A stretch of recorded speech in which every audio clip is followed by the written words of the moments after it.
is Rolling to Die, episode 69. Nice. Hit you did.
All right, guys. Squirrel? This is Rolling to Die. And this is episode 69. Nice. And, 69, dude. 69. the episode is Trapped Between a Rock Dragon and a Hard Place. Shadow Blades are trying to find HartsMace HighRim. Well, they are lost. Will they be able to find them? Will they be able to roll to die? Who knows? Will the old witch say and do as whatever she asks? Or will she ask in return something if she helps the Shadow Blades? What's going to happen next in this long adventure of Rolling to Die, everybody?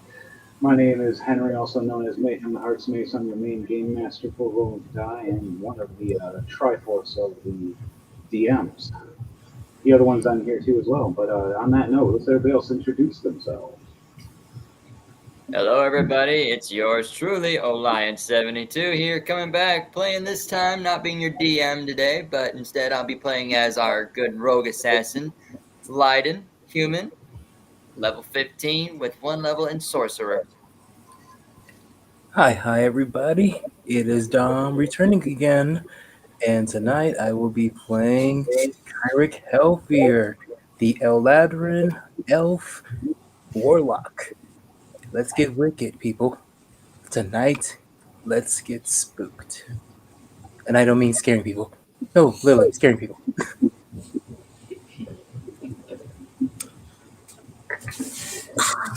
Hello. I am Ray. Tonight I am playing Elena Shvia, an Asimar thief. I don't mean to steal everything as I go. I just do it on automatic. Sorry. She's just a klepto. Not sorry. Yes. Elena Shvia is a klepto, unfortunately. That is fine. It's hilarious. I love it. Such a nuisance. What will you steal from your mom? All right, and bringing you your music and also playing as everyone's favorite Royal Aarakocra, Ukas HighRim. I am DJ Thunderbeat. Hell yeah, mate. All right, Dom, what was your character's race in this one? He is a Eladrin elf warlock. All right, what color cloak does he have? He has a dark blue cloak. Just making sure I got all the characters. I'm pulling them out right now. Jordan, you had a green cloak. Yep. Yep, I got you. I got him. I got Danielle. Witch. Now we gotta find the rest of you guys. Where the rest of you guys go? Why can't I find the Birdman? Oh, you're probably in the other box. TJ. Yep. He's in the other box. So these will be the other monsters for the encounters and the issues that we have. Oh, did I just break something?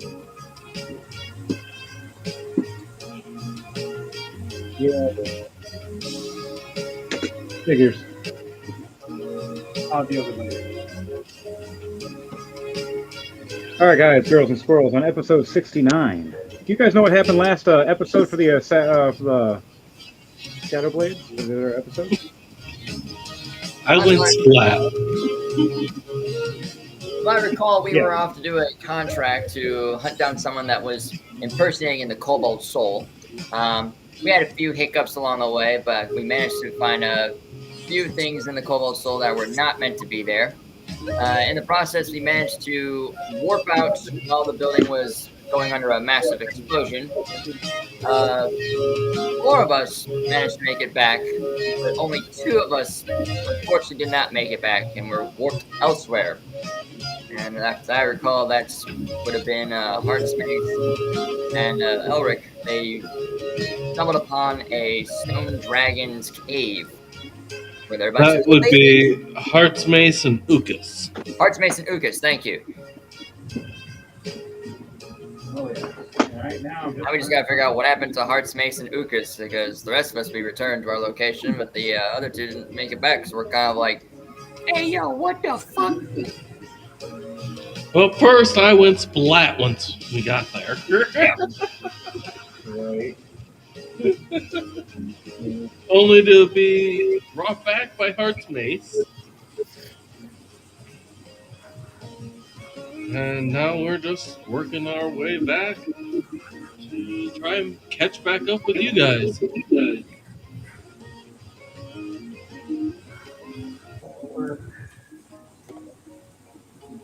Needed. Pando says he might join in. Yep, might be around midnight.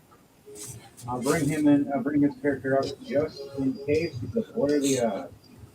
I try to pull him out and I fail. And he's the other Aarakocra. Yep, the one with the guns. He's not much of the sneaky, more of the bang, bang, bang, bang, bang. Now I gotta find out where did I put that Pando? Wrong Pando. But on that note, yes, you not Mayhem, but HartsMace and HighRim both rolled nat 1s on their rolls to teleport, and in doing so, ended very, very bad for them, as they had to be kicked out of the portal, or everybody else would have shattered and dropped down with them. And Danielle's character decided to say, it's you 2 or everybody else, and I choose my life. Screw you. Right out. We'll have Kendo NPC just sitting in the back chilling until it's time. Alright, all characters are on this floor. Watch something crazy happen.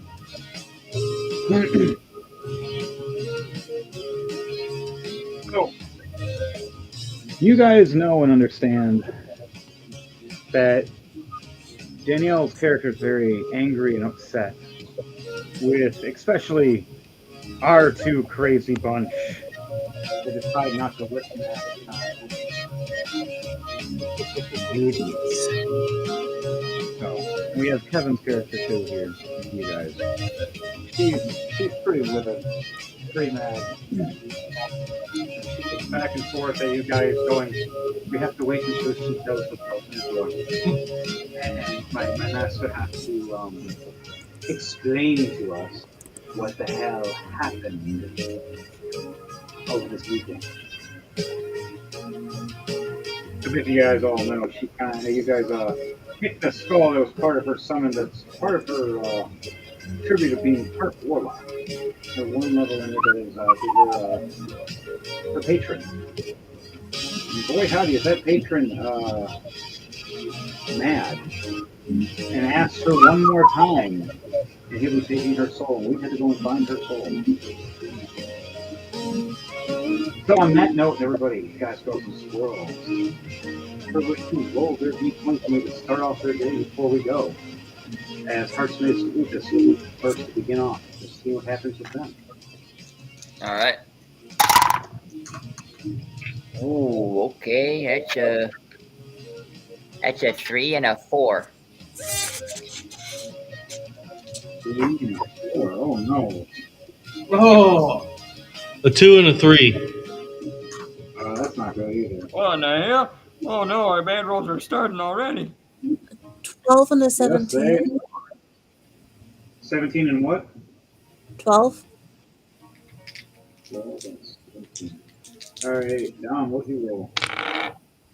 A 15 and a 15. Oh, nice. 15. You got a those and a crit. What did I roll? Where are my dice? A 19 and a 4. A lot of rolls. And then what did the old witch get? Just let's see what the old witch had. Is it bad to roll a double? No, that's actually a good thing. Actually, for the start of our 2d20s, if you get double, it's a good thing. Unless it's like 2 1s, then that's a really, really bad thing. I Yes, that's a really bad. I rolled 2 15s. And One in Glitch each says he side. might join in too, so that's a maybe.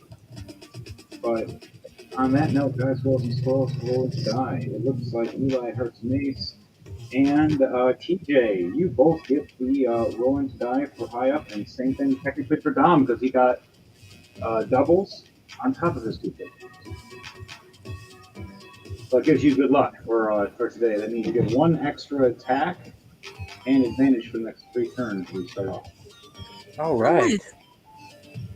An advantage in that. This 1 extra attack is your choice when you want to do it. You can hold it till near the end if you want to fight a boss or another character. And you just Say that. What's the choices again? You get these two automatic things happen. Automatically, you get like, say you used your 2 attacks, and you're run out, but the boss is right next to you, and the next person is the boss. You get allowed to do your attack again. Oh. And then also you for the first 3 turns of the beginning of the episode, you'll get advantage. Sweet. I wonder what my penalty is going to be. Oh yeah, Lucas got a 2 and a 3. So either the first 3 attacks with advantage, or you save those for a boss battle or something like that. Yeah, use it for Oh. when it's a scenario. All right. I'm gonna take a chance and a risk at it, but I'm gonna save it for the boss battle. Okay. All right. So Ryan and Lucas. Lucas, you're having a bad day already. You just died and just barely came back to life. Your heart's racing a little faster than it should be for a bird person. Your healing's a little hampered, and you have disadvantage now for 2 turns. Okay. And then for you, Leiden, Yes. the assassin animal did not let you sleep at all. She really left and right and yelled at you and your crew. What the hell's wrong with you guys? And I told you the one thing not to do is the one thing you guys do 3 times. What is wrong with you? Oh, so I'm getting the lecture. While everyone else is off going to sleep or training or getting their dick sucked. Okay, I see how it goes. I get lectured. Thanks for having my back there, Leiden. Well, You are the closest friends to Eli and Lucas. If you two survive, you owe me big time. On It's that note, mainly my fault. It's mainly my fault. I got a -1 to animal handling. Crap. Oh shit! Yeah, you're. Oh, Oh no! in the story, Lucas rolled, and after hitting a heavy hit, taking heavy damage, boom, a branch. He rolled away. Boom, another branch rolled away. Stands up. Hey, I think I missed him. Another branch hits him, KOing him, finally dropping his health. Eli runs at him, dodging the first branch, getting hit by the second branch and the third branch. Not having a good day either. Crawls over and uses healing hands, just barely bringing him back. As they both gasp for air, low on health, they look back and they've seen the teleport disperse off in the distance. They go, "We're fucked, aren't we?" You guys hear a rumbling around.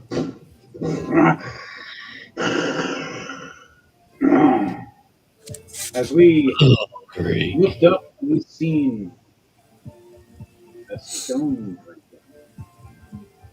A young male hiding and protecting his young female and baby dragons. Angry and aggressive, knowing that his children don't have enough protection over their bodies yet. What do we do in this instance? We see this big, angry, maybe 25-foot tall. Okay, so basically, Ukas would start slowly backing away while saying, "Okay, I don't think we are supposed to be here. I All right, think first we need to get." I'm gonna roll an animal handling for me. And both of us are gonna roll. You got disadvantage, by the way, and I have disadvantage. I got a 13. Oh, I got a I got a 5 + 2 7. Oh no no If no! it wasn't for the disadvantage, I would have gotten a nat 20. Oh, that's a burn. That sucks. I'm sorry. You had a bad rolling to die today. But Eli HartsMace steps back, going, calm down, just barely passing the 12. Ukas over here flaps his broken, bloody wings. Trying calm down and just the beast is enraged. Angry as shit at you, looking at you now as it's seeing blood splatter everywhere. I want you to roll a perception check for me, and I'm gonna roll one as well as we're seeming like we're about to get squished.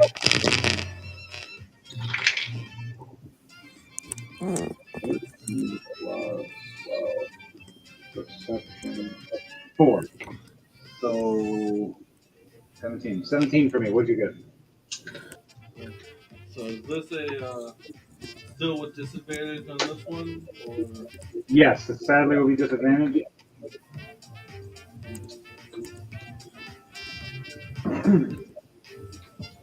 All right. oh, Oh, no. 2 + 7 9. Ooh. 9 doesn't see much. I see with the 17 though. I have a passive perception of 17 though. We'll use your passive perception then. Okay. We both look over and see this giant toadish frog, this giant beast of a thing. It looks like it's eating a bunch of different kind of bugs, just going to town. Yeah, it's about 35, 40 feet away, hanging out in the watery marsh kind of set. It's where the grass and water is a little too high.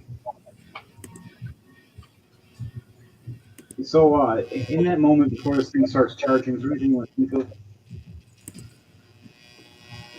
Mm, I am going to do something. I'm trying to see what I can do. I am going to summon my spiritual weapon, and I'm going to bring it forth towards this frog as a distraction. You've seen this bright hammer just glow. Hammer! That's funny. Okay, so I'm gonna just activate my oath bow then. You can activate your what? Oath bow. Your oath bow. All right. Yeah, meaning I'm gonna do the chant that allows me to get the Okay. extra d6s.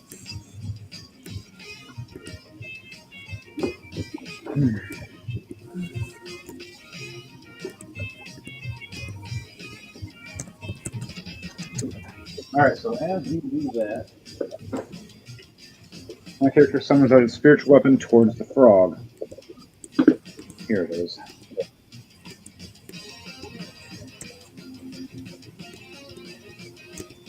To distract this big creature. Now I got to see if this works with a deception.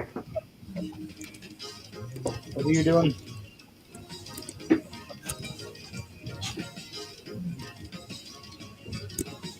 No. Deception check. I'm just taking Wow. defensive I can't stance hide. until that's going on. I got an 18 minus 1, a 17. Wow, surprise. So, this big creature looks over as we're all sitting here dealing with this, and it turns and just rushes at this hammer at first. Right as I'm over here summoning the hammer. What are you doing? I am going to fire at it. Well, we're trying to distract it to get the fuck away, or are we trying to hurt it? The frog rolled a It's nat 1. The giant mm, frog is not going to have a good day. As this giant beast, the creature, lunges forward at the hammer, it goes right through the hammer, not realizing it only we solidify when it hits. It flies right at this giant frog. Anything you want to do while we're doing this? Is there any abilities you have, like Path of Trace or anything, or stealth I abilities? can't use magic. Oh yeah, you're just straight up a fight. Yeah, I'm a fighter monk.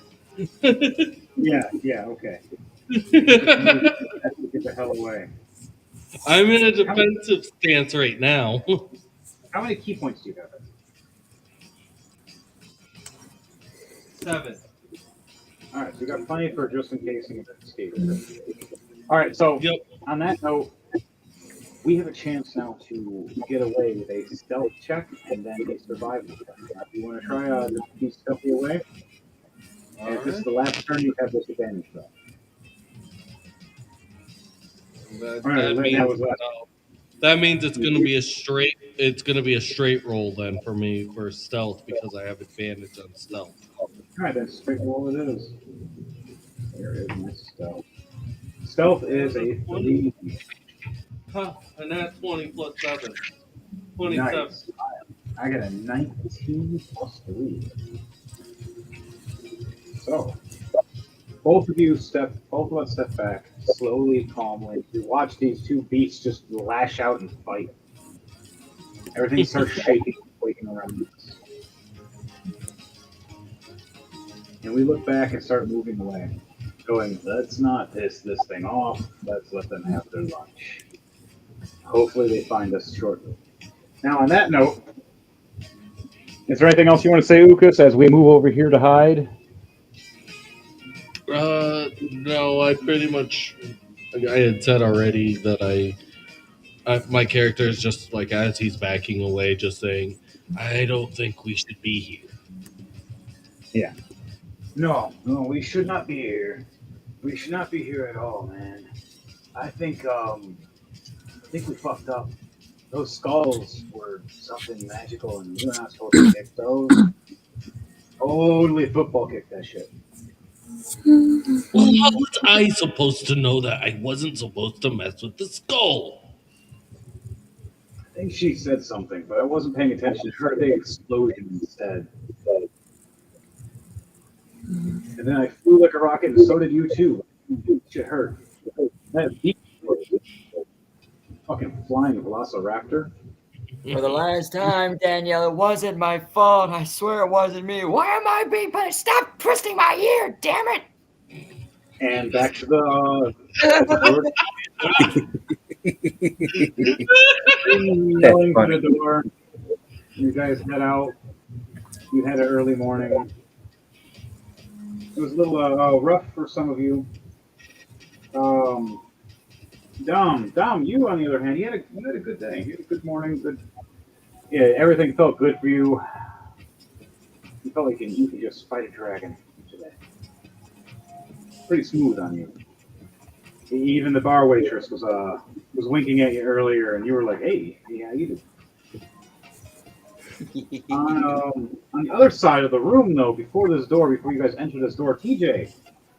Welcome, TJ. This is your first time on Roll Die on while I'm playing DMing instead of Jordan, and this is her Yep. third episode in.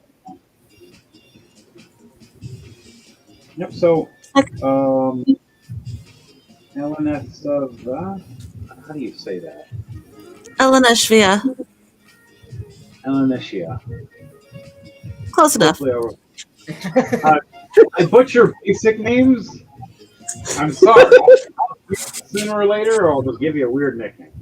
But Uh, you and your grandmother Elvisha, the Mist, the old hag. I called her Elvisha, unless you want to be called Elvisha. I don't know. Give it ideas. You cannot. You can say your name. It can be a running gag as everybody gets your damn name wrong and it just irritates you. And one day, mm, half of us are illiterate, so we barely spell it right. But on that note, how do you? Let's say you're in this teleporting room with your grandmother that has adopted you over the years and took you through the Fae and took you many other places and combat and taught you the way of going around things. And also, she loved and adored your kleptoness because half the shit that you were stealing from her was already stolen. So she didn't care. But she adored your skills and always sent you on missions, and you always came back with more than you should have. A lot more than you should have. If you don't have a bag of holding, I would suggest that I would add that. no, I snagged one. You snagged I one? snagged Perfect. one. You're like, oh, I need this just as I am. This is perfect. This is perfect. You rolled a 17, though, so you have a good day going on. Your grandmother, on the other hand, you notice that she's not feeling so good drinking her tea, pissed off and angry, going, "They do this again. They fuck up one more time. I'm gonna send them to the cube.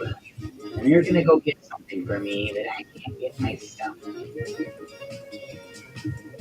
What do you say, granddaughter?"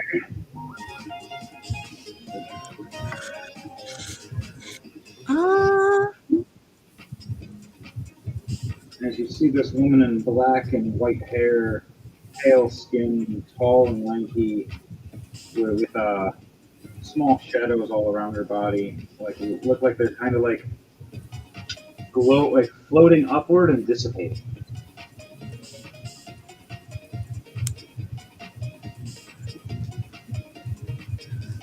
He's talking about the shadow blades right now and how they have messed up, kicking a teleport skull that Danielle was learning warlock from this old lady.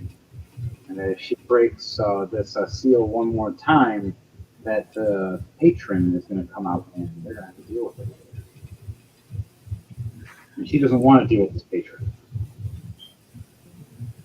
She wants to make sure these guys don't mess up again, and she's just going to send them somewhere to retrieve something so she can, deal with things herself, and hopefully stop her own patron from consuming Danielle's soul. And that's what she explains to you.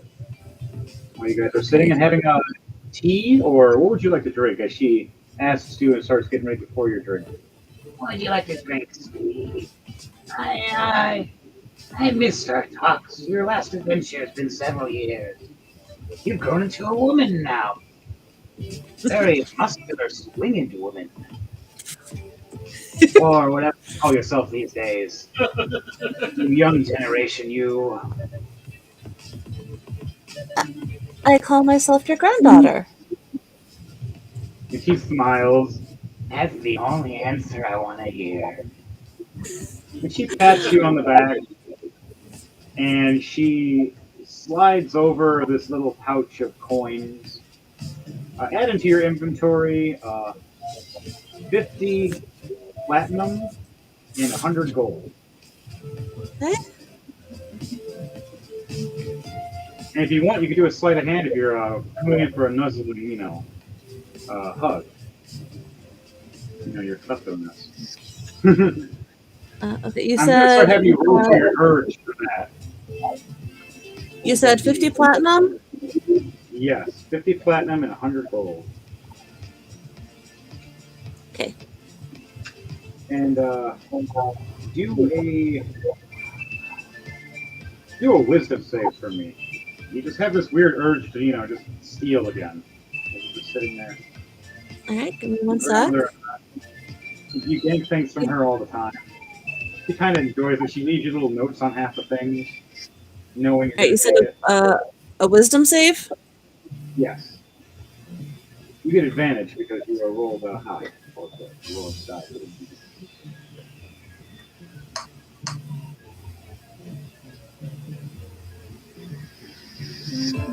All right. Lyden, you are with Daniel walking up to the door right now. With Kevin. Give me a second. My app And, crashed. okay, do you have real dice? Not on me. Give me a sec. If not, you can always re-up all your. Okay. Wisdom is D20. Yeah, the d20 plus whatever your wisdom modifier is. It's a minus or a plus. Okay. Mine's a minus. 17. 17. Okay, you resist the urge of stealing from your grandma this one time. Usually, I made your DC for it 15. So you're like, oh, you know what? I don't feel like taking anything. And she goes, Oh, for once, you don't steal from me. Here, sweetie. and she hands you a bag of tricks. Now, I don't know if you have that in your inventory already, but now you can add that into your inventory later. You probably wonder.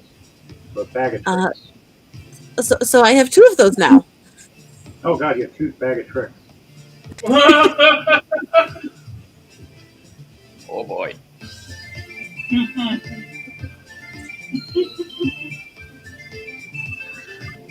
So with your 2 bag of tricks, this is going to be a very tricky episode.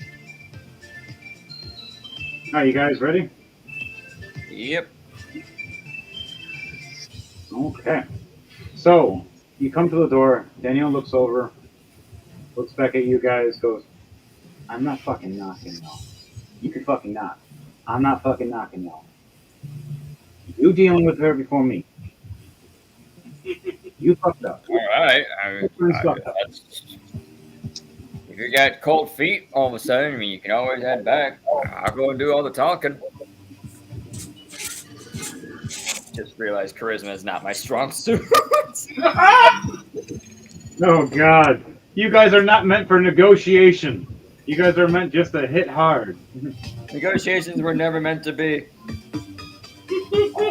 Us two. Oh my god. So I go up to the door. I go ahead She and might end knock. up killing you tonight. Oh Instead lord. of helping you, she might end up killing you. She might, yeah, she might probably up. Oh dear. Oh dear. Oh, by the way, as this is going on and you're about to knock on the door, a small owl flies through the window and lands on your arm, Lyden. Right as you're about to knock, Oh, and it just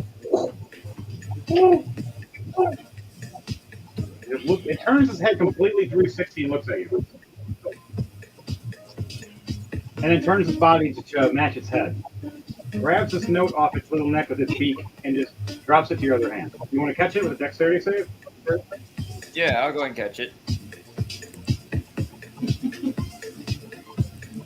Jordan, you have you have a disadvantage, by the way, I have a disadvantage for that? or All at right. least one more. You're rolling All right, for 4, so you got a disadvantage for 3 turns. Okay, 13 and a 12, so 12 plus 11. If you would have got a 1, it would have been 6 turns. Oh,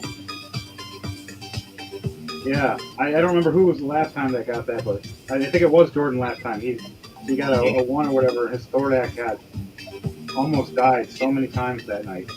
Yeah, yeah, that was the time he literally got snake eyes. yeah, that was a bad night. That's a 23 altogether.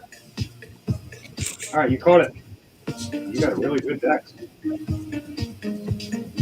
So with a 23 catching, you grab the note, and Danielle looks at you. I forgot her character's name. I have it written in here. You know, just call her by that. Rissa. Arissa, yes.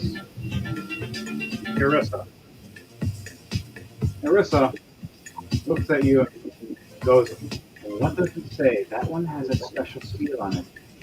You know what that means, doll? That means someone close is fucked up." And her eyes get all big looking at you. Is it one of your friends? Is it HartsMace? I I'm know he's only a to fuck find up. out. Is I go and it open the this slip. Royal Demise? Did he fuck up again? She's got a grudge on She has a big grudge on you two right now. She's like hoping it's one of you two. And she's like, if not one of you two, I hope it's the annoying one. And she looks over and sees Kevin's red Iric picking his nose with his I staff. I look at the note and I look back at her with just my eyes only, and you got a hate boner right now, don't you?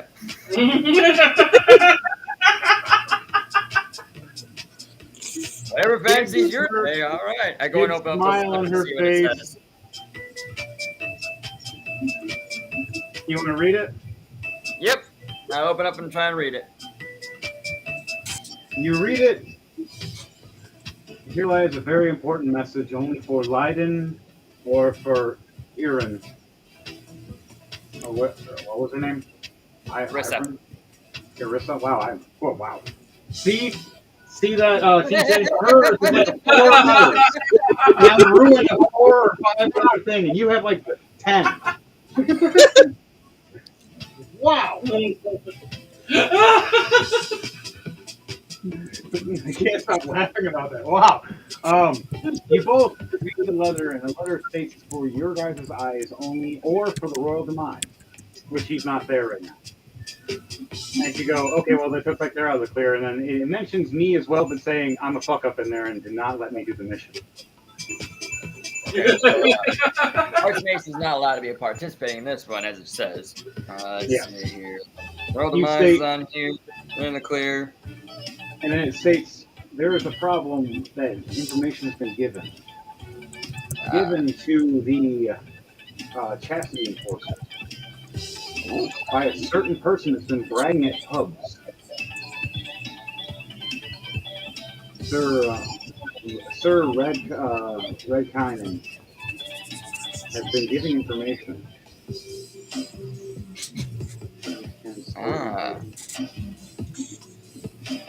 Yes, that works. I will write that down. So I can't put that spell. I look at the bottom of the paper, like, where's the reward? How much is he worth? How much is he worth? You look And the real back and question, you look is he alive? alive. They don't want. They're very clear on they don't want him alive. He has broken the seal and the bond of assassins by turning his own assassins on and giving information of where you guys live to the assassins that have been trying to murder you. That's why Oh, they you changed gotta be into the freaking unseen. kidding me. We worked The so hard to payout, get that hideout. the payout is 8,690 gold.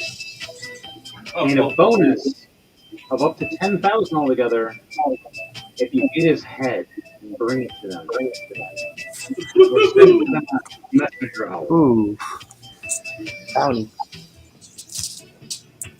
Red Connive has a big bounty on his head. You see a picture on there as you scroll. And you Oh see a god. little image of like, kind of like Harry Potter-esque of like ink drawings moving. Like there, it looks like he's standing at a tavern talking to a couple girls, and he's bragging and boasting how Hmm. him and his men succeeded in this great triumph against these certain people, and that they're gone now, thinking they're gone forever, not realizing that they're everywhere. And saying, "Oh yeah, we're over here now. We're in this forest and this place, and our address of this, and our mailing owls go here, and they cross paths over this certain temple." Mysteriously, you Well, guys got invaded not too long after. well. So you almost got assassinated yourself, Lyden, and they wanted you yourself to deal with this. As they go, you're the one that almost died. You're the one that should be allowed this bounty. We'll allow Irissa. I'll screw that up later.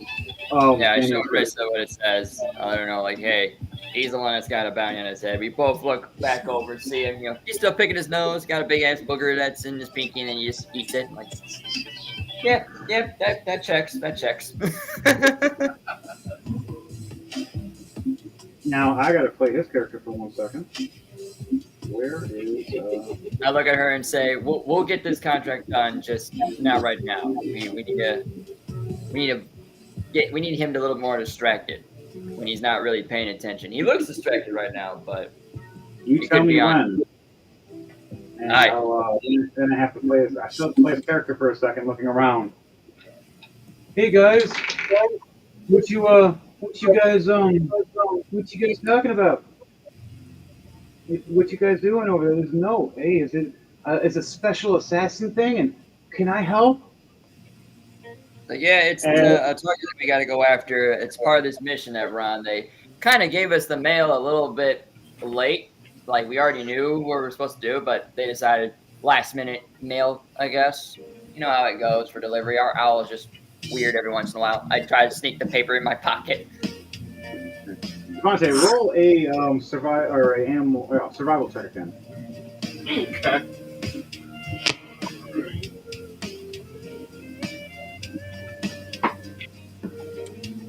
10 plus 7, 17. 16 plus 8. Oh, I realize I have good sleight of hand. Yeah. All right, we're good.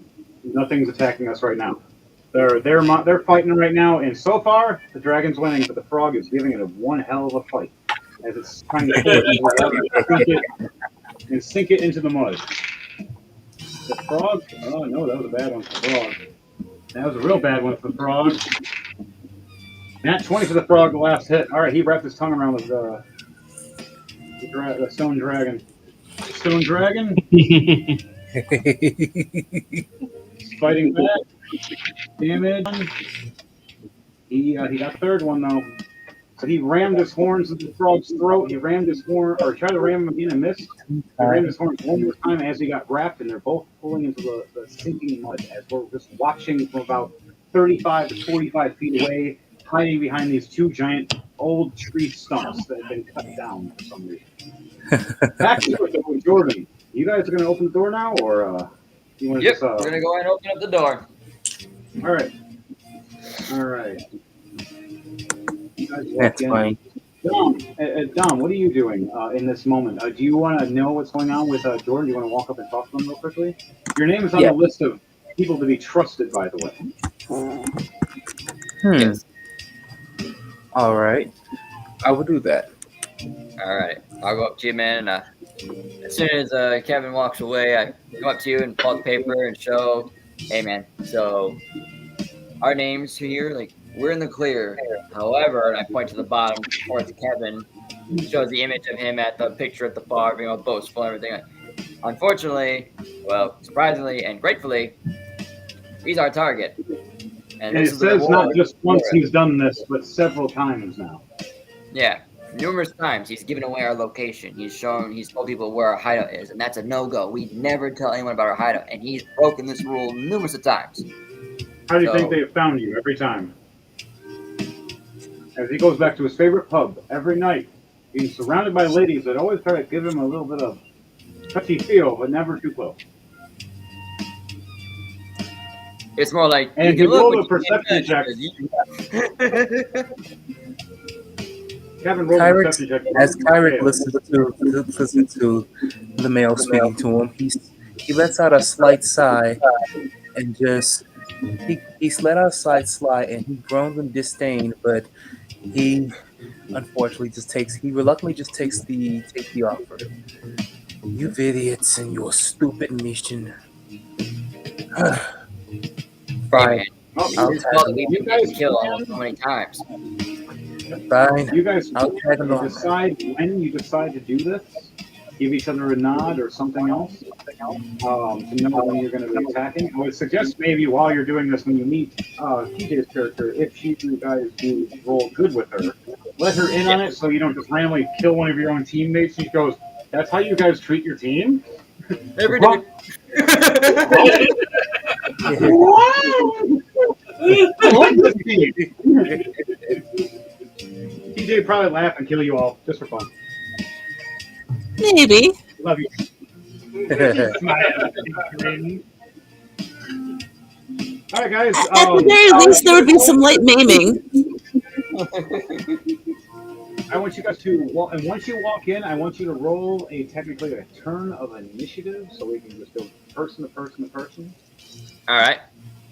All right, so you guys are opening the door. Devontae, I want you to roll too, so we have our reactions while this is going on. All right. 16 plus. I got 19. All right. So 15 for Leiden. A nat 20 plus 7, 27. Woo! Wow. Man, Nice. ugh. 18, 16 plus 2, 18. nice. TJ, what'd you get? It's what, 2d20s again? No, this It's is your D20 plus your initiative. yeah, it's Oh, 1d20. You have advantage or disadvantage. It'll say A or D next to it sometimes. If it doesn't say anything, then just roll 1d20.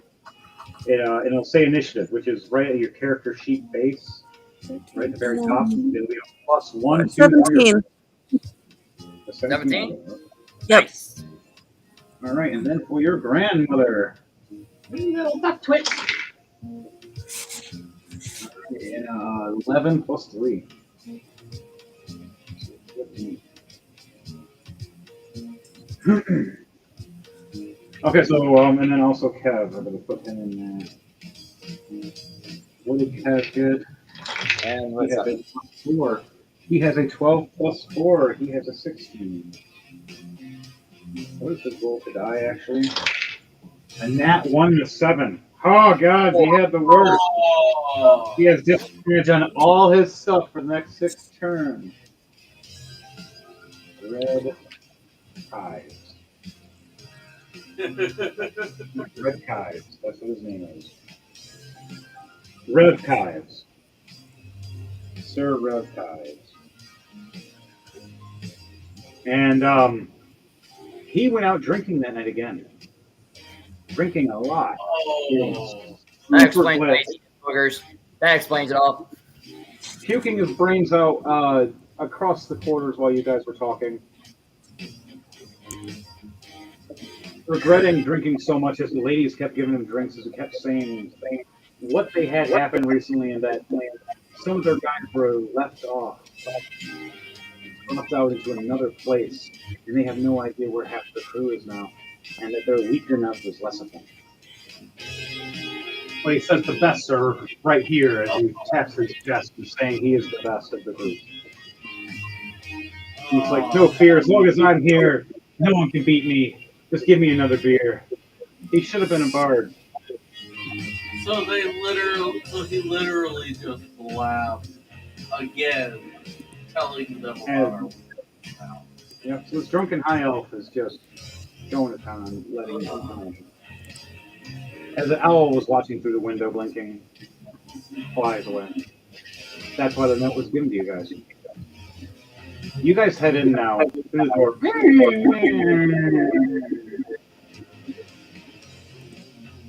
Who goes ahead first? Well, actually, first is Ukas. What are you doing while you're watching this fight happen of these giant monsters? So,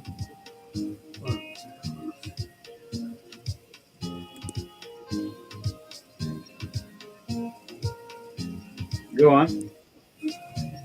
You're good. well, I could pull out a ration, hand one to you, and we literally could pull up popcorn. It will help us. It will help us heal. Is there what does it say on the rations for health? If not, I can make something up. It doesn't say. All right, it doesn't say. No. All right, I'll just say roll 2d20 for me. All right. One's a plus. I also handed one to you as well. So. Okay. So what are these? What are the 2d20 you rolled? I rolled a 12 and a 15, so I got a 27. I rolled a 20 and a 5. 20 and a 5. Okay. The 25 for you, 27 for me for health. We heal back up that. I am gonna. Actually, my turn is next after that. Is there anything else you're gonna do? We're watching these monsters battle right now, and right now I'm just going to roll a stealth to make sure that I stay hidden. Okay, roll a stealth for me. The frog is losing right now in the fight.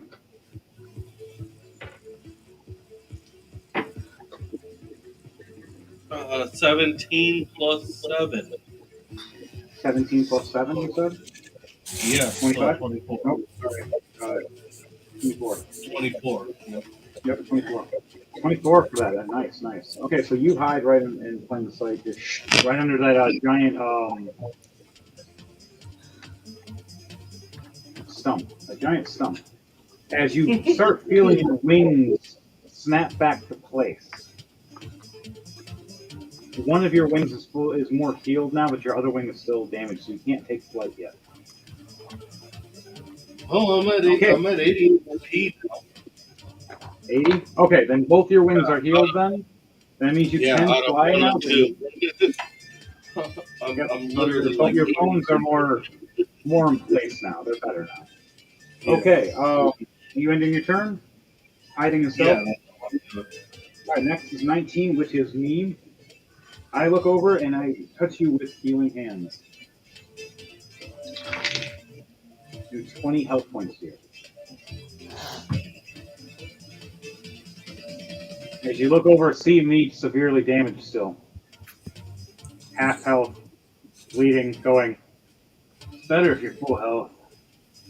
I'll heal myself. Well, did you eat your rations? I did. I'm still half health. Okay, because that's all I could literally do for you, just give you rations. No, you're fine. You're fine. I'm just my character's a little more messed up in some ways. Like I focus my healing on you, not me. Okay. But I still have one more to go. If I heal myself, I'll be fine.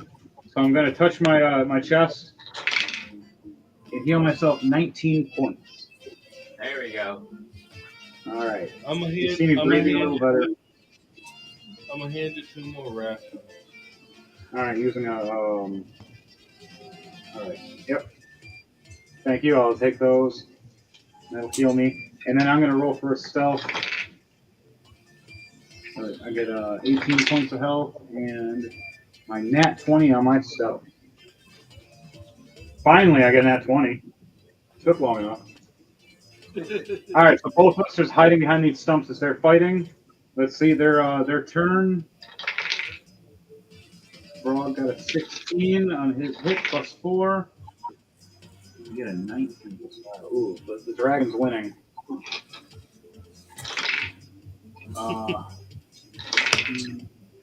yep.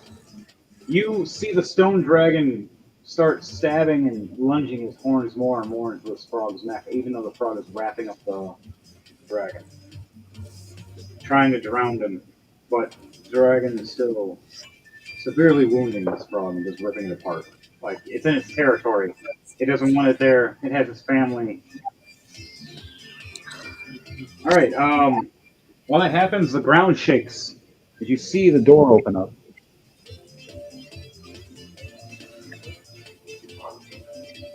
And the mom comes out looking around, seeing what's happening. And she looks our way at first. And we're not there because we're hiding behind these stumps.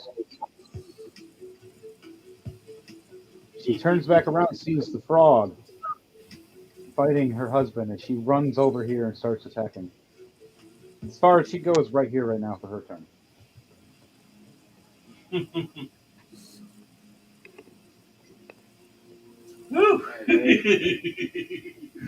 What do you, your turn is done, my turn is done. Next after that is Dom. Kyrick, Helfer. Dom, you are up, my friend. Dom the Sage. Did you walk away from the camera? Dom. Dom, are you awake? Come here, Dom. You were just awake just a minute ago. Dom, we miss you. Did you mute yourself, Tom? Dom, are you muted?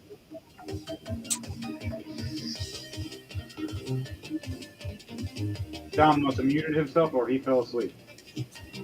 It's only turning 11 o'clock. Nope, still here.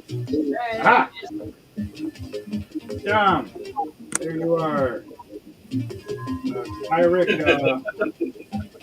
Helfer. I never left. I've been sitting here this whole time. You were on mute again? Yeah, I've used that to listen. Alright, it is your turn. You are standing behind Jordan, next Kevin, and behind Danielle. Roll perception check for me. I want you to see what you guys see. I want Jordan, Dom, TJ, all to roll a perception check. You guys are all walking into this room. Right? Alright. Already? The old lip TJ guys. 19 plus 7, 26. 26. Wow, nice. What did you get, Jordan? Working on it. Move the dice out of the way. Alright, hang on. Perception. Perception. Cheers, TJ. Ooh, it's a plus 19 plus 1. You got a dirty 20. Dirty 20. 8 plus 12. You see these big wood doors open up.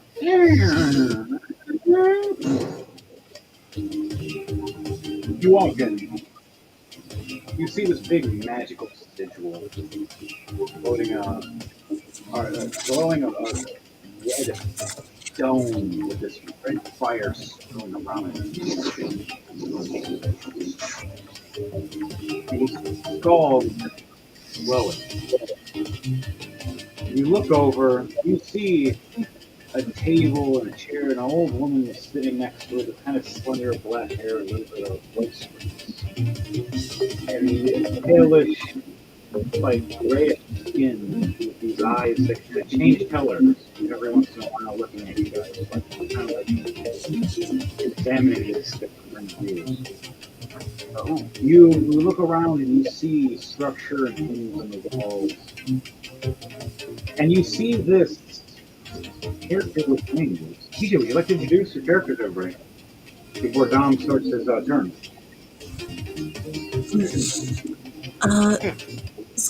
Uh, Elenishvia is spinning a knife on her fingertip, like Okay. twirling the knife on a fingertip, balancing it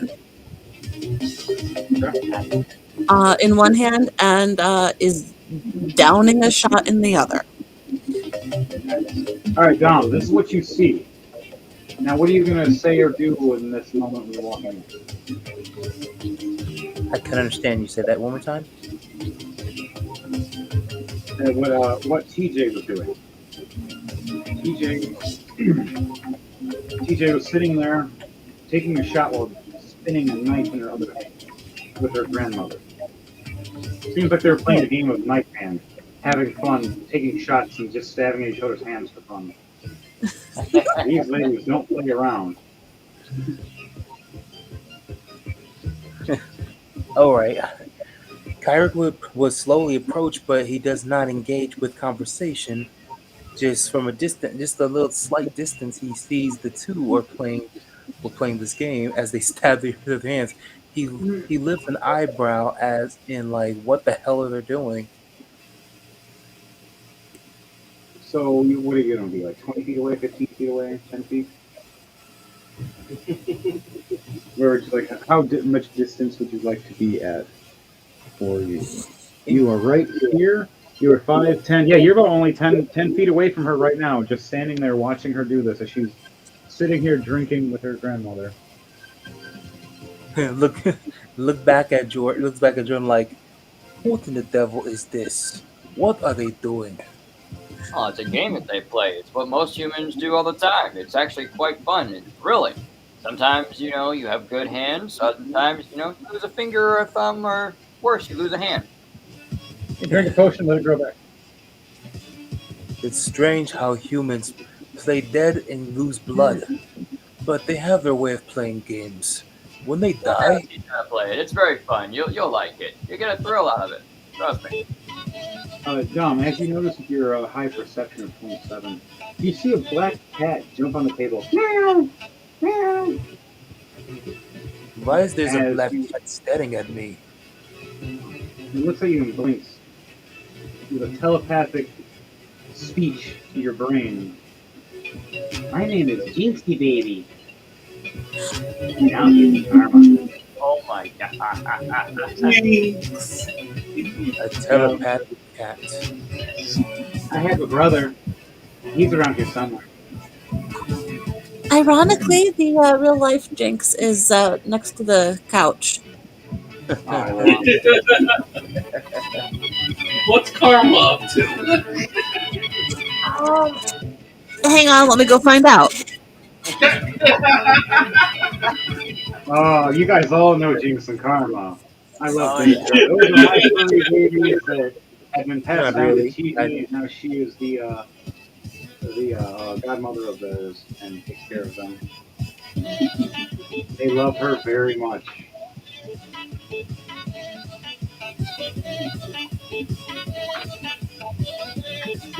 My I can't have him around anymore, sadly, because of allergic reactions. I don't want to risk my child around it because if the kids are around it, they might have the same reaction. I don't want to risk it. Uh, We'll find out. real life karma. Real life karma is being a box kitty. Oh, he's hanging out at the bar. Figures.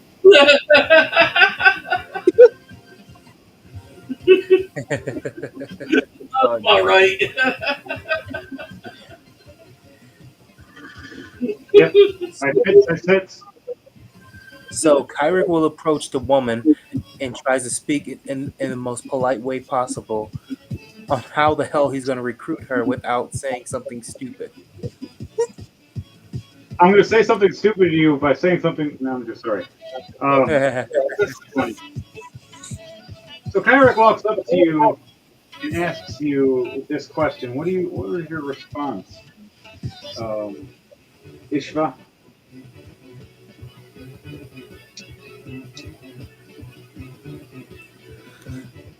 What's he ask me?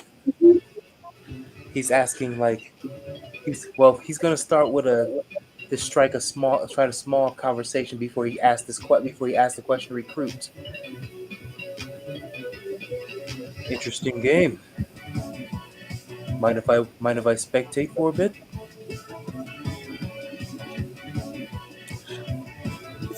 Hmm. If you wish. Interesting. My name's Kyrick, by the way. Alanachvia, you're one of grandmother's idiots, aren't you? Well, well, Who had grandmother's idiots, aren't you? I love it. well, just out of curiosity, what I saw that knife spinning on your finger. What skills are you into with that knife?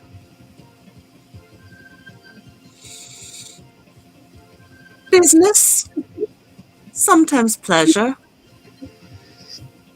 You hear Leiden have like a giant gulping sound. Oop. Very The sharp. poor C. Danielle character smiling with a big smirk. Very sharp for little lady. Say, would you mind if I ask you one question? I look at him out of the corner of my eye. You just did, but go ahead, Well, I suppose. since you do fancy using a knife for business and pleasure, would I was I was wondering, would you like to come with us with adventure? Perhaps a wager into this deal. I'm gonna roll for persuasion check for me. And does anybody want to help with this conversation to aid TJ? TJ, roll a d20 for me with your charisma, please. Your charisma modifier. Me? Yes. Roll a charisma save for me. See how high your number is, what they have to possibly do. Okay, d20 plus my charisma modifier is.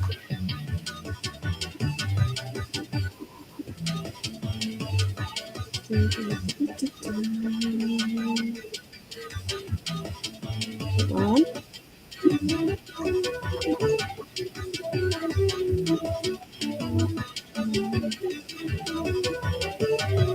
13 plus 4.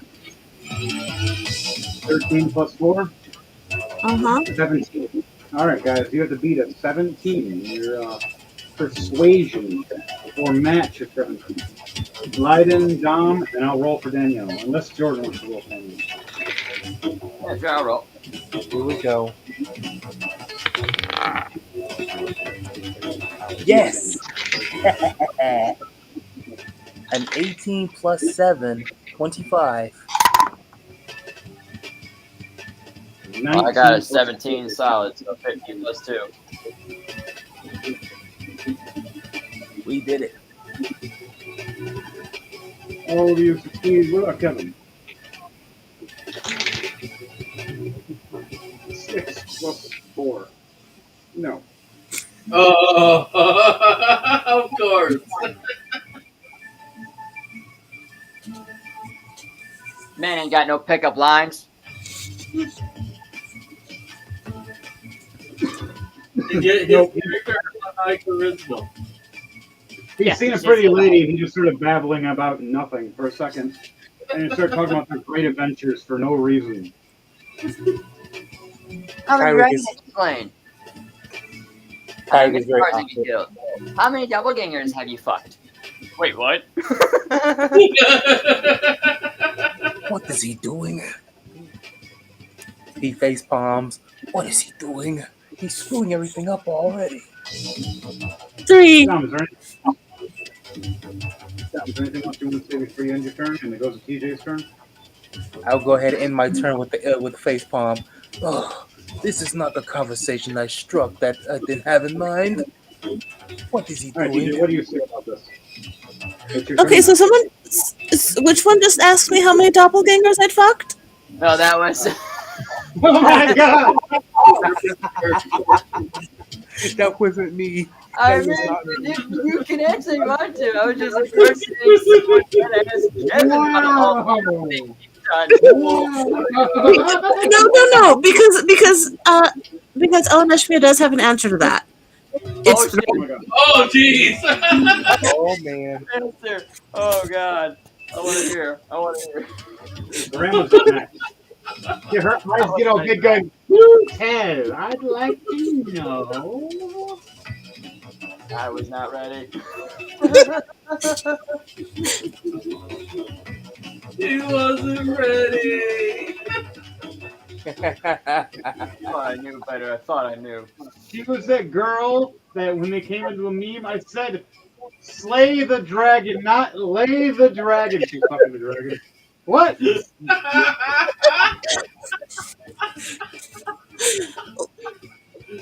I only understood half that Ash- conversation. Ashvia is a kinky fucker, okay? Oh, okay. And maybe just a little bit of a slut. Yes, I mean, uh, Well, that answer is something.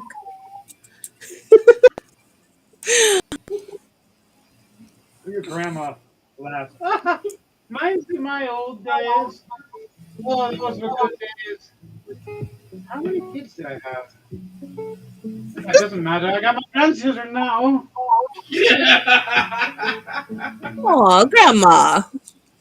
Aw, Snooky Poo. I'm gonna go cook you some olive oil stew. She gets up and walks over to the stew area for a minute while you finish your turn. What are you gonna do? Uh, I throw the dagger into the ceiling to start. And then I wander across the room past our visitors, and the klepto kicks in. Ah. How many feet of movement do you have? Hold on.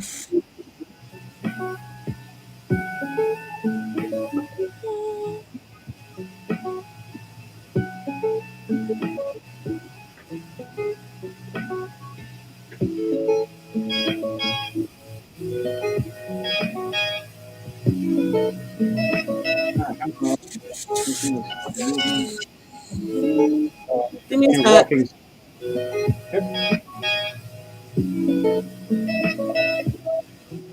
Alright.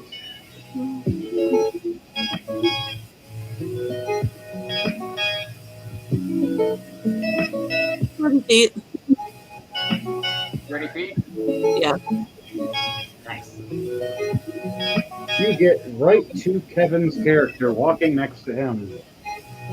As you're walking past everybody, eyeballing them up and down, one by one, looking at them. Nice. I do you. You're cool. You look goofy. Smile right at his character. He just blushes at you, just drooling, like, oh, look at this puppy.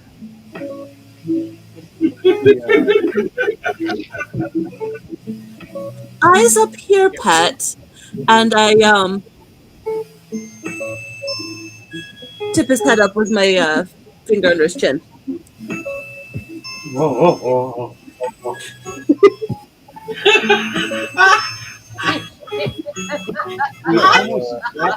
He almost drops his sword. And he lightly lets go a little bit. Oh. He has a sword of life stealing.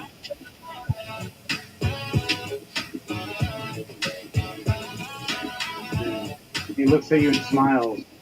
Yeah, it was you how you doing? What's your name? My name is Rev Kais. I'm Sir Rev Kais. pretty well known, you know. I help these guys all the time. What do you say to him?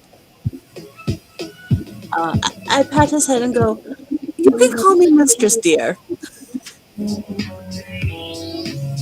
He smirks and smiles, and then he closes his eyes and he bows in front of you. What do you do in that moment? Are you gonna try to take pocket him or anything this time? Um, yes.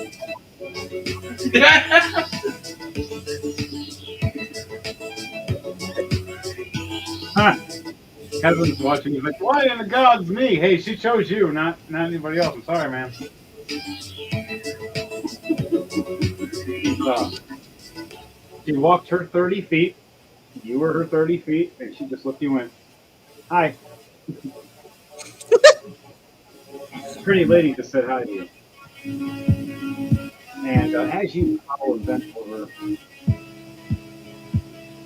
I gotta do a sleight of hand check for me. I gotta see if the catches it or not. All right. 18. Nice.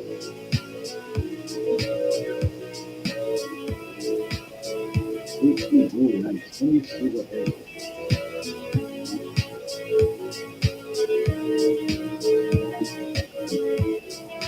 You got him. You got a 17. You bow down. You can even feel you graze across. What did you reach for? Mm,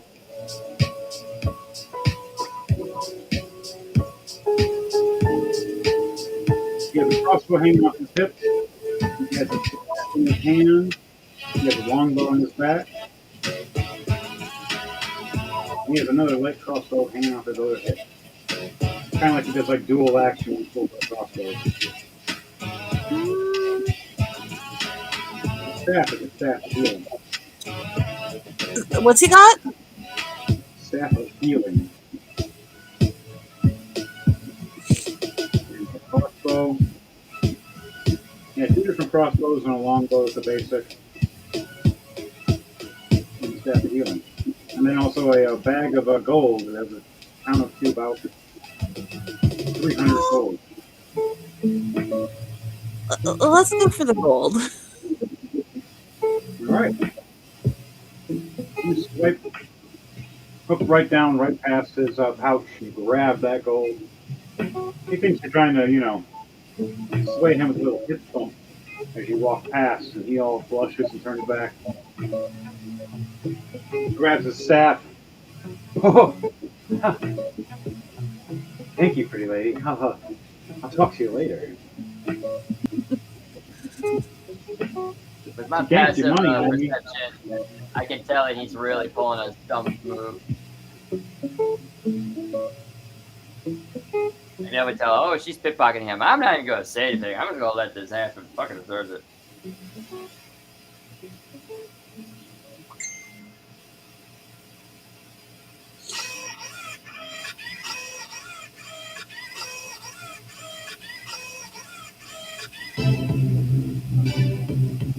And he looks back and just doesn't realize that his gold is gone.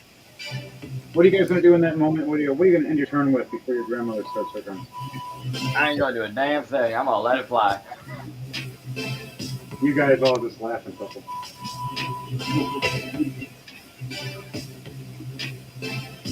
I just leave and go where just exit.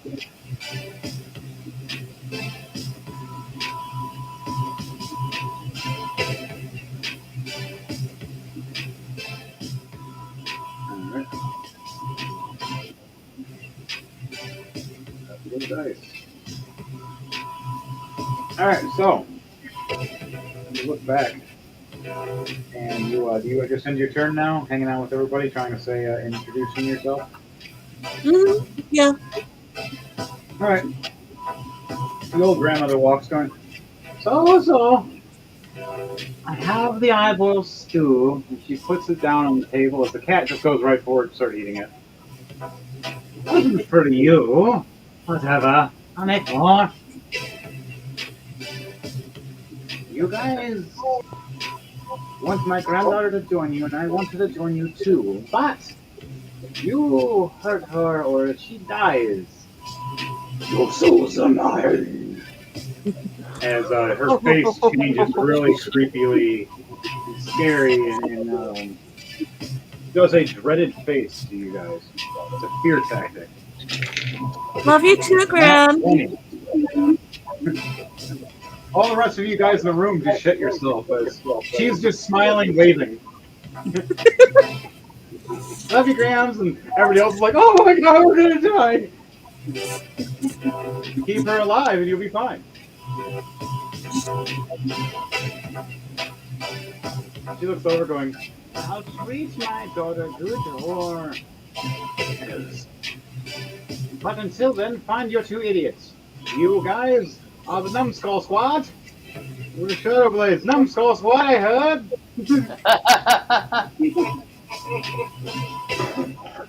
I can name one numbskull, but I won't mention it.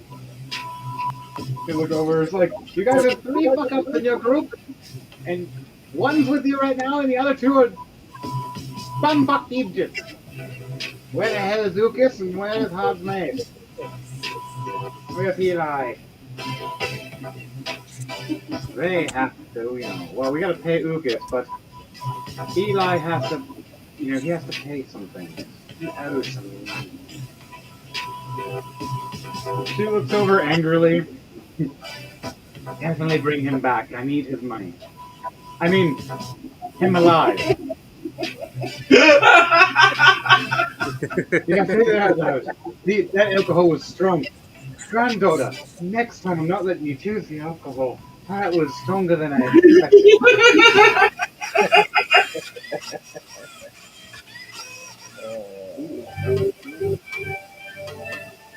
Right, she looks over and points to the portal as you see magic reach from her fingertips. You see the portal open up all around. Portal starts lighting up. She goes, all right, you have about 30 seconds to, I would just say 30 seconds. Fair enough. All right, gang. So let's go find our friends. Let's get them back home, and then we can work on this contract that we got. All right, welcome to the crew. I run to the portal. Red platforms as well. Making a good portal in there. What are the rest of you guys? Kyrick just walked straight into the portal without saying a word. Right, mine you already did. You're going in too, TJ? Yep. All right. She walks in. I blow my grandmother a kiss as I go. Oh, that's so cute. Just walking. Hi. Hi, she goes, oh, they're all gonna fucking die, but she'll survive. As the portal goes down.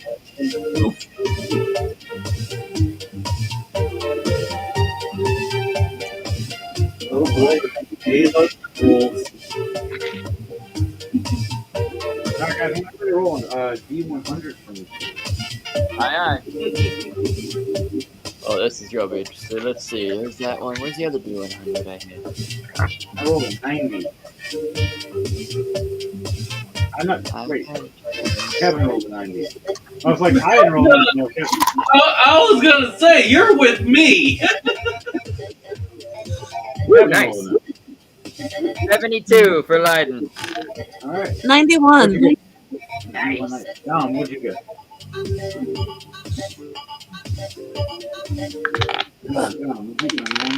I have an 80.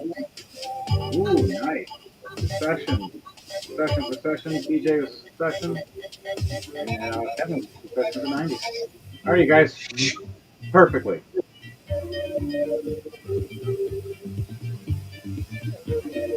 All right, let's get you guys there.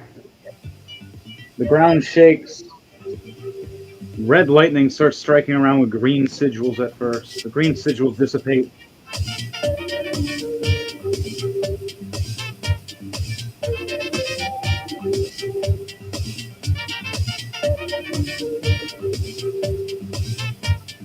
have him with.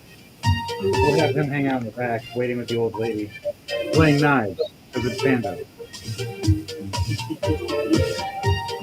Remind us where we are again.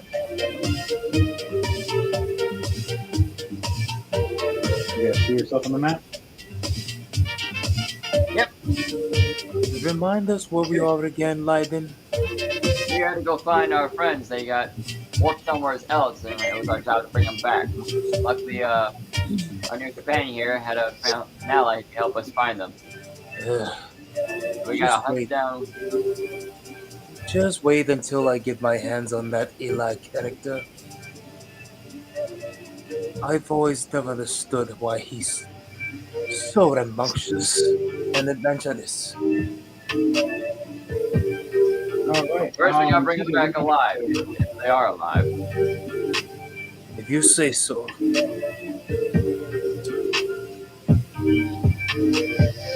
you saying anything as you guys teleport? Um,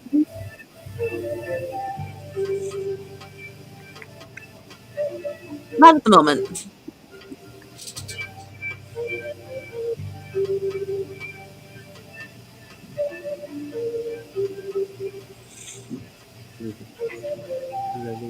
I kind of just stretch my wings out briefly and then um, fold them back. Ah, round wings.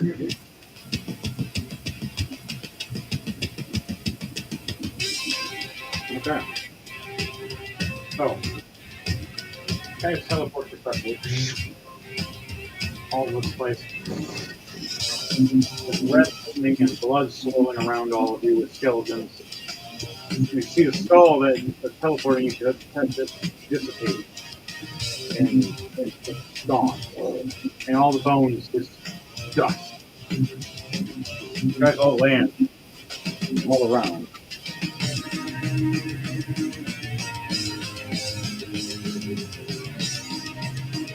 You look back at everybody here going, what to do now?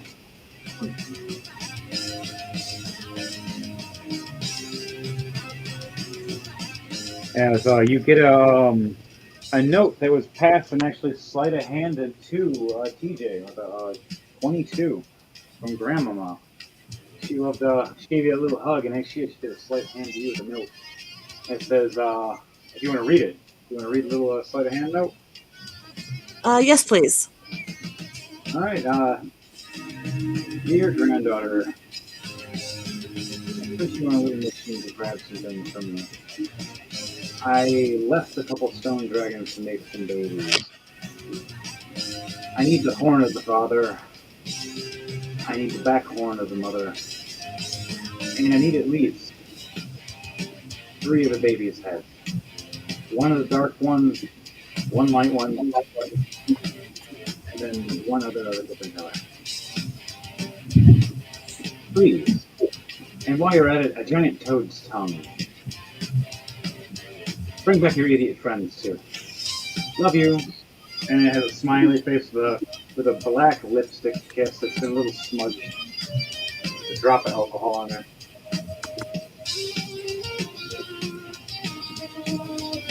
Smells like grandma. That sounds like Grandma. Mm-hmm. So you guys know your mission? You're gonna tell everybody what she said? Yes. How do you say it?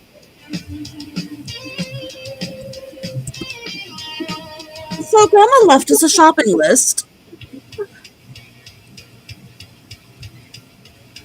Um, Horn we need quite from the nail?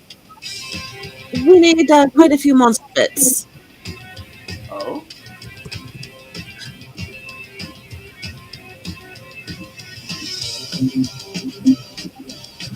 Hang on. You said it was one dark, one light, one other, Yep.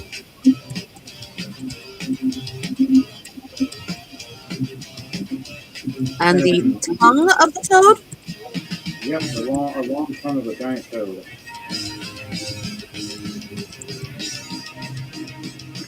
Let's go dragon hunting. Dragon hunting, huh? This should be fun. So where do we go on the first part of the list?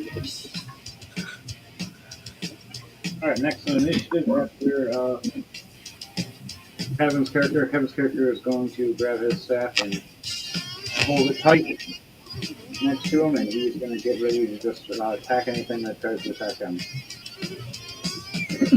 So that's his turn. 15 is Biden. Aye, aye.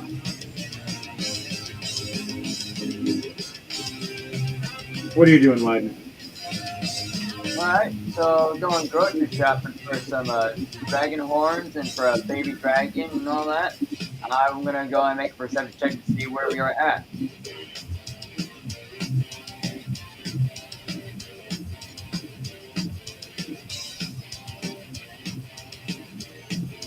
Alright, that All right, roll for is perception. a plus 12 for perception. That's good, that's good, that's good.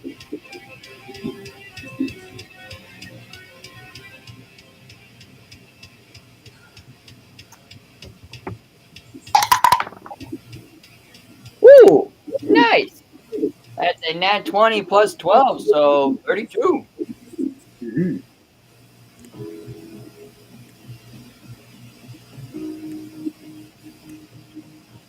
Nice. Basically looking for any whereabouts for any dragon activity in the area of sorts.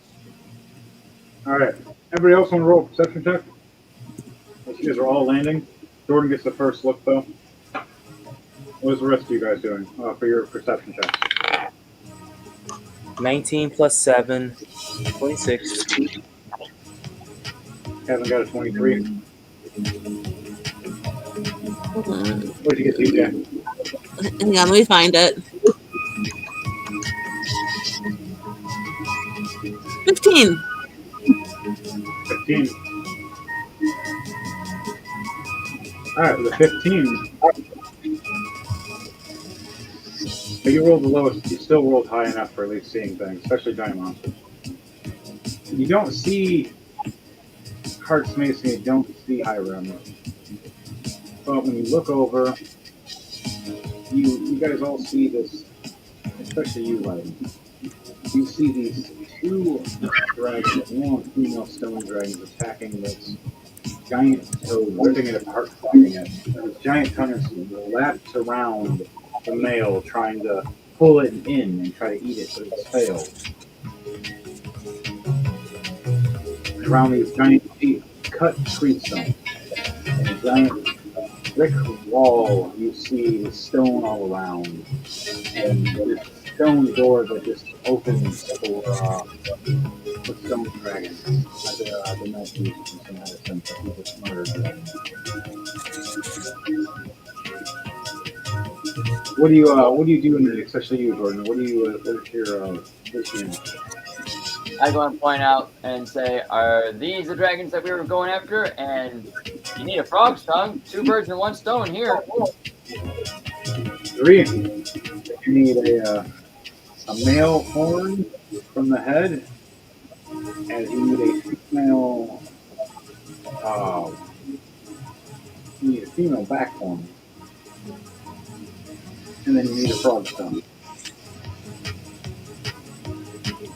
Or a giant toad tongue, whatever it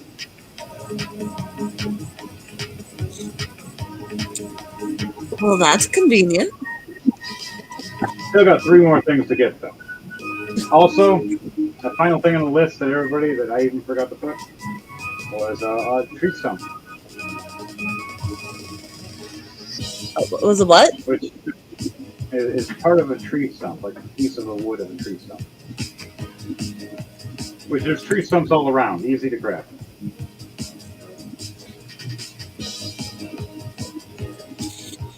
It was the very, very, very bottom of the list.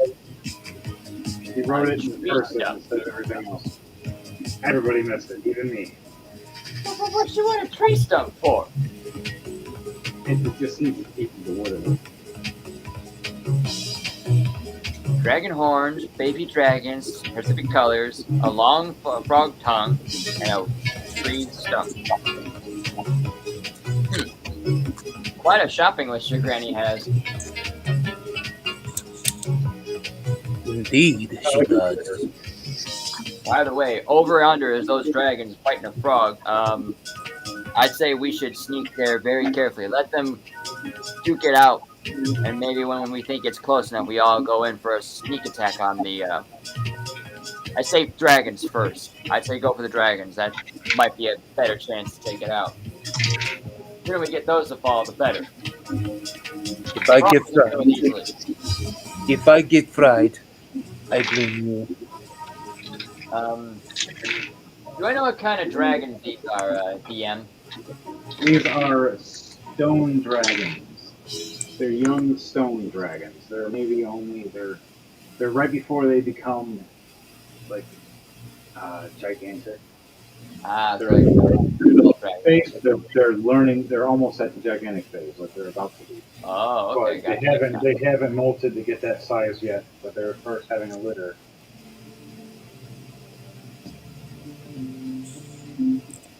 So they're attacking this frog, and I rolled for all. And the frog did fight back real valiantly, but the frog did lose the first one. And the dragons are way meaner. As you guys see and you watch, talking, discussing, and dispersing, you see these two dragons. The male one rams his horns right into the frog's or the frog toad thing's throat. I think you know how to think. I think it's toad. I literally should say it on the bottom. Giant toad. There's confirmation. All right. Gets his neck ripped open by the dragon, giant toad. As the female dragon jumps on top of the back of it and starts ripping its back and trying to get at the eyes. As the tongue snaps, rips off from the dragon male body as he yanks back. Blood squirts everywhere.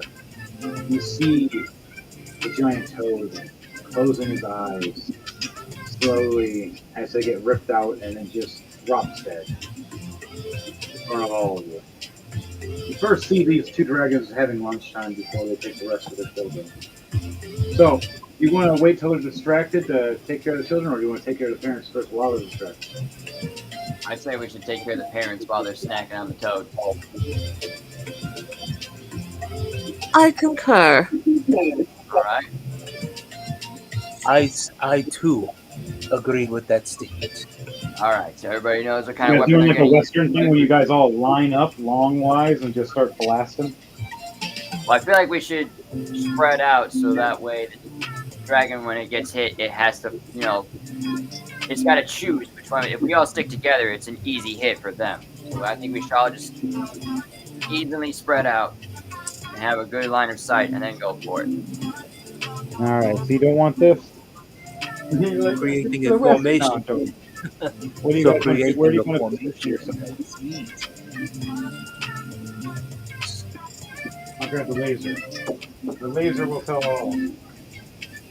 Where do you guys want? Where Jordan? Where do you want to go first? You are right here, Jordan. Okay, I'm gonna go over towards the wall nearby the pillar rock. I'm gonna try and use that as cover. Which way? This way or this way?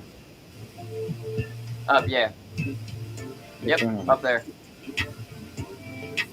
You want to go up? How many feet do you have of movement? I got 30 feet of movement. I'm gonna go behind that pillar wall that's right next to. All right, right here. All Yep, right, you're that works. partially covered. I got my crossbow out ready. Okay, we'll have Danielle sneak right here behind this door a little bit, getting ready to throw her daggers. Kevin, we'll have him hold the staff over here.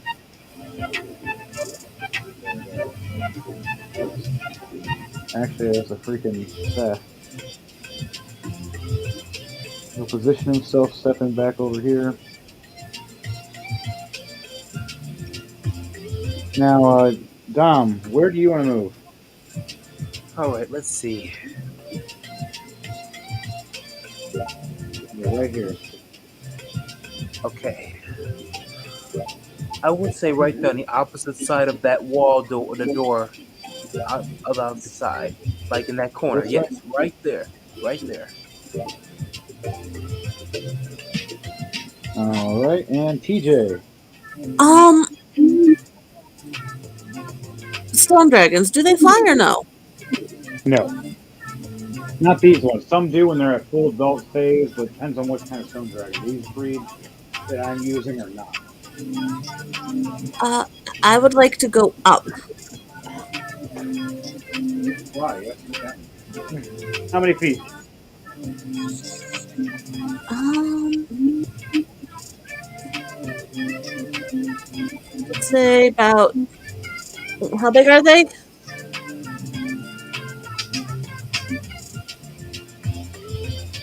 About 25 feet tall, and they can stand up to about 35 feet. 30, 40, 35 to 40 feet when they stand tall. The female is actually technically taller than the male.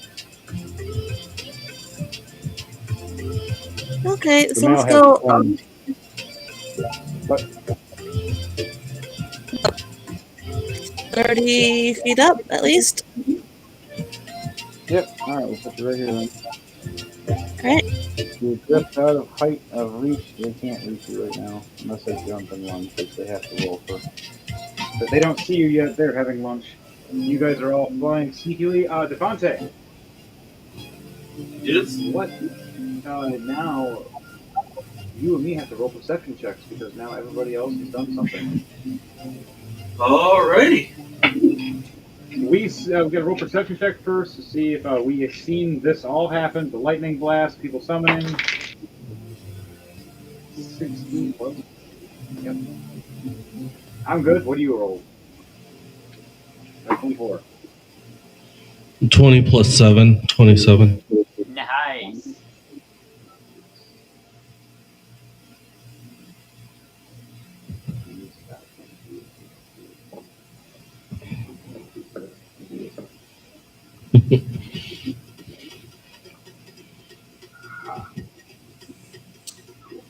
All right, so it's 27 and my 24.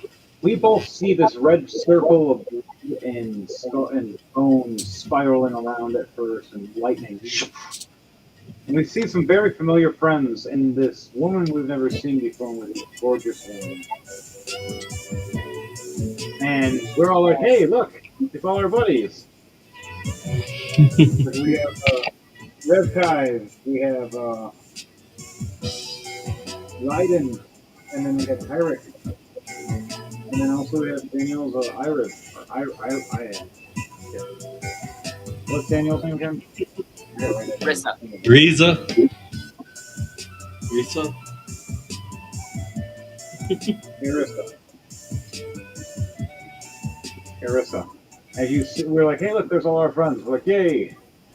We're all excited.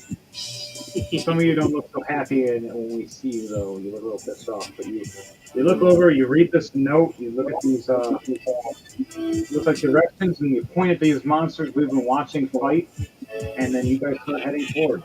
And we're like, what are they doing? And we get ready and see them getting prepared for combat.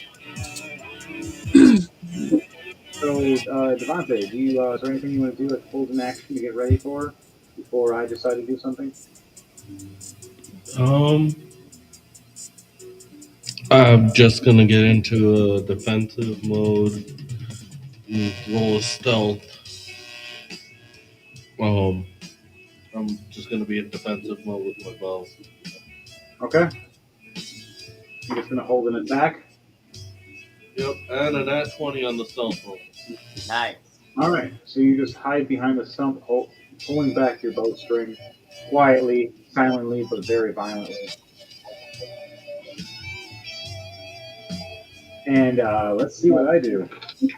I am gonna grab my greater healing potion, put it down, give myself 25 healing points, Yo. and I'm gonna pull my weapon.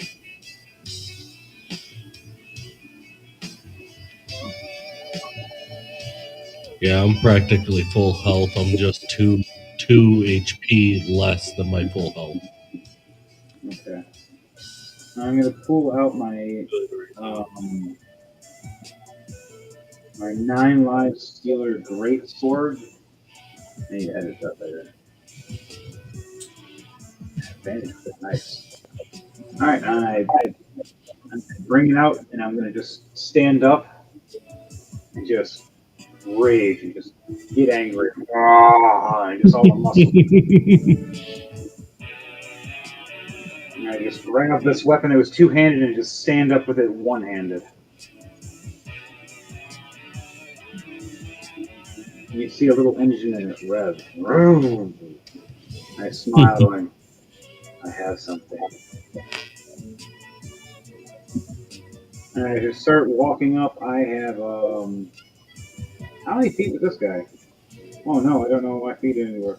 Walking is 40 feet. Hey, I got some good walking speed with this guy. So as you guys see, you see me just walk out in the middle of all of you.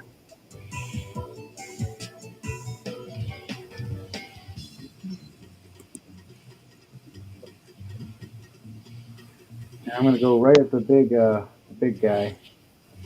I'm gonna walk past Kevin's character and be like, "Sup?"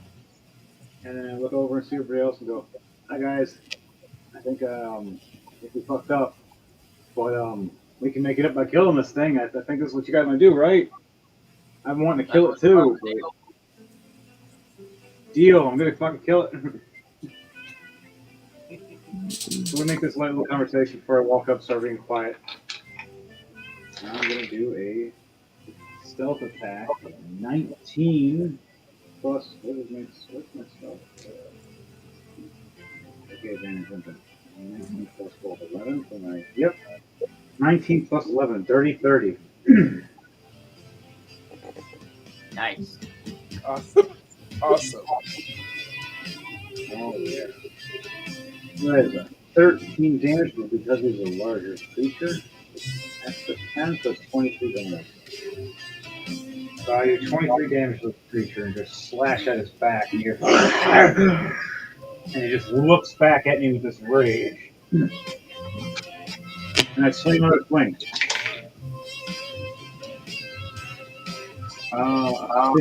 15 plus 11, 26. All right. I hit.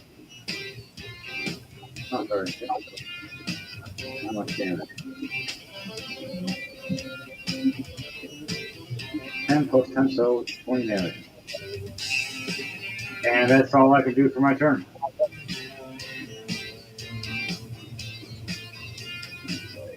I'm almost back to full health again. Okay, next up after me and Devante, actually it's TJ. It goes back to TJ now. TJ, then it goes to wait, wrong. It's Dom, then TJ. So Dom, you're up, and then TJ, you're on deck. That's what it is. I have the numbers wrong. And then Jordan, you're after TJ. Alright. Everybody else is after you.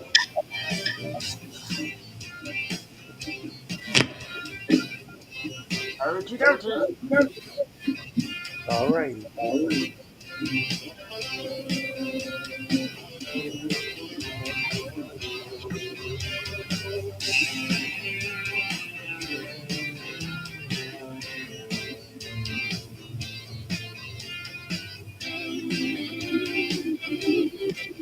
All right. Whose turn is it? It is Dom's turn. Dom, he's our man. If he can do it, we're all screwed. All right. Let's see what we're doing here at this field first. Laser, please.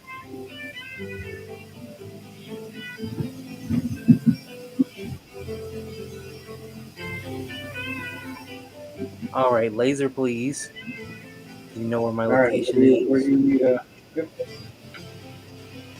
You are.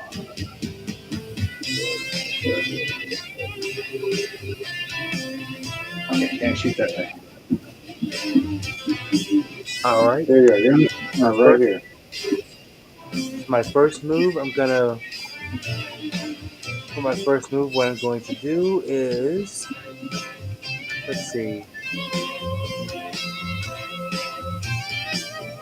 I want to roll for.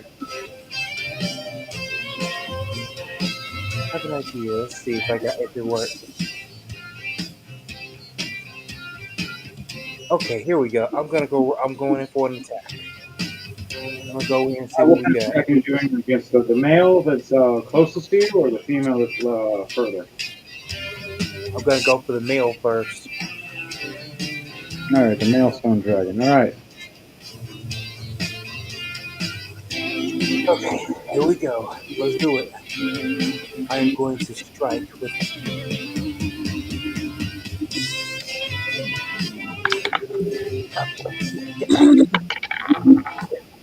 15 plus 10, 25. All right, you definitely hit. How much damage you doing? Okay, 1d6 plus 5. So I'm gonna go ahead and roll a d6.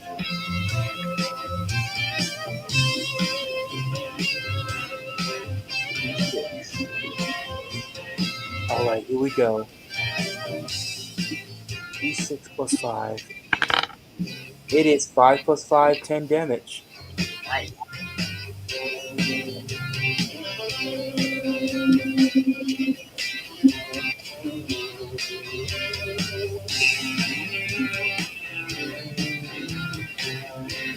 All right. That will be what huh? All right, so you attack. Do you have a third attack, or are you just those two attacks? I have a, let's see. I do have a cantrip attack. Is that considered action? A cantrip can be a bonus action. Yep. Okay, yeah, I'm gonna go for the Eldritch Blast. There you go. Ooh. How many Eldritch Blast attack is it? Let's see. It's a total of 3 beams. It's force damage. So that means I gotta roll a three. So that means I have to roll a d20 3 times for it, right? Yep. Okay, just making sure. You're doing 3 attacks. All right, roll number 1. Let's see what we got. First roll, we got a 12 plus 6, 18. 8. Ooh, nice. You hit. Second, There. second, The, second roll. armor class is 18. That was and that then that hit was an 18. You got him from the back when he, or not from the back. We got him from the front side when he was actually honorable more. The back side would have been out of 20, but you got him from like more than that. Okay, I gotta roll for the second blast, and I roll for damage after those. So I miss, or do I hit for this You one? hit. As long as you hit near like the vital spots, you hit. Saying like the All neck right. area or the front area. But if you hit near All the right. back area, no, you're hitting straight armor like it's a 2 more I'm gonna roll two. I'm gonna roll 2d20s for the second and third shot, so that way I'll collectively hit with a d10. Okay, kind of like we got a 14 plus 6, 20, and you got a 7 plus 6, 13. so 20 hits, 13 doesn't hit. Yeah. So I only hit him 2 out of the 3 blasts. Yep. So you have two. What color and what does your Eldritch Blast look like for your character? All energy is by your character. Let's see. What do you want it to look like if you're raising your hand, or what are you pointing? What are you doing it through? Your eyes, your fingers, your hand? You're kicking them at him, coming out of your mouth. Shoot my laser. Ah! The first and second shot came from my hands. The third shot just came from an I beam, which was terribly bad, which All right, kind of take you blast in the front, you bolt one from one hand, blast in the other hand, and the last one. so now I got to roll two d10s since First I hit. missed the third shot. Yep, and how was your eyes? You just kind of like not used to shooting it out of your eyes, and you're like, oh, that kind of hurt. That hurt for a bit. That was new. And for those, I rolled a C. Let's see. For damage, I rolled a 6 plus 1, 7, and a 7 plus 1, 8. So that's a total of 15 damage. Nice, nice. 15 damage first time. Blasting off on his side. You did a good chunk of damage, and you guys didn't take it out yet. Strong, sir. After, after abusing those attacks, he falls to one knee for a bit because of that because that I beam kind of took a bit out of him out of nowhere. That my turn is end now. All right. That took a lot out of me, whatever that I beam was.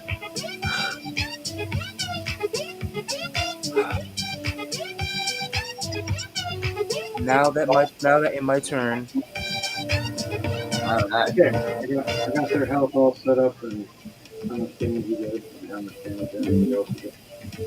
So, everything's done. Next on the deck is TJ and then Jordan.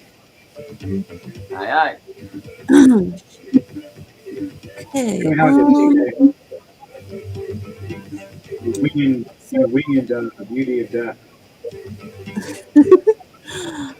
I would like to go after the female dragon. Um, I would like to do a sneak attack with a thrown dagger. Okay, what kind of throwing dagger? Hmm? So, is it your poisonous dagger or is it a special kind of dagger? Just a dagger. Just basic dagger? Yep.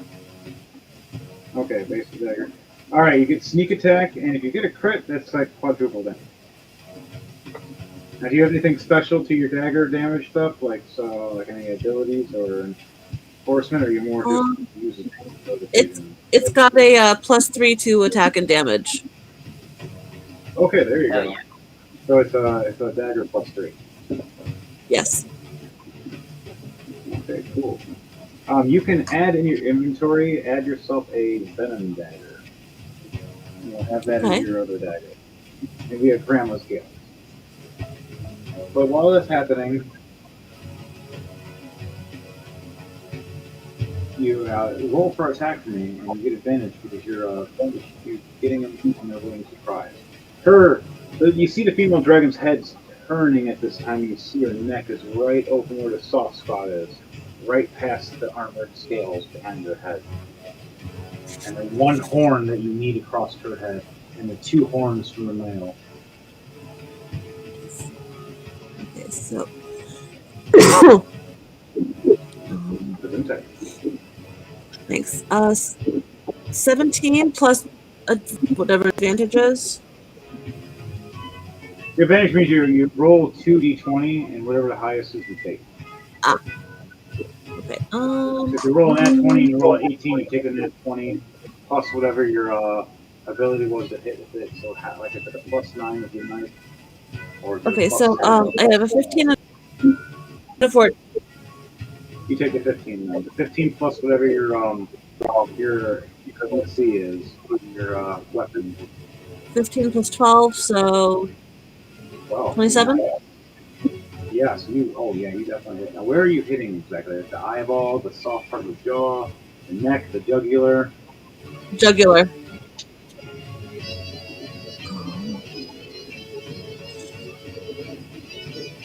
And that was a sneak attack. So that's going to be double damage. So mine thinks right now says right now says 8d6. All right, so roll that, and then whatever that is going to be doubled.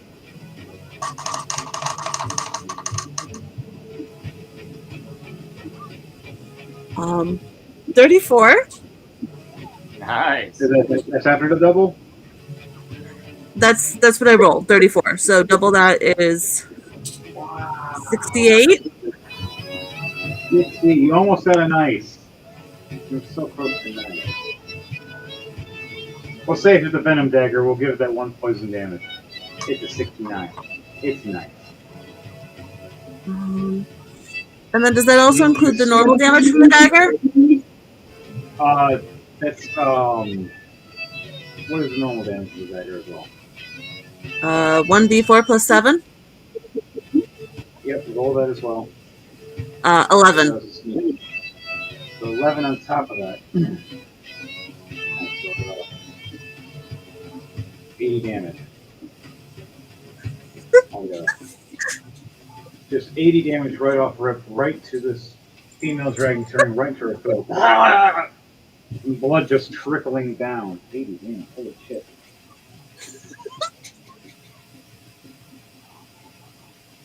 She's about half health now. Alright, so that's your first attack. What are you doing with your second attack? If not, you're also your bonus.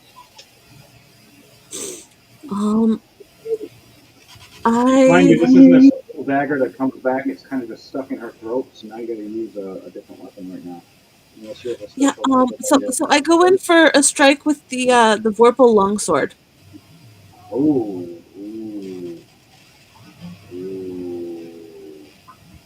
Go on. And All I'm right, you gonna get advantage for surprise. You're flying down at her.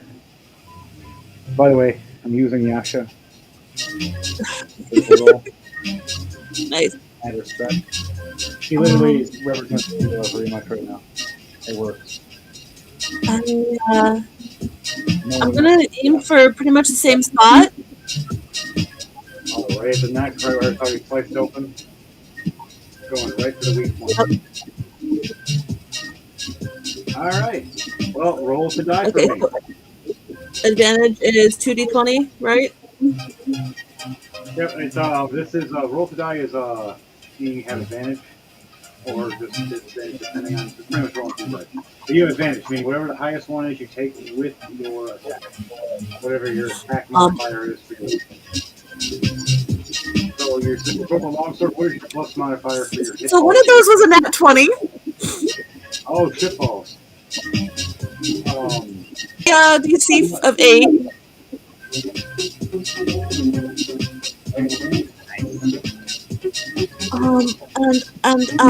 So the Vorpal longsword.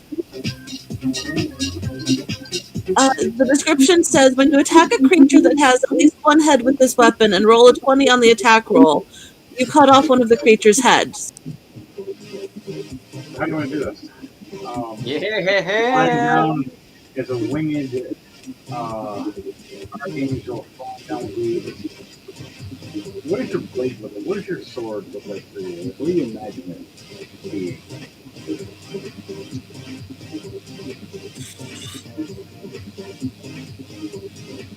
Do you imagine it like the sword she's actually holding, or do you imagine something else?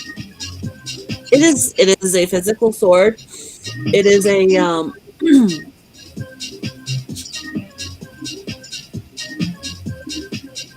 Your imagination, that's all for you.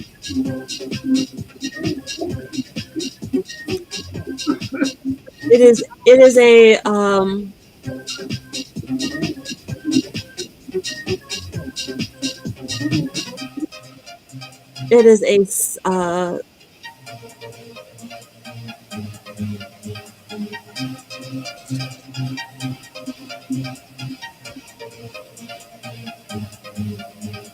the blade is obsidian with purple runes down it. Nice. That glow.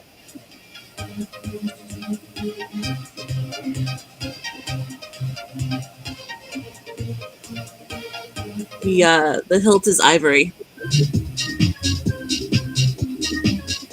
Oh, that's beautiful. So you got ivory, ivory cloak, ivory handle with the purple looking at sword. You said silvery sword? Mhm. The blade is black. Okay, the blade is black. Ooh. So you got this like obsidian looking blade that when it hits in the right light, it kind of shimmers into the embers or with the purple gems inside to make it look like a little bit of a purple in its swing. And you got this white handle that just offsets it like a yin and yang spinning slab or a crescent Hmm. moon. So how do you want to do this when you're taking out this female dragon turning here with her neck already split open from your dagger, about to fall out as she's moving at you, and you're just flying right down at her with this sword, about to swing right at her. Um,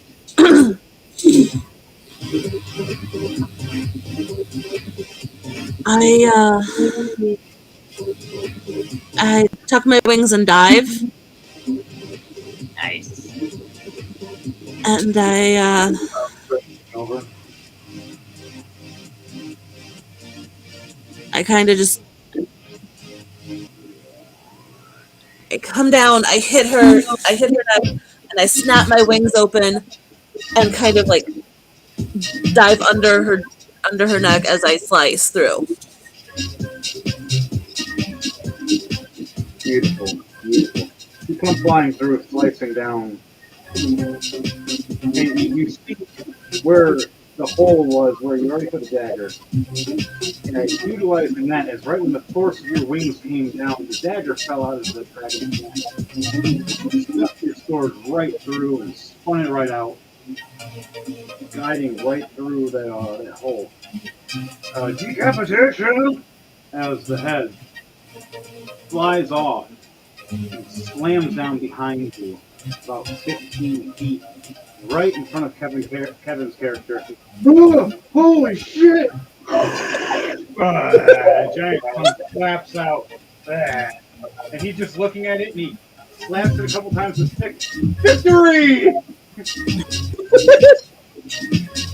Blood starts squirting out of this big dragon female. The body collapses one knee to the next to the hip, right into the water, spraying the rest of the little bit of damp, watery grass and turning it all red. The male dragon looks over pissed right at you. He doesn't care about anybody else right now that's messing him up. He sees that his companion just died and he's pissed. He's looking right at you. You get a rolling die for rolling so high. You want to use that extra attack, and you've also got that bonus action still. Yeah, Attack go. again. Yeah, let's go for him. All right, let's see what you do. Roll the die. Roll with advantage and come flying down to your sword.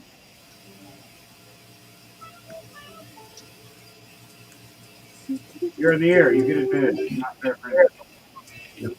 But when you're on the Okay, ground, hold on a second. Okay, so advantage again.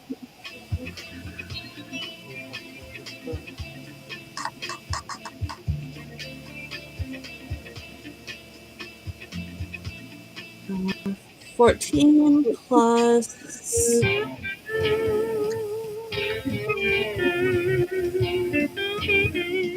14 plus what? 14 plus 9. 14 plus. All right, 23. 3. So you hit.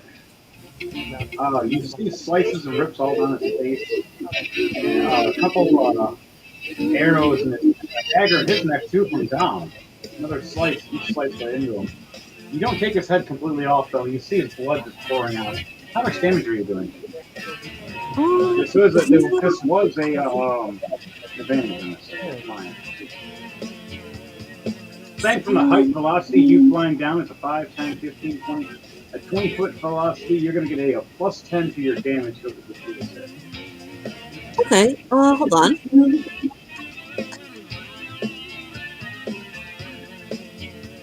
So, My uh, character's advantage in the air for a lot of reasons. you said plus 10 to whatever my hit is? Yes. So, 18. 18 damage.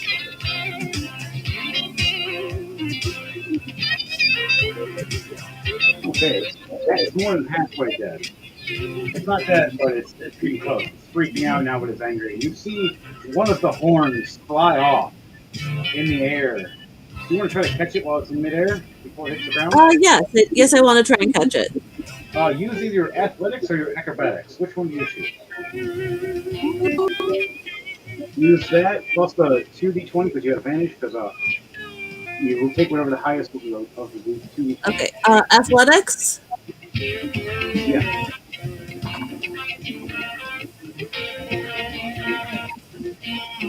Plus 2d20? Plus d20. You roll 2d20 and pick the highest.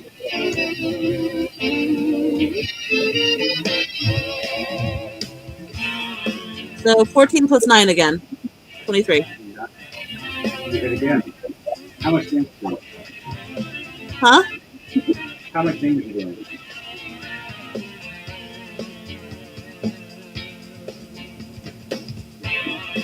No, that was to catch the horn. Oh, yeah, sorry. I don't. Yes, you catch the horn. How do you want to catch the horn? You're flying in the air. This horn's like flipping around, doing like a slow 360 boop, boop, boop. A little bit of blood squirting out of it.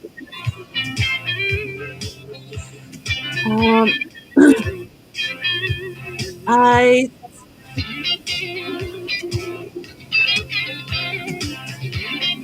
fly up just under it and reach out and grab it. All right. Now, mind you, every action is two physical attacks, so you still get one more sword attack.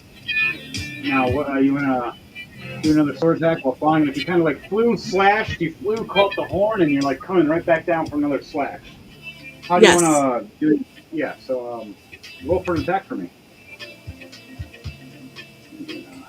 Time is almost up for that.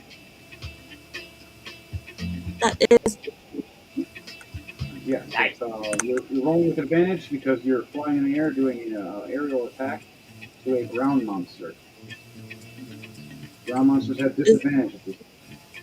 Okay, so that's 2d20s again, right? In the air. Yeah. What? That's 2d20s again, right? Yes, you roll 2d20s, you take the highest. Okay. Okay, so a 15 plus the hit. Up a 9. Yeah, it's a 9. 15 plus 9. 24. You hit. All right. How much attack? How much damage are you doing?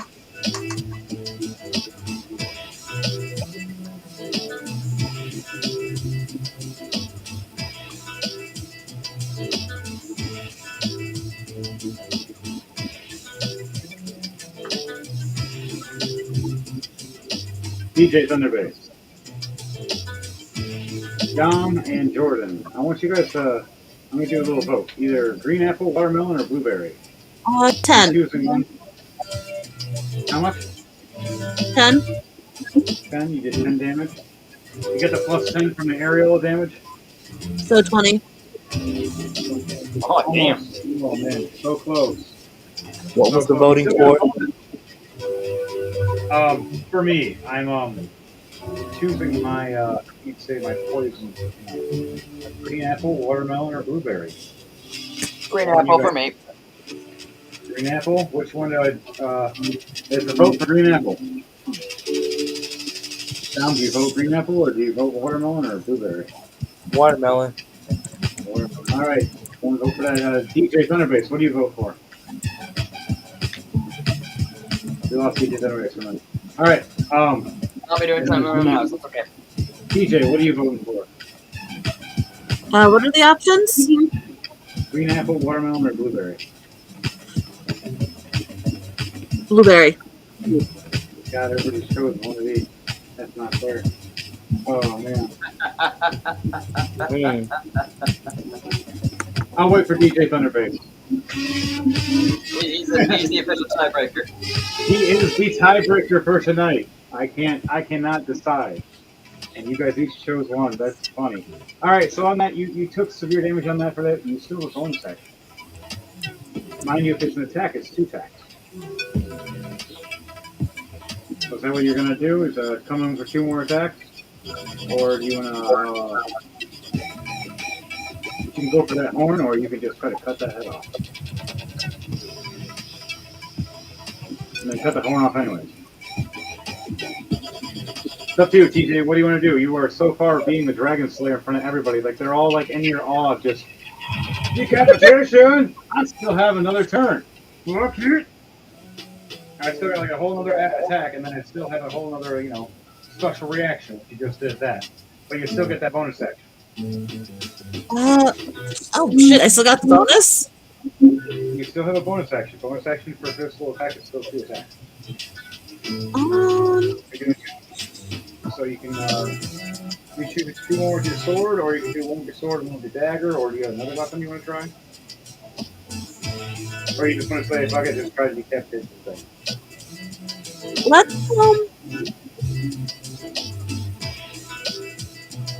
Let's hit him with the dagger. Alright, so you're gonna fly in throwing a dagger at first? Yep. Okay, roll for attack. What's your plus modifier for your dagger? +3. I had two of them. Alright. +3 plus what's your roll? Throwing two daggers? Or are you just throwing one dagger and then going for a sword attack again? One dagger and a sword attack again. Alright. 19. Okay, nice. If you had fighter in there, you think that counts as a critical. I don't know. What's your class again? Thief. All right, just straight up thief. Oh, if you had like a couple of fighter, you would actually get like a 19 to your 3 levels. Once the third level in, you drop down to a 19 to your crit. Okay, so 19 to hit, and then 10 damage from the dagger.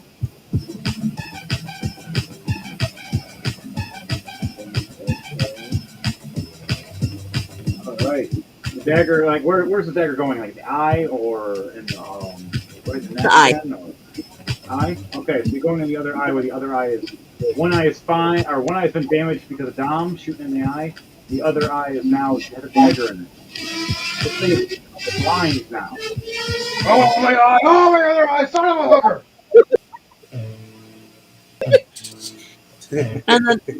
And then I'm following it up with the sword attack. All right, now roll for that attack. You get advantage to flying, coming down with velocity, and you get extra plus 10 to your damage to hit.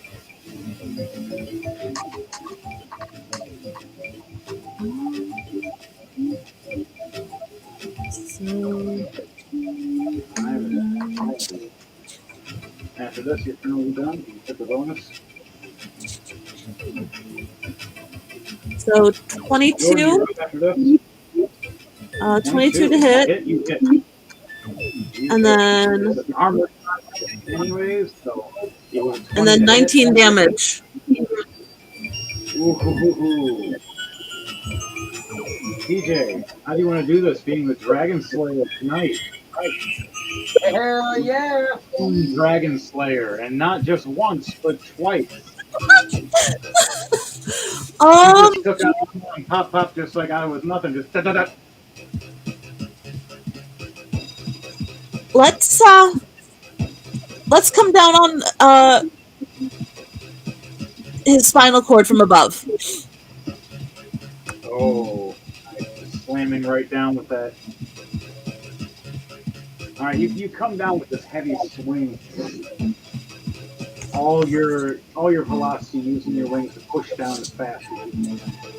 And you see the neck finally slice through it. The other slices originally from Dom, and then from you, and then the other hits just ripping apart. Finally, your sword goes as the head just comes down, dropping and rolling right in front of Dom's feet. And then the panda says, I'm still standing. Yes, Panda's still standing, and he's gonna fight tonight. He's gonna kick you in the nuts and teleport. All I was right. not ready for that. No one knows that he pulls out two pistols and shoots you in the butt Perfect and timing. That calls was you a dirty awesome. slut. No, sorry, I had to. I just TJ made it up myself. Dragon Slayer tonight. She slayed 2 That's dragons actually tonight. pretty good. God, 2 dragons? What the Yeah. hell did I miss? Decapitation. Fuck. Kill the watched epic the kill. That's epicness what you of missed. TJ and her hidden skill that she's been hiding for years in D&D that now she finally gets to express. Nice. So, Well, Panda, shall be we'll have playing- you turn after Jordan, all right? all right. I'll be playing as Kamarsh, the Yeah, I already have him. He's sitting with the old witch right now, and you guys are playing knife hands. You're stabbing daggers past each other's hands while you're drinking. nice. You guys are having fun right now. That's usually what TJ's character is doing with their grandma, but right now you're like, I want to take a whack at this. She's like, I got potions if you lose a finger. Aw, but that makes it less fun. I like you. More alcohol instead of potions. All right, so back to it. This dragon blood squirts out. It drops down on all fours, trying to reach its body, even though it doesn't have a head anymore, to its female companion, drop dead. As now you have two dragon heads rolled around. You need to take still that final horn off his head, and you have the one, and you still have to take the one off the female head. Which we're gonna have Kevin taking the female head off that, making it so he does something right now. Fails the first strength check. Fails the second strength check on that one. He hurts himself by 5 points. Yeah, he fails the strength check. He's not very strong. Yeah, he needs help with this. My spiritual weapon's going to help him while that's happening. All right, you guys want to cut that other horn off? You guys are now out of the pack right now. You're out of initiative for fighting, but you're still in initiative for taking turns. So Jordan, still, it'll be your turn in 1 second. TJ, is ready to do your turn.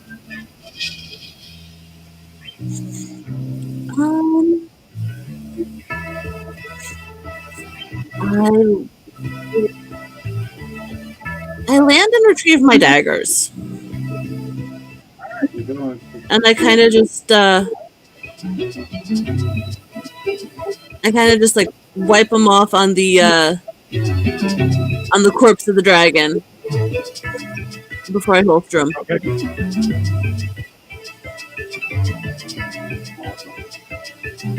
So, in that moment, And I kind of like shake out my wings a little bit and say, "Well, that was fun." you're an applause from Eli the HartsMace. That was fucking impressive. I don't know who the hell you are, lady, but holy shit balls. Like, by the gods and the holy squirrels, you are. Wait, did you come from the holy squirrels? Do they really exist? I don't know that they're holy. Well, But I do know some squirrels.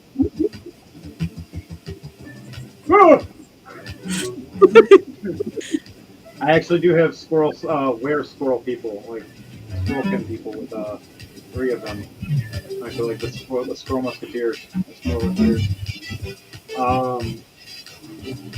We'll talk about that later, though. After we get to the new studio in the future. Yeah, that's other news. Back to it, guys, girls, and squirrels. If you can capture pick up these stone dragons. Surprisingly, So- Toad is dead.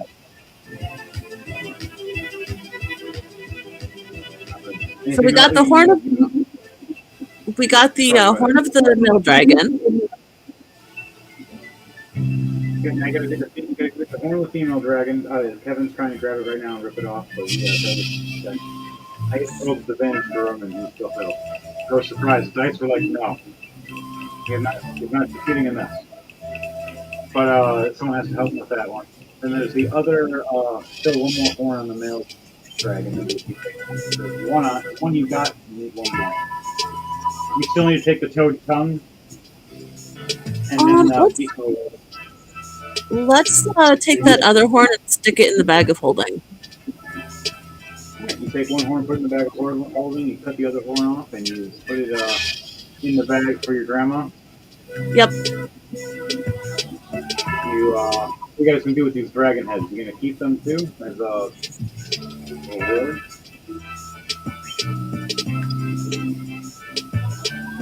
Eli looks over going, I don't mind having a mantle. I'll grab one for Lucas. And we'll grab them and take them. Put them in our bag of holdings. Kevin over here helps finally succeed with Eli to help cut in and rip open the female dragon horn. I would like to take some dragon hide. Alright, go ahead. You take that. Now, Jordan, it's your turn while she is cutting up a dragon hide. Roll 2 strength checks for me, though, for your character, please. TJ. Because it's going to be tough. Like Strength check? Yeah, the strength check. You got to try to carve in. That or not, it's still kind of hard to cut.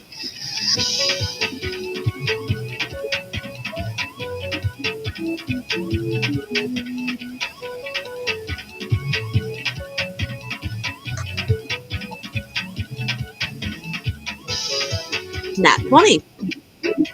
Okay, nice. You just start cutting through like it's nothing with your big vorpal sword, just swinging away.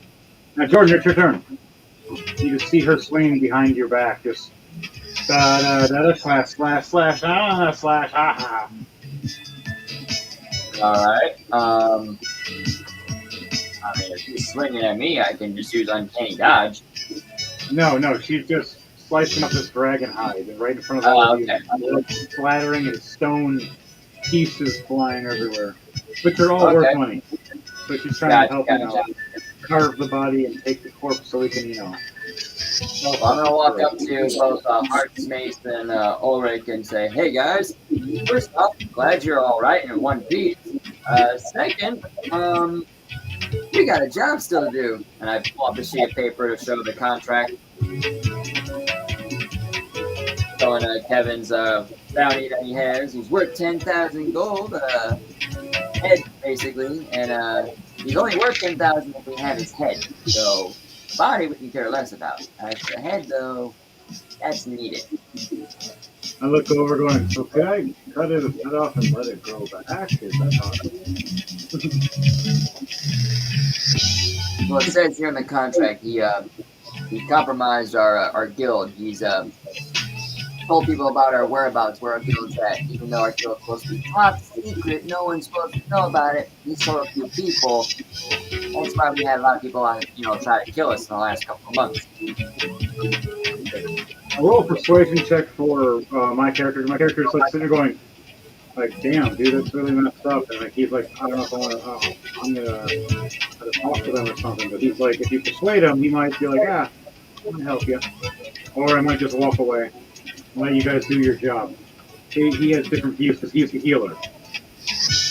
But I got to roll by my character. My character's going, I'm trying to keep everybody alive. You're trying to fucking kill people. But hey, if you cut his head off tonight, the resurrection story. Woohoo! 16 plus 2, 18. 18. Yep. Got me. I got a 10 plus 4 out of 14. And they're going, I see your point where you're coming from, man. I'll do my own thing. I can't kill him myself. I'm the healer. I have an oath. I gotta keep you guys alive. Oh, you're the head assassin, guys. You just and Iris, like, or Irissa, like, that's your guys' job. You abide by contract. It told me not to be in this. It even said them to fuck off. Like, I All can't right, even just say want to make sure you know what's going on. That's all. He turns around and shrugs his head, going, might resurrect him, might not, depends. And he just walks away, shrugging his head, going, damn. But fuck it. And he just like, it's not my job to worry, my job's to heal. We'll see if he's alive after they're done. Or see if I can leave if there's anything left of him for me to heal. Depending on how you guys eradicate him, it'll be fucked up. Or if you just cut his head off and I just resurrect him. Here's the head. And then he gets resurrected and they still have the head. And he sees his head later on. He's like, why is my head in the window? Oh, it's a good decoration. He's the fucked up as he grabs the head and goes into Warlock and uses his own skull. That is messed up. So badass. Then he can really be a Ghostbuster. There you go. That'd be fucked up. That'd be a dark story for him. Yeah, I don't know if he was that way. But back to it, Leiden. Yeah. Alright, you anything else you want to retrieve off these stone dragons, some of their horns or back pieces? Yeah, I don't need no horns. I'm good. I'm just gonna go. Alright, you guys all ready to fulfill the contract. Pando. Pando back? Yeah, he's Yep. What's Alright, up? homie. Roll 2d20 for me. Alright. So, oh no, should I go physical dice for this or should I go virtual dice? Hey, my physical screwed me over. I had a 3 and 4. Okay, so going virtual. I do both. I always do both. So I don't trust those. 15 and an 8. That's not bad. Pretty good. Pretty good. Alright, now roll initiative for me. Alright, initiative.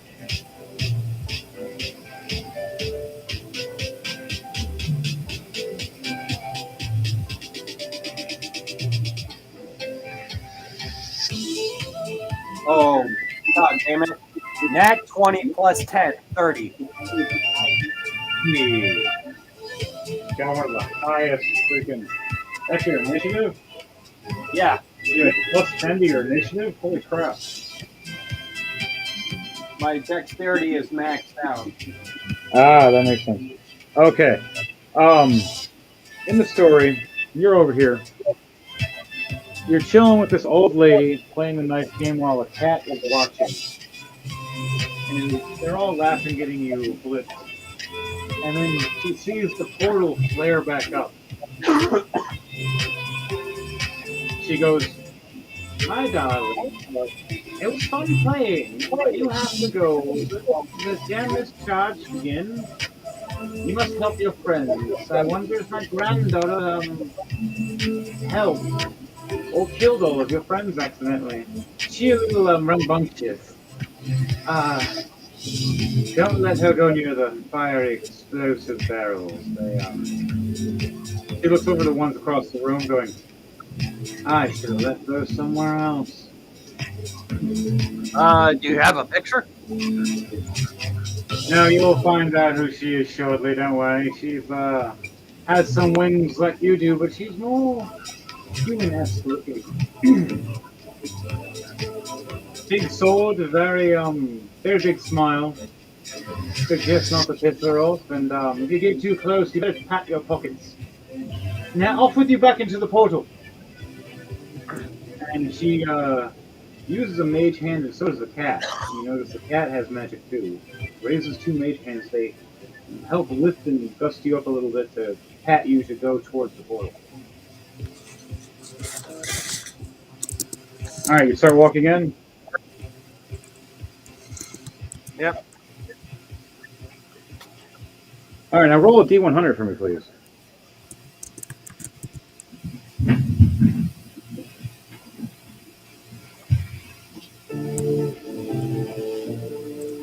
squirrels, 96. Nice. So, you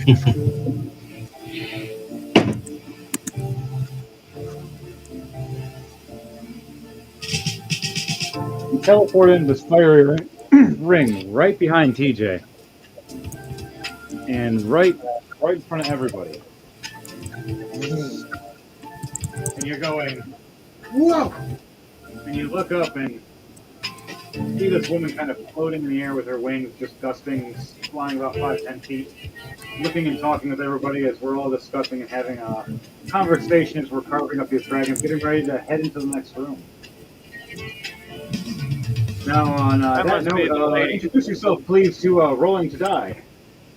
I am Pando, and I will be playing as Kamarsh, the gunslinger assassin. I like it. I like it a lot.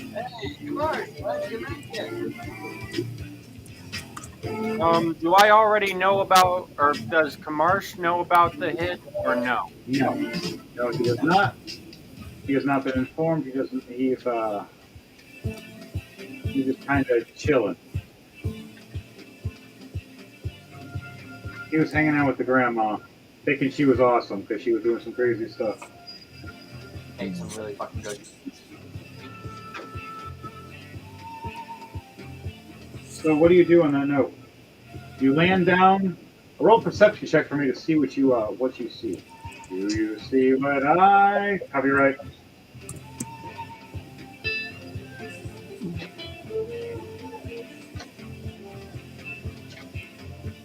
6 plus 7, 13. 13. Oh wait, I forgot. No, that's a proficiency bonus. I thought it was like always advantage or something. Never mind. No. Only up to certain things. When you're flying in the air, you got advantage to gunshots. Right. You, Devontae, and For PJ perception. are pretty much like the death in the sky kind of people. Death from above. That you guys pretty much would be the trio of death just from the sky. Like, seriously thinking about it makes me laugh. But, and then the rest of us are on the ground fighting.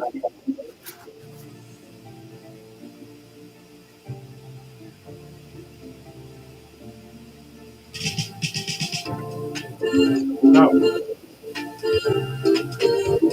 You roll for your perception. 13. 13? Maybe the music's a little too loud. Am I too quiet? You'll type it in the private chat. Test 1 2 1 2. Test test. Okay.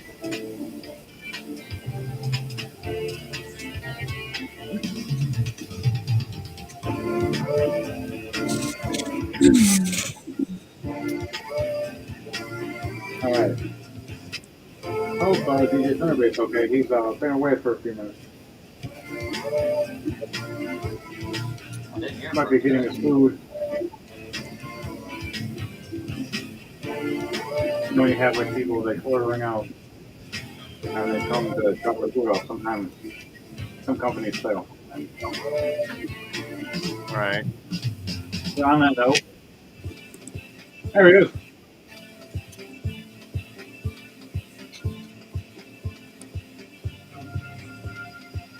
How you guys doing? Pando's here now. Yep. Test 1 2 1 2. Yep, everything's going good. We can hear you. Cool. All right. So let me see. Perception was a 13, so I see what I see. And nothing more, unfortunately. I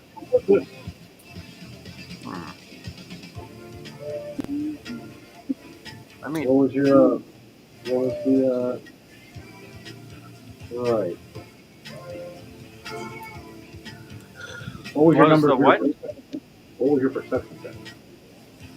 13. 13. 1, 3. Thank you. I didn't hear you the first time. That's Okay. fine. I heard you the second time. But all right. So you needed at least a 12 to see what's going on.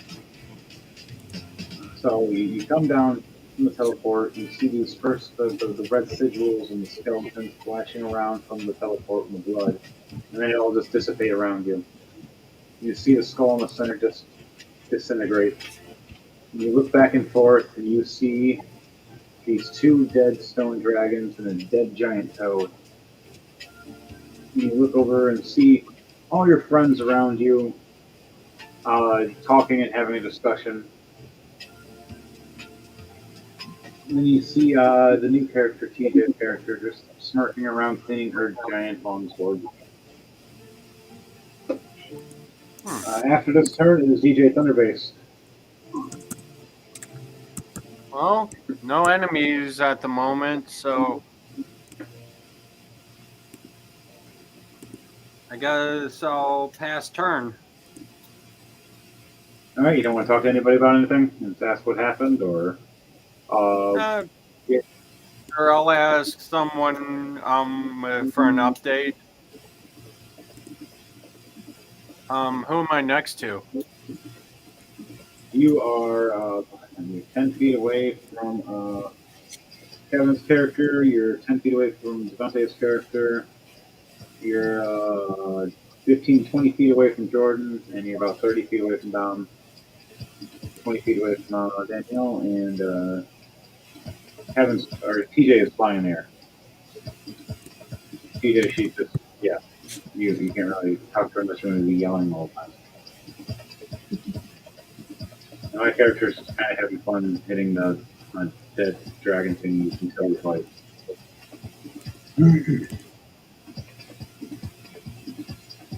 So what are you doing?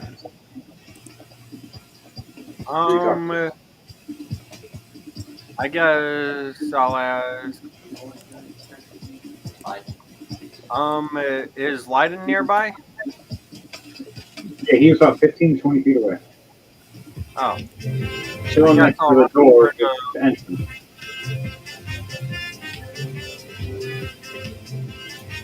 All right, so you hit him. What are you going to say to him while you're entering before you end your turn? Hey Leiden, what'd I miss?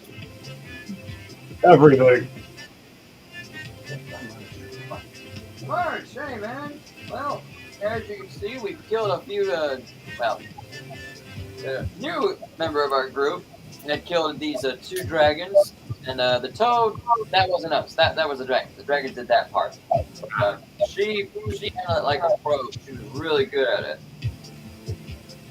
And then, oh, by the way, and I pull out the contract and show you that contract for, someone's head. I look at it like a curious bird, twisting my head 180 degrees one way and tilting it 180 the other way. Yes, I rolled. Staring at it. I rolled for who would betray, and he was numbered that it rolled on. And him not being here makes it harder. But I'll play and try to play as a character as best I can.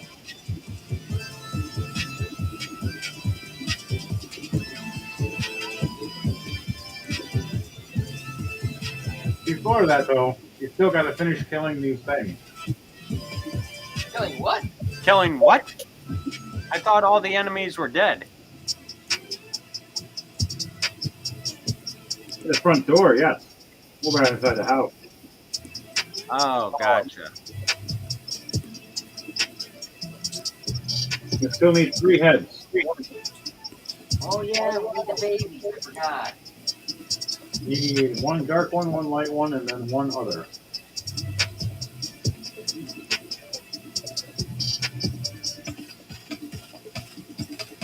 So you guys all ready to head in and mass slaughter you horrible people? Sure. All right. Dragon genocide. I'll go up to Kevin and say, hey, Kevin, why don't you go first? Be my guest. I insist. Do you want a persuasion or do you want to do a deception? I want to do a persuasion. All All right, roll. Actually, And which one? you have advantage. You got advantage at all? So my persuasion is only a +2. My deception, however, well, both are +2. So either way, it's a +2. That is a 4 altogether.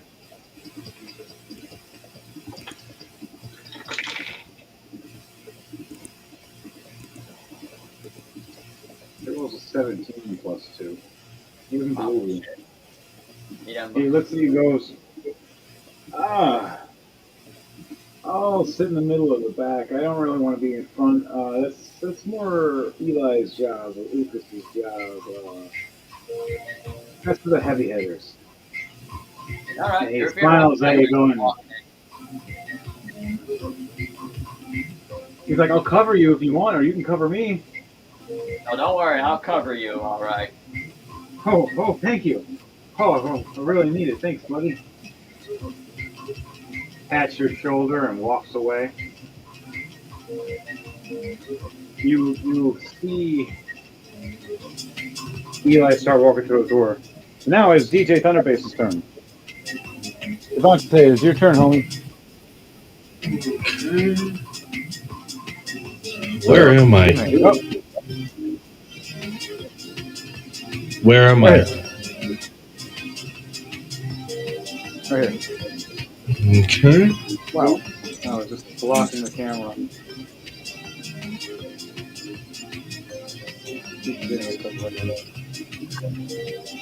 If there's no immediate, if there's no immediate enemies, then I guess I'm just gonna follow everyone. Yep, the enemies are in this general direction. So you're gonna head in this way. I'm heading in right now. Daniel's heading Yeah. right behind me. That's one. That's two. Now we'll have Kevin follow behind, and then Jordan behind Kevin. Dom, you want to follow behind Jordan, or you want to be further in the back?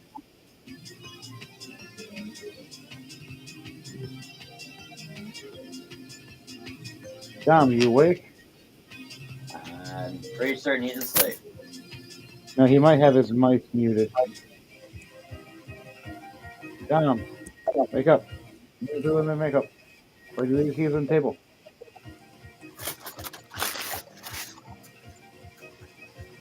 Wake up, Dom. It's your turn.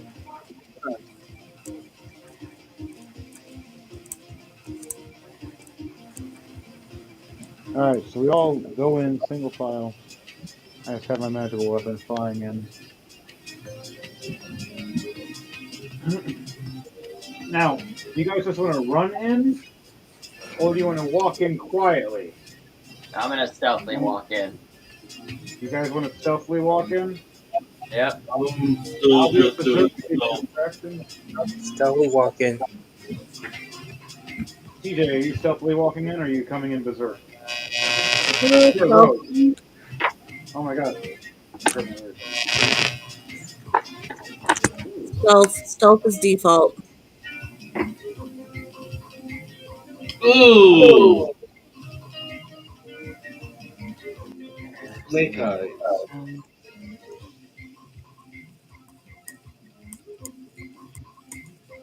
I literally just rolled snake eyes.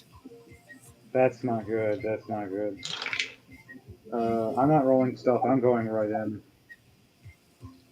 I'm at full health again. 19 plus 5, that's a 24 for me. 24. What'd you get, TJ?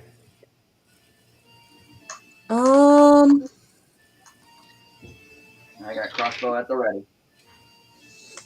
Kevin got a 13 plus 4. We got a 17. He's doing good.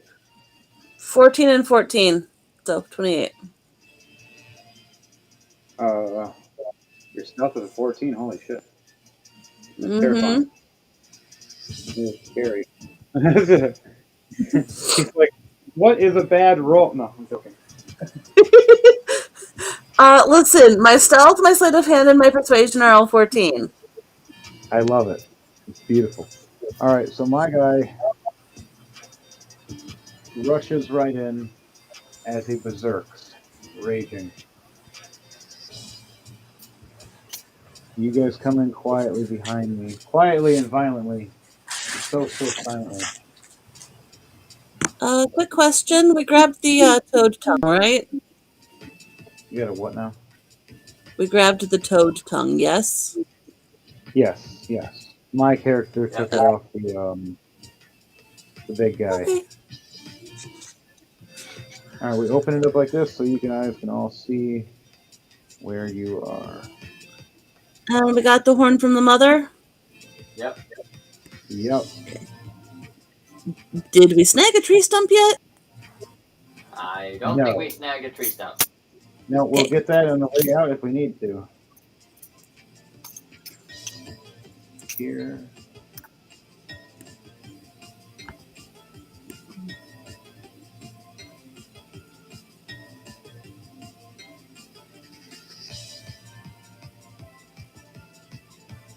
There are 5 enemies in here. As you guys walk in.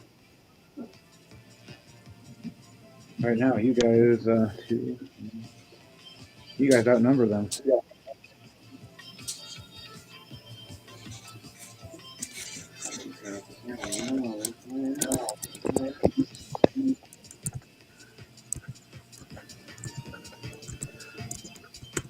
All right, you guys see yourselves good.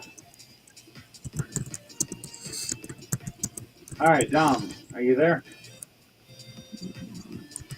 Yep. All right, cool. What are you doing, Dom? Your character walks in silently with everybody. While I'm Uh-huh. running in, berserking, distracting everybody. I walk in, just averagely, just not doing no noise, not moving too slow, just walking in, but careful, but being aware of my surroundings. All right, so you're just strolling in. All right, so we'll have me running berserking. You coming in right after. Da da da da. What the hell? And everybody else starts walking in quietly. Even Kevin rolled high for his stealth. So every one of you, all the rest of you guys walk in, except for Ukas, as he's just getting used to his wings working again, flying up real fast, coming down, and oh, ow! That's all you hear loudly as these 5 youngling dragons are like little baby worm drakes. Look over and they all look back and just all surprised and angry. As you see little stones starting to grow on their body, but it's just not enough to protect their skin. They're looking very, how can you say, weak in those dangerous points? Weak vital points. Very open. What are you guys going to do in that time? Say again. Dom, you're first for this, and then after Dom, Dom is Devontae, he did his thing. Yep, Dom, and then after Dom goes to TJ. Yes, you will. You still have 4 HP, don't you? Yeah.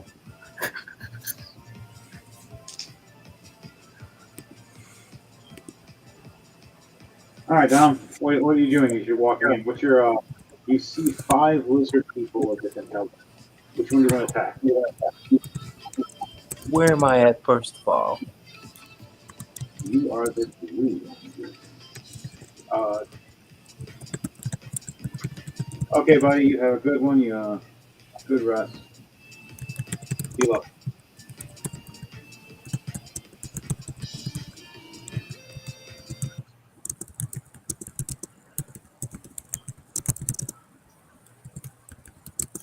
I have backup for that when it comes to music.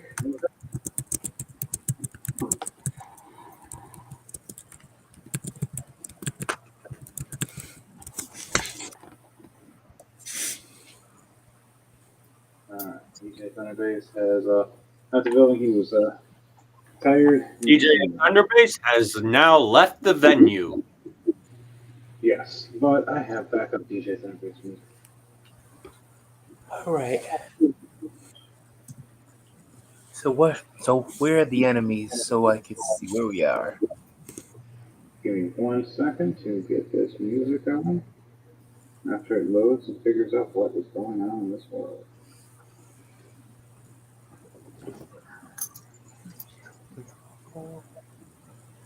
Mm.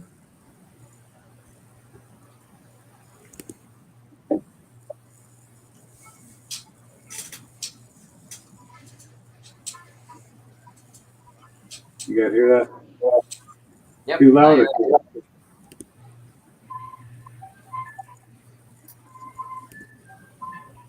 perfect. Okay. All right, Dom. All right. Where are we gonna put you?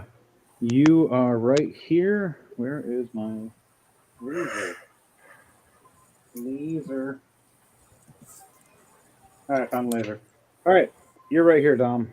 See yourself. Yes. All right, there's an enemy here, here, right in front of me where I'm about to hit one.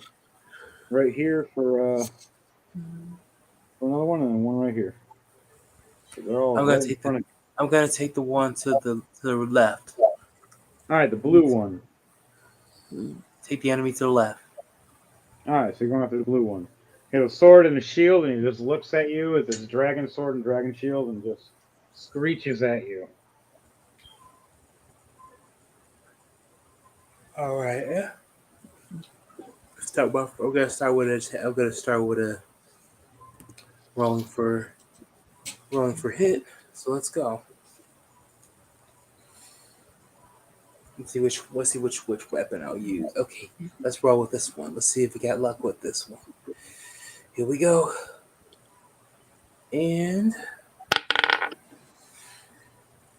it is a 11 plus 7, 18.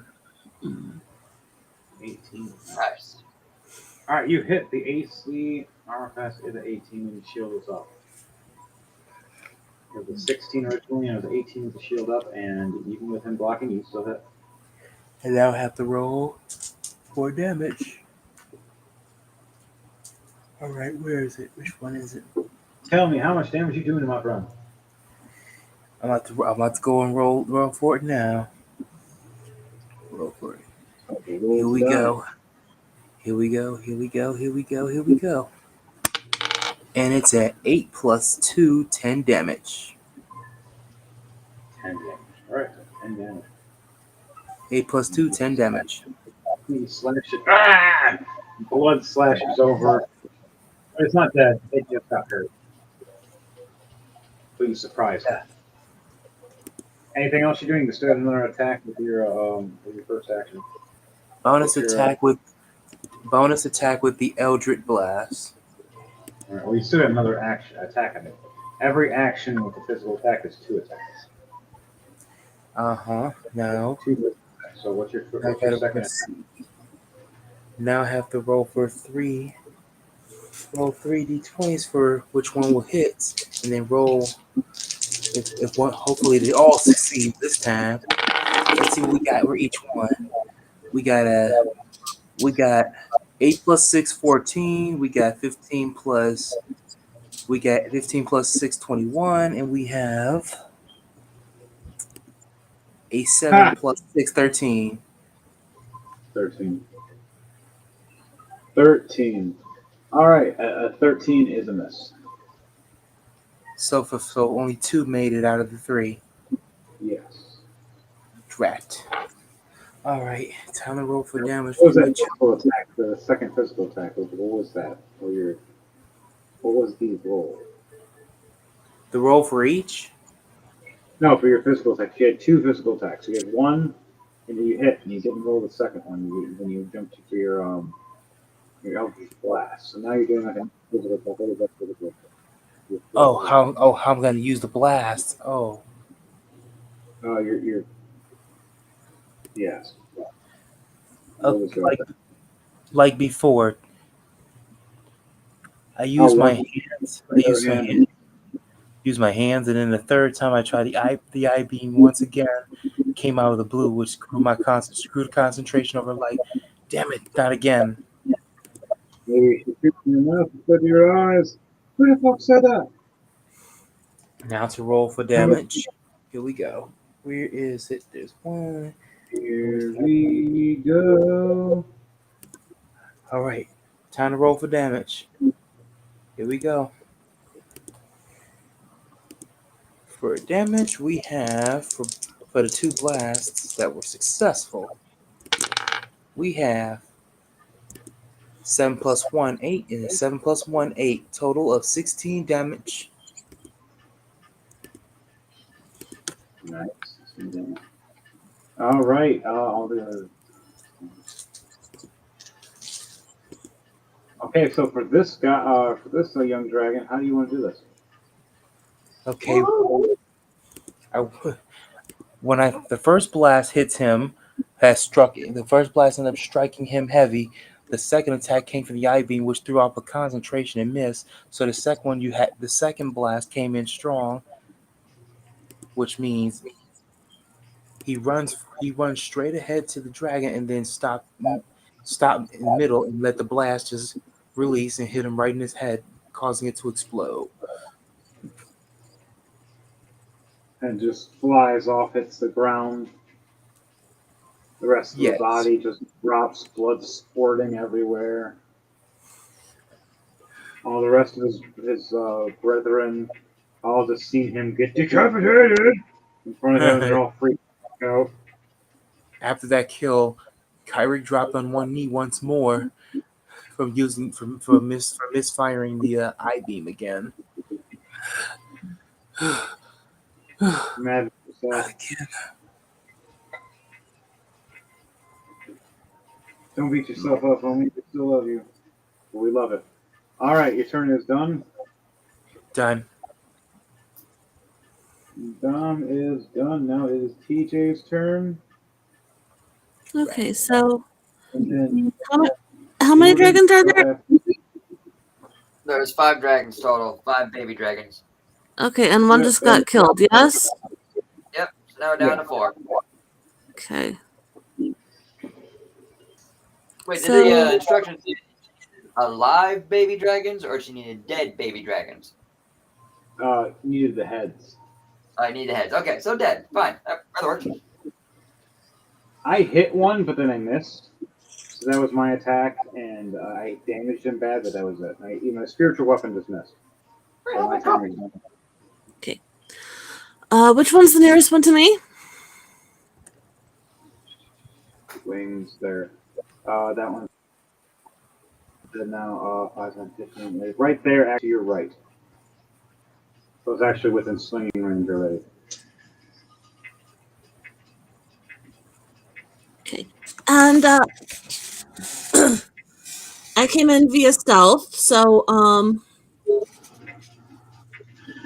Yeah, they're distracted right now that they just watched Dom's character just murder one of their brothers. They definitely don't know you're there. huh?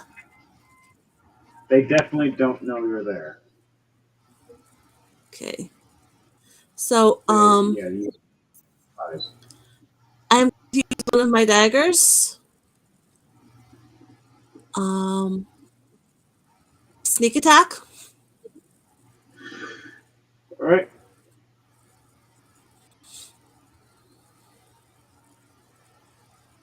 So that's So this is the light one that you're trying to get right now. yes. So that's 29 to hit. Oh yeah.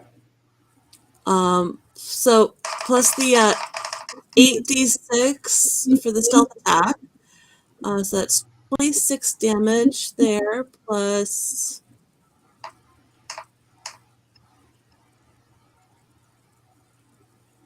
36 damage. How you gonna do this?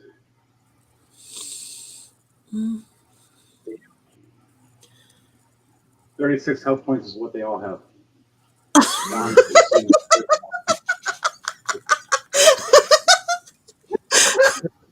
These things are like you're a nightmare of these goddamn things.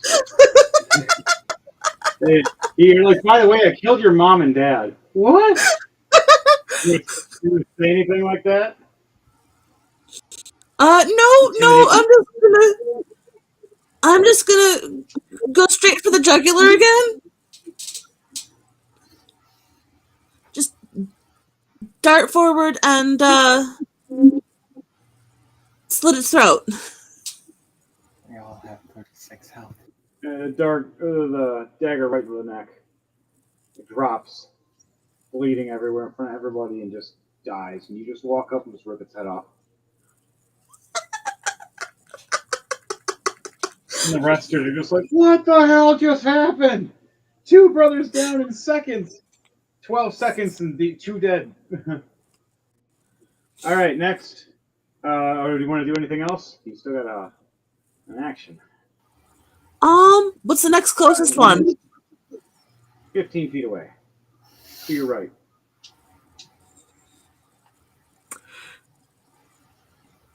I go for an overhand swing with that one with the longsword. All right, Go for it. over. 5, 10 feet. Swing with your longsword. So that's a 25 to hit. It's a what? 25 to hit. Ooh, you got a nat? Or is it just a dirty 25? Dirty. All right, it's fine. All right, you hit. How much damage? 6 damage. You hurt him, but you didn't kill him. You just slashed him with it. Where are you slashing him? Like, where are you slashing him at with the sword? Well, I was trying to take its head off, so. Slashing at the neck is like a nice cut in the neck. Yep. All right, slashes hold his neck, looking at you all terrified, thinking, "Oh shit, I'm next." All right, you get one more attack with this action. What's that last attack going to be? What's you rolling? Roll to die for me. Roll what? Roll for advantage for attack. Roll 2 die. Okay.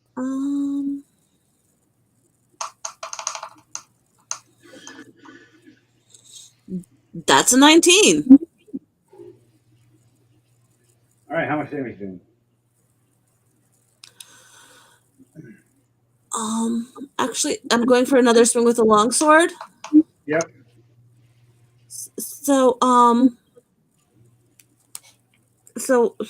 at 24.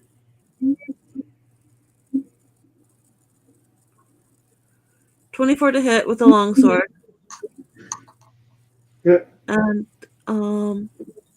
advantage is plus 10. Only when you're flying. Right now you're standing.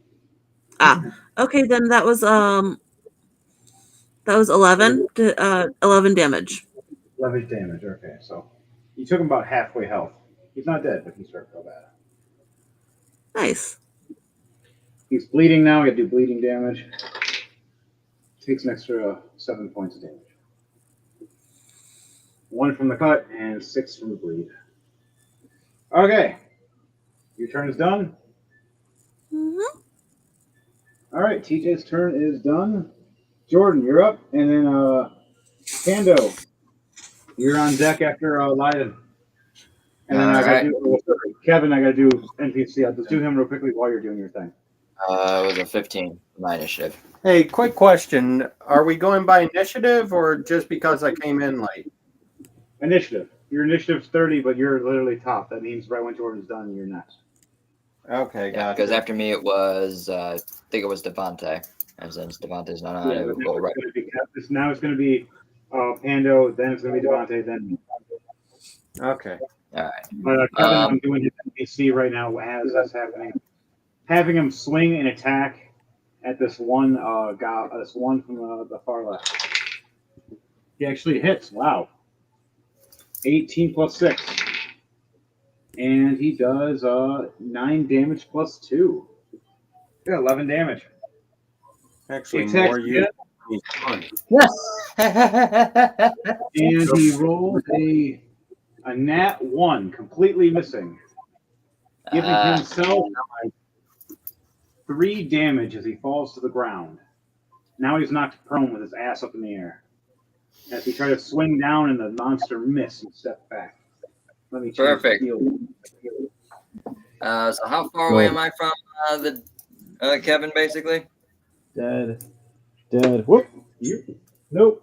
Lost that guy. Hang on.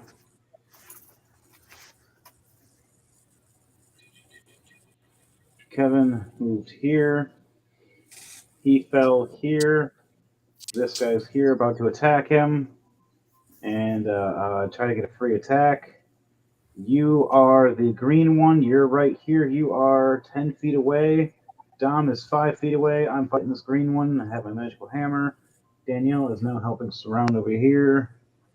TJ is over here. She just slaughtered these two. Devontae is over here. And Evan is standing right behind Kevin as well. So you and Kevin are both. Here we go. Right here. So Pando is 10 feet away. You are 10 feet away. Dom is 5 feet away. I'm dealing with something else. TJ is distracted, having her fun, taking heads, counting the colors. She needs a dark one now, and she's like, I got a blue one, I got a light one, I need a dark one. She's like, I need to make a rim crown. My first mission out by myself in a long time, except for that one I was gone for 7 years, and I forgot what the hell happened. Your niche is a bitch. Well, lots of drugs. One of the two. Well, a bit of both. Winning.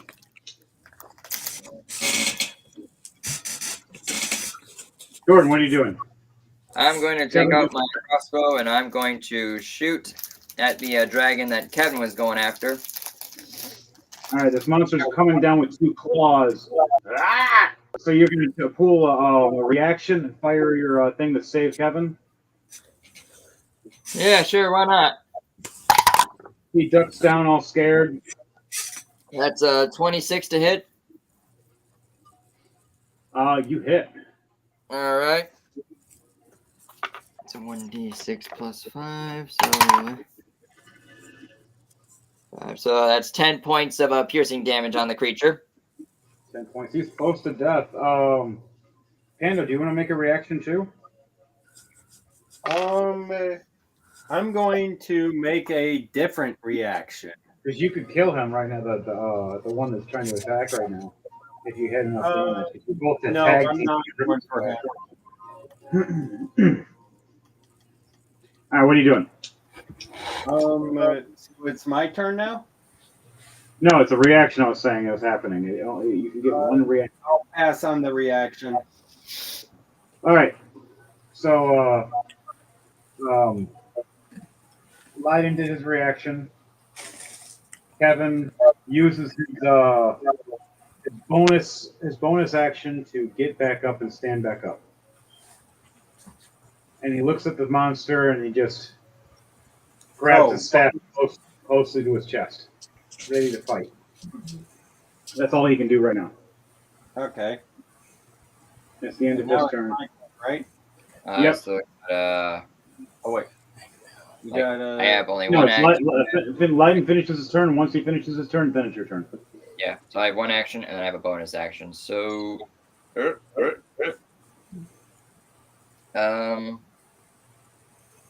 let's go with. I'm gonna cast Gust. It's a cantrip, and I'm gonna use it to. I'm gonna use it on Kevin and blow him away from the dragon. Oh, you're gonna try to help him? All right. Well, how are you gonna help him? I mean, as the dragon's basically getting ready to come down him, I'm gonna use my hand and do like a flicking motion and a gust of wind that's gonna basically knock him 5 feet away from the creature. He doesn't take any damage; he just gets blown away. He has to make a straight saving throw of 15. A strength 15. Yeah. Wait, what would you got a pistol? And 11 plus 3. What was that again? He got a 14. He failed. Okay, he only gets knocked 5 feet away, so he's only got to move one space over. It's not bad. Where do you want him to move forward 5 feet? All right, where was he at again? I already lost track of him. He is the green. Oh, he was down. He's right here. And now he got knocked 5 feet away. Yep, that's fine. Perfect. Yep. So, yeah, he's right here, right next to the monster.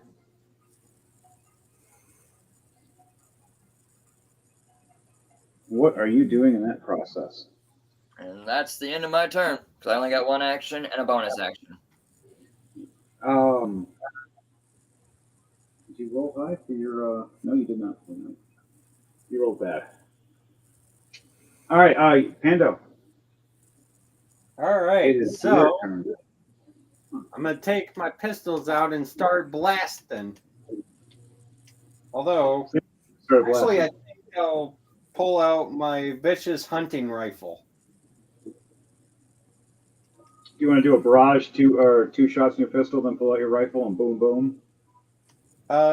Yeah, I'll do that.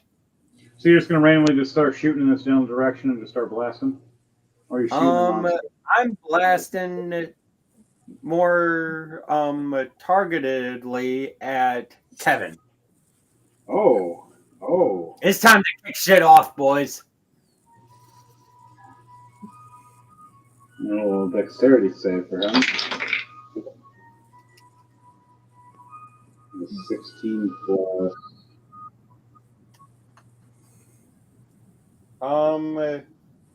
27.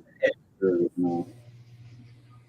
There Yeah, is you no hit. dexterity. It's just a hit. You cannot dodge a bullet unless you're the president. Yeah. It's 8 feet. That's a good one. Did you see the JoJo Bizarre Adventure one they did? That was great. But besides that, his armor class his AC is a 11. Oh yeah, Even with the magical shield you put up that made him a 14, that 14 is nothing to what you just did. And this is how many shots, or just one? The first shot. That's the first shot. And it's a pistol. Yep, that's pistol. Damage on the first roll, 18 points of damage. Second pistol. Oh, dear Christ. 17 plus 15, 32 to hit. You got definitely. You dexterity is terrifying. I love it. 15 points for the second bullet. And now the vicious rifle. Here, you pull out and you just go boom, boom, and you slide them back and you just rifle right over your shoulder like it was nothing. 7 plus 12, 19 to hit. 19. You hit. You just got hit in the shoulder, turned around, got hit in the other shoulder, stepped back, and another shot. Where's this third shot going for this 19? As you got shot in both. I'm gonna say upper chest near the Lower neck. Yeah, lower neck. So boom, you hit there. Yeah, you knocked him back. He's not dead, but he was hurt. Are you sure? Because 22 points on that third shot.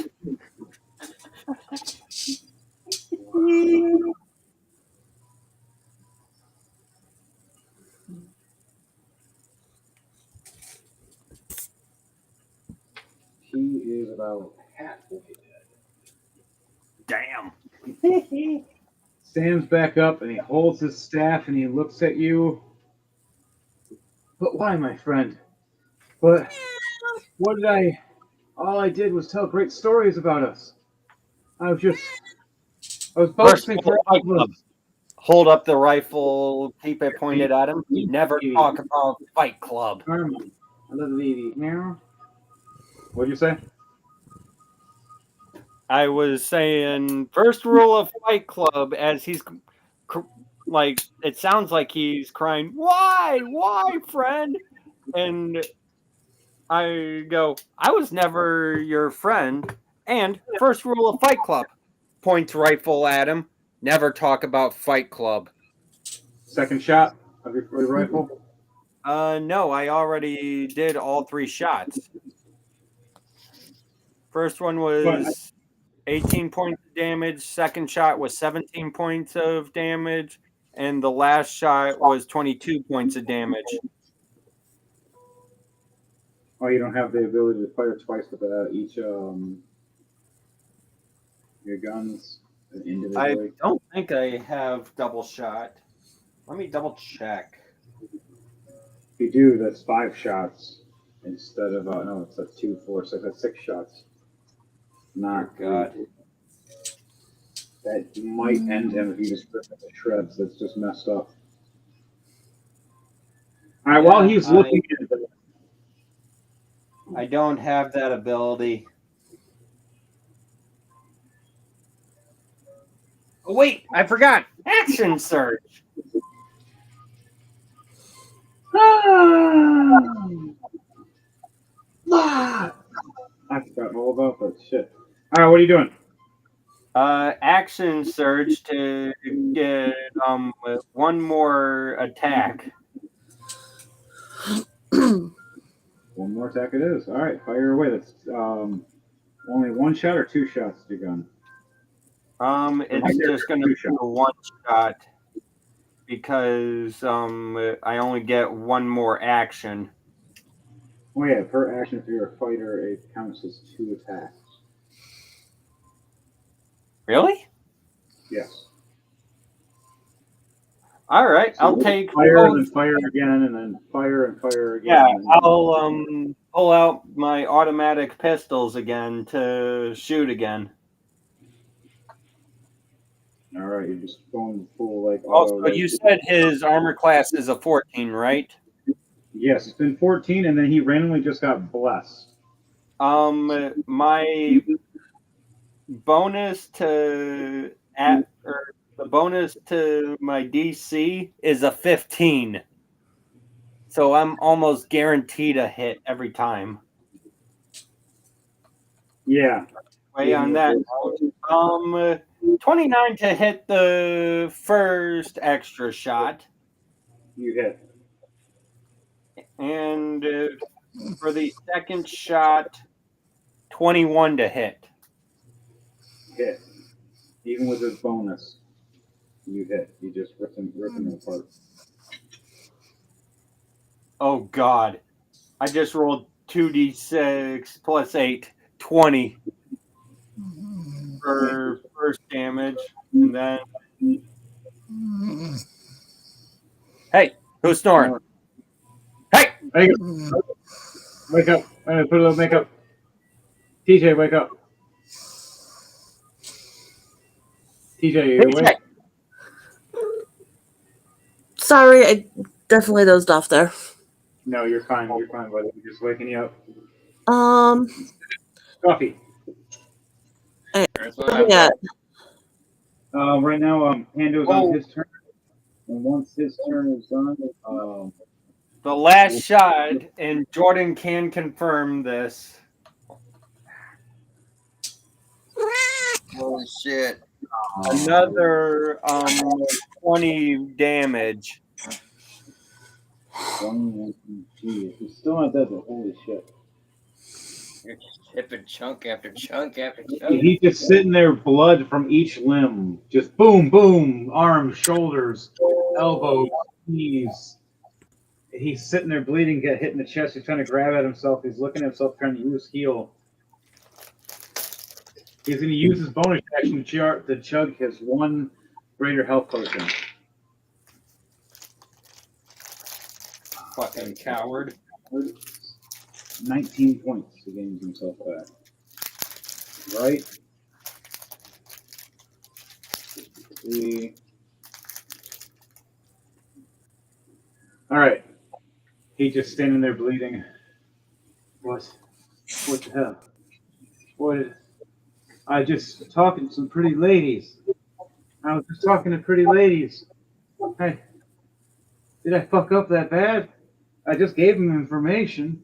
Yes! Yeah. Yes, you did!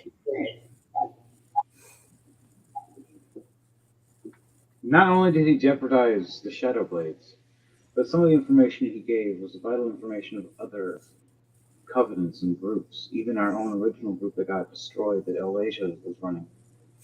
Accidentally given it by drunken knights talking with some girls. Not realizing that they were part of the chastity enforcers.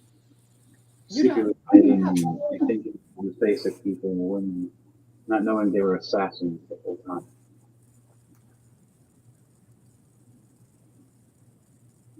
Him not realizing it, finally clicking in his head, going, I think I done goofed. But it's a little too late now because now there's a bounty out for his head. He's sitting there believing, going, what did I do? All right. That was it for your turn, Pando. Yep. Your turn is done. Hearts. Oh no. It's going to go Ukas. Ukas gets up from falling on his face and shakes his head. Looks and sees what you guys are doing, going, not royalty, don't care. A sir is kind of a lord, kind of close, but eh. And he looks over at the other goblin, and he pulls his bow back. He fires. Hits with a 18 plus 12, a dirty 30 with the first arrow. Second arrow. All right, a 22. He fires again. And that was a miss with an 11. Second one. That was a miss too. Wow. First two shots hit, doing 21 and 22 damage. Holy shit. Alright, so Devontae gets how do you want to do this to the dark one as we're all trying to fight, and I'm literally going down for a swing trying to KO this guy, and here comes Ukas taking these two shots, right, one through the ears and one through the lungs, as my hammer comes crashing down on its head. Because my turn was right after, so I used my turn to attack as well. There you go. And that's what you see for us too. Attacking. Our turns are done as I'm all confused, ripping a head off, handing it to TJ. TJ, do you want to catch this head I'm tossing at you? Sure. All right, roll a dexterity save for me. No, sorry, athletics or acrobatics? I'm tossing something for you. Athletics. All right, roll that plus a d20. So, bounty secured? Not yet. Not yet. Okay, I thought you were tossing that head. No, wrong head. I'm not. My character said he's not part of it. That's that head. Ugh. I'm the healer character. My character refuses to just kill him. He's going, no, this isn't right. 23 for the athletics check. You catch this head instantly, and you put it in the bag, smirking, going, all we need now is some wood. Eat. And you look over and you just see Pando show up and just start unloading on Kevin's character. Just boom, boom, boom, boom, boom, boom, boom. You're just like, what the fuck? And then even the monster standing up looks over that's trying to attack Kevin is now confused too. And looks back at Pando and the Another monster. thing I forgot to say at the end of my turn was my character saying, "It's time to pop off, boys!" Okay, so what is still alive? There's the one green monster, the one last green dragon, the one green dragon as well. The one dark one that was killed, Devontae technically did, and I did a combo with him. So it's there's him, but it's actually his turn. He's going to try to attack Panda because he's confused, thinking now that the other guy was trying to help him. So now he's like, okay, I guess if you're attacking him, I'm going to attack you. And all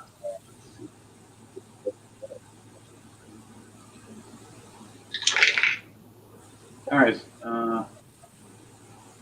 16 to hit. What's your AC? 15. he hits. He hit. I,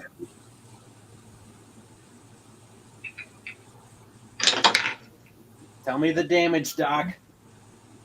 12 damage plus 4, 16. Okay. All right. It wasn't a high level one. He looks at you now and does a acid splash out of his mouth.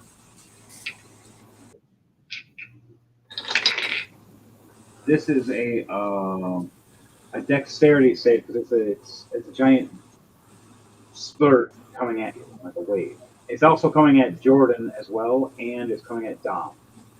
So I need. Yep, and it's coming at. And, shit, it's just spraying at all of us. It just except for Kevin. Nat 20 plus 5, 25 to dodge. Yeah, Danielle's the only safe one besides that. She's too far away. Okay, and you said uncanny dodge for you, Jordan. Yep. And Dom, what are you doing? Are you dodging? Dom and TJ. I need you guys to do a dexterity save, please. Dexterity save? And for you, Dom, as well, a dexterity save is a wave of Dexterity acid sprayed at all of you in a big, like a sprinkler kind of way. They frost at all of you. How are you going to dodge this, or are you able to dodge this? Or are you going to get to the part of acid? So that's a 22 to dodge? Holy shit balls. Okay. Dom, what are yours?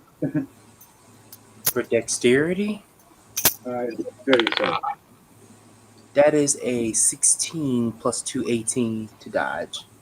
18 to succession, 18 to unique. All right. For HartsMace, 13 plus 4. I fail. I got 17, the 18. I get hit, and who else? Dante rolls a 19 plus 5. He's good. 24. So, yep. So all of you jump out of the way. HartsMace looks over. Hey, what's going? Ah! It just gets hit by acid, taking 18 damage right off rip, and I'm also acid burn of 10 more damage. Ow.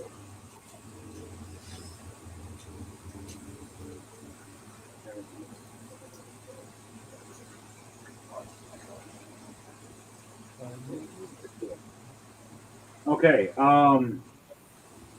TJ, it is, no, actually, yep, TJ and then Kevin. TJ, it's now your turn.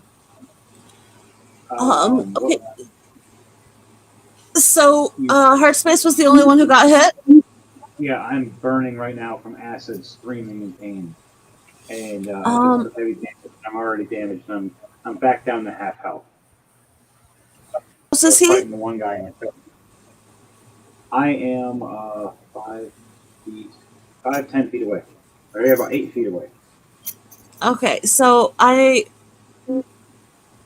moved to him and I cast Healing Hands.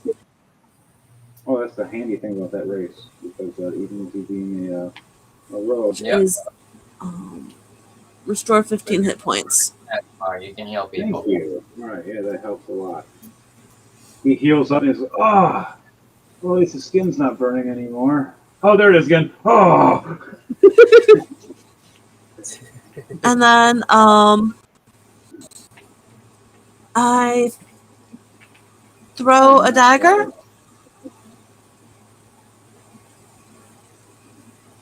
All right, at this green guy that's just sprayed acid at everybody's faces and just messed me Yes. up. All right, you throwing the dagger? Well, how much? What are you doing for damage? We got first hit first. So yeah, roll the hit. 27 to hit. Roll the hit. Yeah, you hit.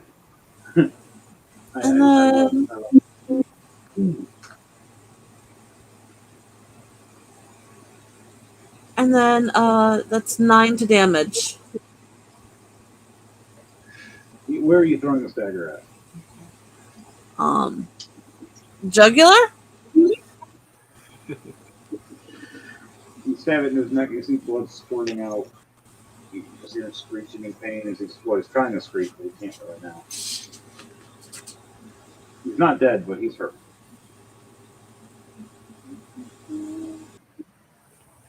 Alright, so anything else you're doing after you healed me for one? That's one action. Your next action was attacking with throwing a dagger. What are you doing next? Technically, you could throw 2 daggers in your one action. So you said you had 2 daggers. Yeah, right? let's throw my other dagger.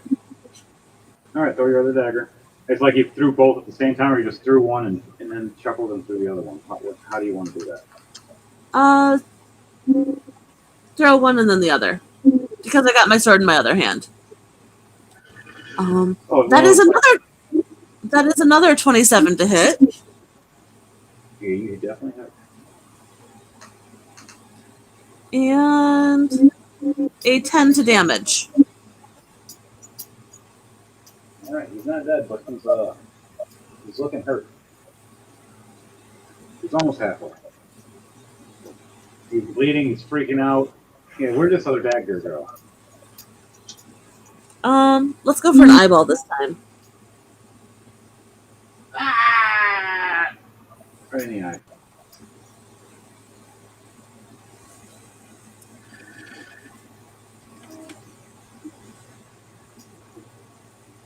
All right. You all done with your turn, or you're just gonna stand there and cheer him all? Yeah, that is my turn. All right. Now it is Kevin's turn.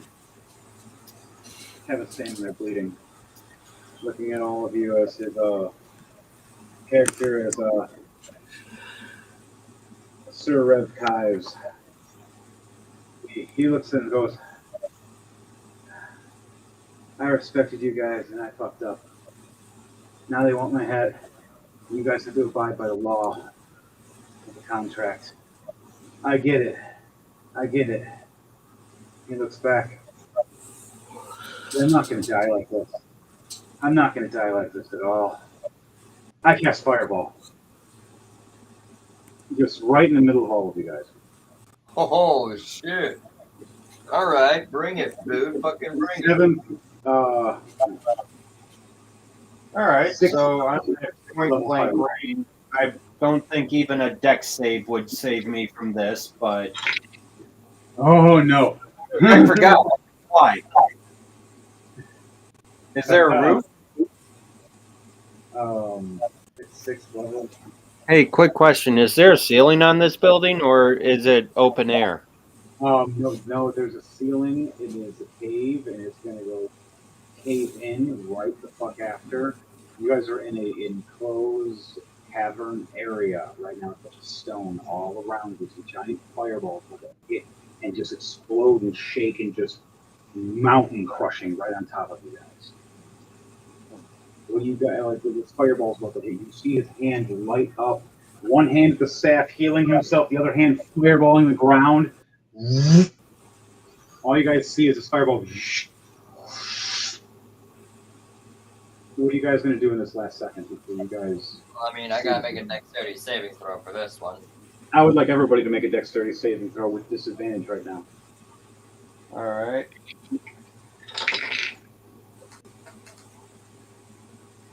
20 for the first one. HartsMace succeeds. 22 for the second. 20 is my lowest.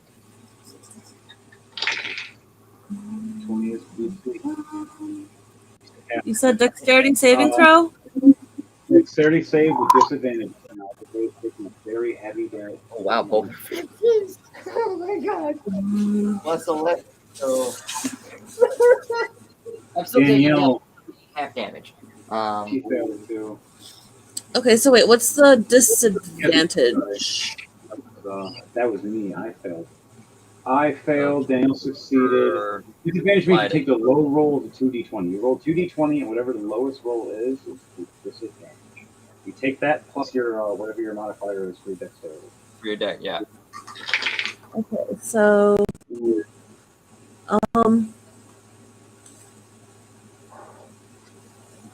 yeah. DJ Thunderbakes failed.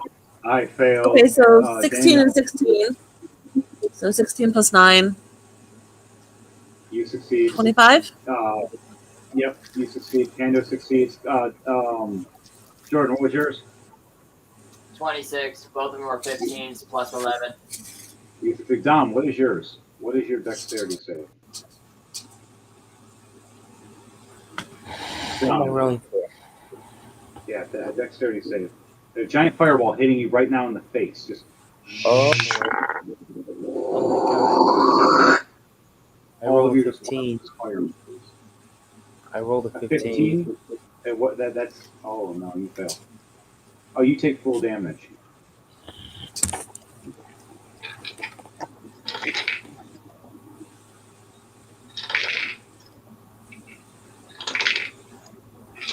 How much damage did I take? Right now, Kevin's Everybody that character failed. on us. Everybody that failed just took 72 damage. How much? 72, 6th level fire. So who failed? Anybody that rolled under a 20. You had to have a 20. Kevin just Okay. nuked the whole room.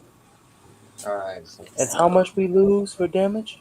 Alright. 72. That's not including are you on fire. You got to roll a Constitution save, and if it's not over a 16, then you are on fire. Damn. So it's for everybody right now for that. They got to roll a Constitution save to see if you're on fire. There's fire in the whole room. That whole room is engulfed right now. This And is going to be a you must very get? hot round. How much you must get for Constitution?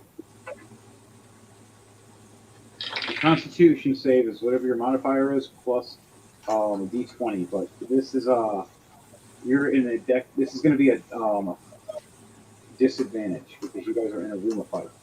There is, and unless your character is immune to fire, you're having a problem with it. Everybody is. Devontae succeeds because he's next to the door. What does 1 on saves mean? It's a plus. What'd you It's a say? green plus sign that says one on saves because the cloak of You get a protection. +1 to your save. So whatever your save is, you roll plus it with a 1. Okay, so roll 2d20s again and take the lowest number. Yes, this is a disadvantage. Okay. Right now, Okay. you're in a microwave.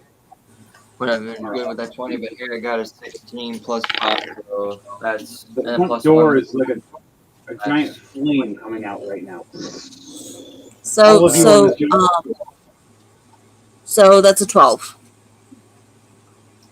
22 for life. All right. I rolled a 15, you're modifier okay. plus 3, 18. Dom, you're okay. Panda, what'd you roll for your Constitution save? Constitution save from what? The whole room is on fire. Like, you actually stay It on just fire. blew up, and you gotta see if you're on fire right now. 2d20, Your feathers are igniting, or your clothes. you were like right in the fire blast. Yeah, we're all in AoE. He literally just nuked the room. We're standing in a big old giant boom. Like he sent me his spells. I'm looking at his stuff. I'm like, you got some good stuff. I'm like, you know what? I'm gonna use these. And he does that. He opens up with that. 21 is the lowest. You succeed. Okay. On that note, that's the fireball for the first thing. He is now going to cast double spell, and he looks at all of you, and he's now going to cast lightning bolt at one of you. It does have a chain effect, but I'm not going to allow that part. I'm just going to whoever gets hit. I'm going to roll. It's going to be Pando because Pando attacked him. He rolls 2 nat 1s. Holy shitballs. Suck it, Well, bitch. damn. Wow.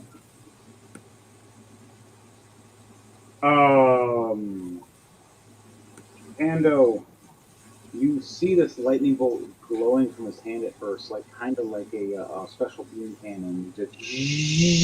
He's about to do this, and he accidentally rolls his staff into the middle of it. Just shocks himself.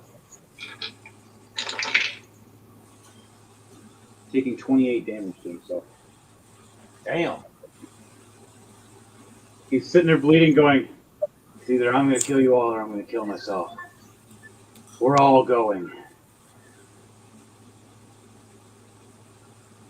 He pulls out his staff of earthquakes. Oh shit. He slams it on the ground. The ground, everything's already shaking. Everything's already rattling in both places. Everything's going nuts. Everything's on fire right now for all of you, and he just slams this. I want everybody right now to do a dexterity save with disadvantage, because you are all consumed in fire. The ground is shaking. The door is wide open. You better try to figure your way out. And there's also a back secret hatch that now Danielle has just found. 11 on this one. 10 altogether for Leiden.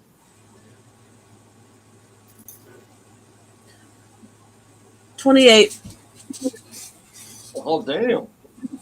I had a nat 20 and I had a 19. You guys still take half damage, but you don't die. You don't get Would take full damage. question? Well, you're Would flying, you don't. Well, technically things are falling around you, so I have to count it as that. So you're risking things hitting you while you're flapping and flying. So it's still taking. It's not going to be heavy as last time, but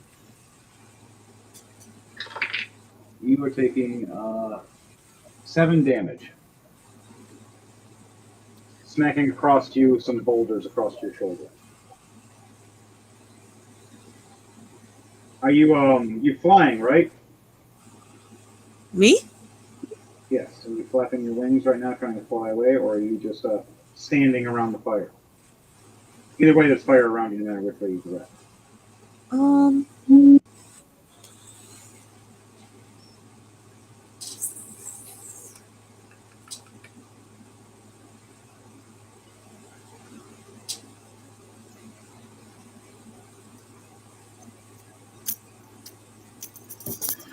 I'm trying to get the fuck out of the way. Damn.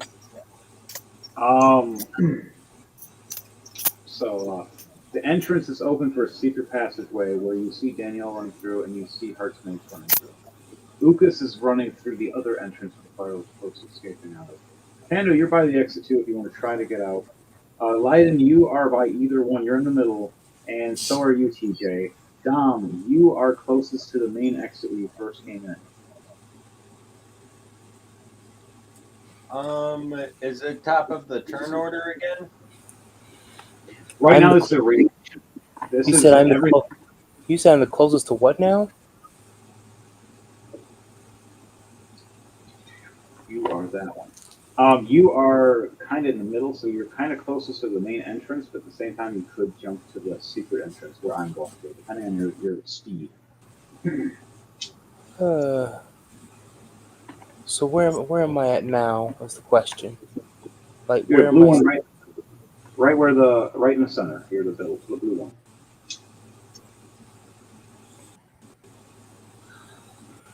All right. So I'm pretty much between where the preacher and where else? There's no creature right now. Kevin just nuked the whole room with a fireball, and then shot lightning, zapped himself, and then he pulled out his staff of earthquakes and just slammed it to the ground, just making an earthquake inside this cave, making it quiver and shake like the camera is, and just you see boulders smashing all around you guys. You guys have seconds right now. I'm right now putting we got a 3-minute timer and a 5-minute timer for exceeding for death. So what we do? Roll for to save ourselves. The 10-minute will be the actual time limit for real. All right, so right now, are you doing a dexterity save to get the hell out? You got to do a dexterity save first for the earthquake, and then you got to see if you're getting away. Everybody has to find an exit right now. Everyone, one reaction. What is your reaction? I am definitely starting. Pretty much just final boss to your guys' ass. He just said, "Fuck it. If I'm dying, I'm taking you all with me." Oh boy, that's not good. He also has a staff of fireball in his other hand now.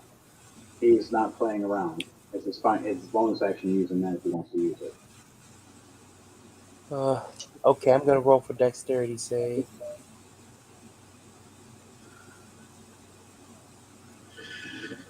I'm gonna roll for dexterity save. Roll it. Get up out of there. Everybody has disadvantage right now because everything's going wonky really bad. Uh, and we have to pick up the lowest number too, right? Oh Yes, you boy. do. Oh, well, at least I got +3 to save my life. Roll to Hopefully, he die. can See what happens. Okay.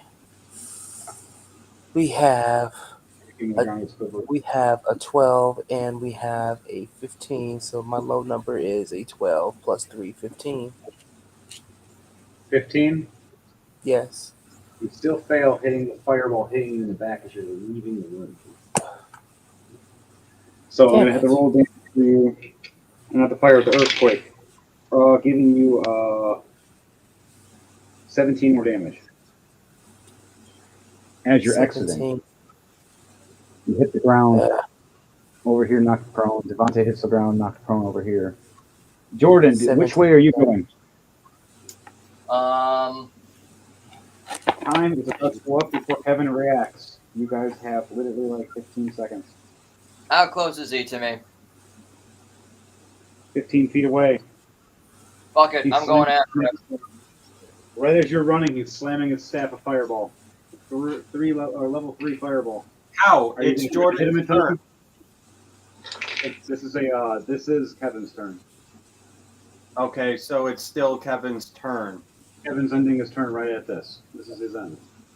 All right. Go for it. He had these staffs, and I allowed him to get these staffs, and these staffs are just to fuck you just at the end, and that's what he's given. Going, if I'm gonna die, we're gonna do it this way. You've got to beat, unless you're gonna do a dex or athletics or acrobatics to see how fast you're gonna be. I'm just gonna use uncanny dodge. Oh no, meaning this is for running at him. Be right before he slams this down. Oh, I'm gonna go for shit. Which one was it? I'm giving you like a split second reaction where your character's flying right at him. And Acrobatics. I'll give you advantage for this one because of how you're trying to do this. Just explain to me in detail how you're trying to run at him as he's slamming the fiery staff down in his left and has the right one that's the earth one and the right already on the ground, shaking everything. Are you oh. Yeah, I'll take it. That's a 19 plus 10. That's a 29. 29, you fly right past him, kind of like a Vegeta moment, flying past an enemy, looking right at him, smirking as he looks at you with his eyes. As he's slamming down the staff, you're right here. Right at his arm, right at his face, and you have a blade. What are you Hidden gonna blade do? activates. Gonna go for up in the jugular, right into his head. Alright, roll for an attack. This is gonna be a straight attack, not a roll or advantage or disadvantage. This is a Just a straight attack. straight attack for this one. What was that? 11, that's 21. No. 21 to hit. Yep, 21 to hit. I gotta go to the item for the weapon. How much damage? That's what I'm looking for right now. If I can find the damn thing. Come on. It's a split second right after you say it, and something's gonna happen anyways.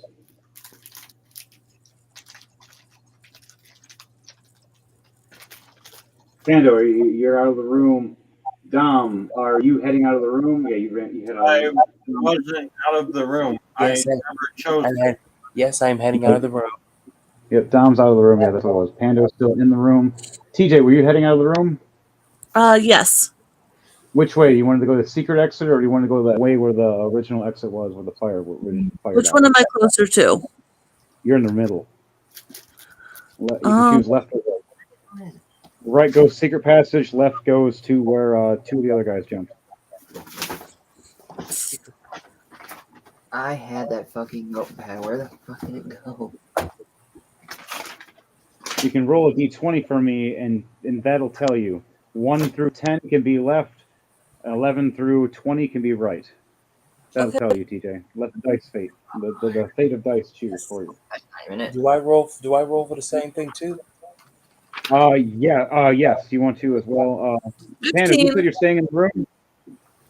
15. You're I'm taking a right. trying to You're going. finish Kevin if Jordan doesn't. All right. You're going towards HartsMace, and you're going towards Danielle's Irene. Panda, you said you're staying in the room with Jordan. Until Kevin is fully down. 7 All points right. of damage. I rolled So, 18. 18. All right, Dom, you are out of the room already. Now you're good. Man, he's so close, but he's not that. He's bleeding. You have a blade right up in him. You see it went out of his mouth though. You stuck it. He pulled back, and he has the staff holding with the earthquake now, trying to hold you. And he's looking in your eyes, and you see the staff drop, and the fireball hits. You're both standing right face to face as you just both get ignited by fire. Everybody in the room. Do I have Jordan and Pando, I'm going to give you guys, because you guys are the last ones in the room now. I'm going to give you a roll to die chance.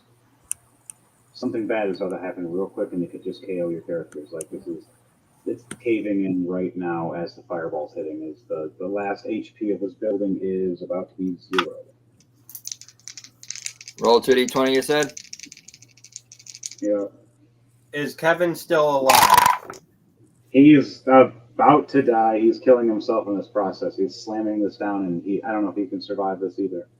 Before he slams it down, can I fly up and stab him with my longsword? 5, 10. Roll to die for me, and I'll let you know. That's a close one. That's 2d20? Yep, and then if you do succeed, I'm going to need you to do an acrobatics or athletics to see how fast you are. And then you're risking damage. 6 and a 4. I got a 16 and a 19. Leiden, you just barely are going to get out of the way, but you're going to be edge of the door right when it's closing, risking severe damage. Pando, you have to I'm roll gonna acrobatics or athletics in, to see if and my final words are going to be fix bayonets, boys. you're going to stand there while the rocks are clumbering around you, get ready to just kill him with your last moments. Yep. God damn. I'm going to attempt to kill him in my last moment. Well, the whole point is he taking damage on this anyways because the rock just fell on top of. Oh my god. Yep. He had disadvantage on a roll for dodging this boulder falling. That's falling right on top of Jordan too. Jordan, are you moving out of the way now? Yep, I am. All right. Your legs though, because you still failed partially through because it's an 18 for a giant boulder. The back of your feet gets squished and slammed as you see Kevin looking up, slamming both of his staffs down on the ground, fire and rocks crumbling around and blood pouring down his neck, looking at all of you and just going, "I'm taking at least you with me." And he just looks down at a boulder, just.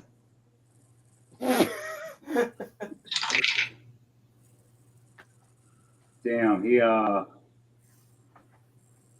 87 damage. Just right to him. Jordan, you're taking a third of that. You are taking 22 damage. 22 damage, okay, that's fine. If your feet and legs are now broken. Oh, okay, cool.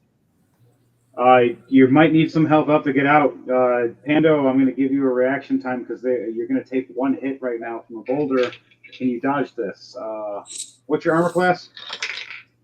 15. 11 plus 3. You're lucky at 14. Boulder just misses you. Are you going to go and try to save Jordan? I'm rolling another one as you're doing this. Did my character see Kevin get squished?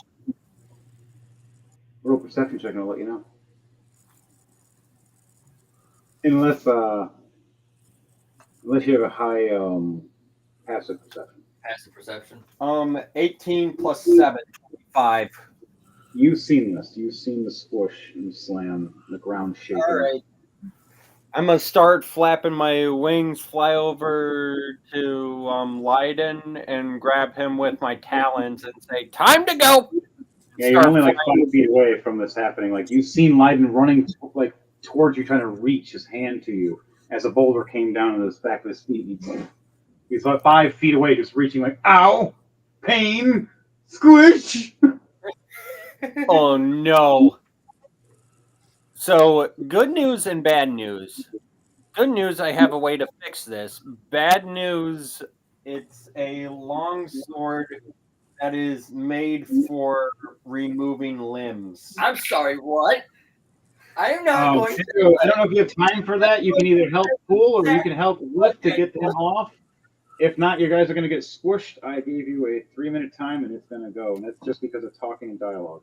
Just drag me out! Drag me out! Use a strength check for me, Pando. As rocks are flying at you, the next one that just hit was a 15, hitting you with 7 damage. Okay. I guess I'll start dragging him out. The next one missed you. All right, roll a strength check for me to see if you get this. You can roll with advantage because you're hyped up from adrenaline. Then you're going to get ready for another 7 more damage because that 18 just hits you with 7 more damage. All right. You're just getting chipped away one by one.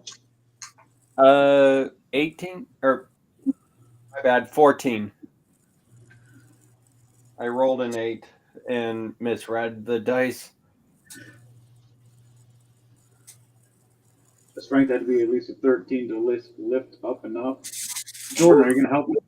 Yes, of course. Roll the strength check for me. To help pull yourself out. That is a... The only way you're going to get out if you get higher than him. Ooh, nat 20 plus 2, 22, baby. Let's go. You hear, "Get me out, get me out, get me out, get me out." He rolls out, ripping a little bit of his cape, and you see it magically reappear because it's magical. That's fine. He goes, "Oh, you can repair, but I can't." As now he's falling down. You're going to have to help lift him and carry him out because his legs are broken. Yeah. Especially with these rocks flying around you. Next hit coming. 6, 21. Fuck yeah.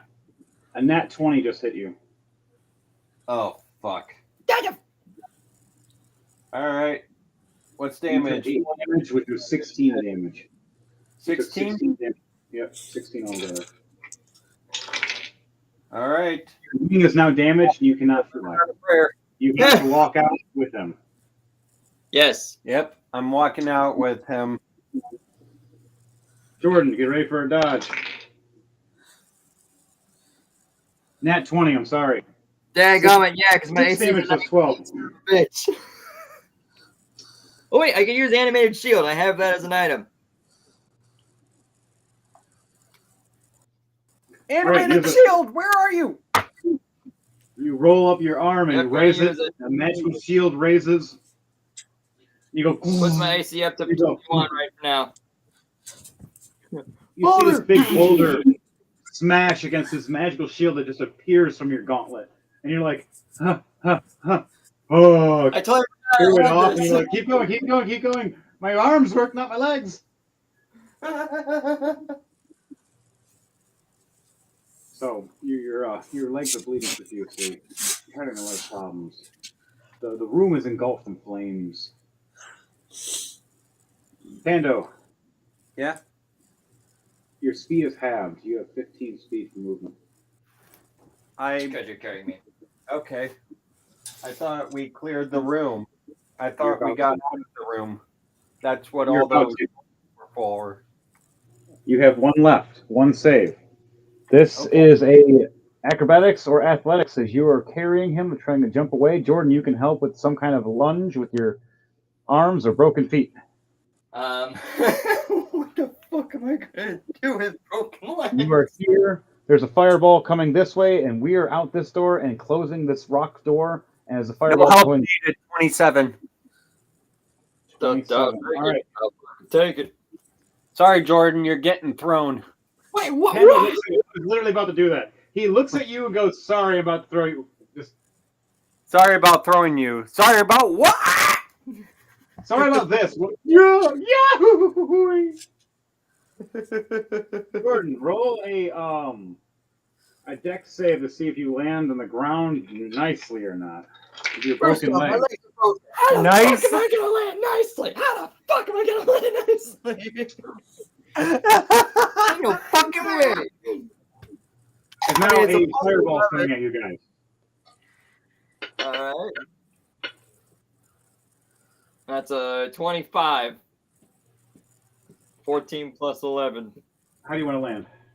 I'm gonna Land on your broken legs. Up straight for a single second. roll on the ground out of the cave, and as soon as I hit a stump, I basically, plop over it. Legs are all wrapped up in a knot, and I'm just kind of sitting there, kind of like I'm doing like a meditation pose, but just that.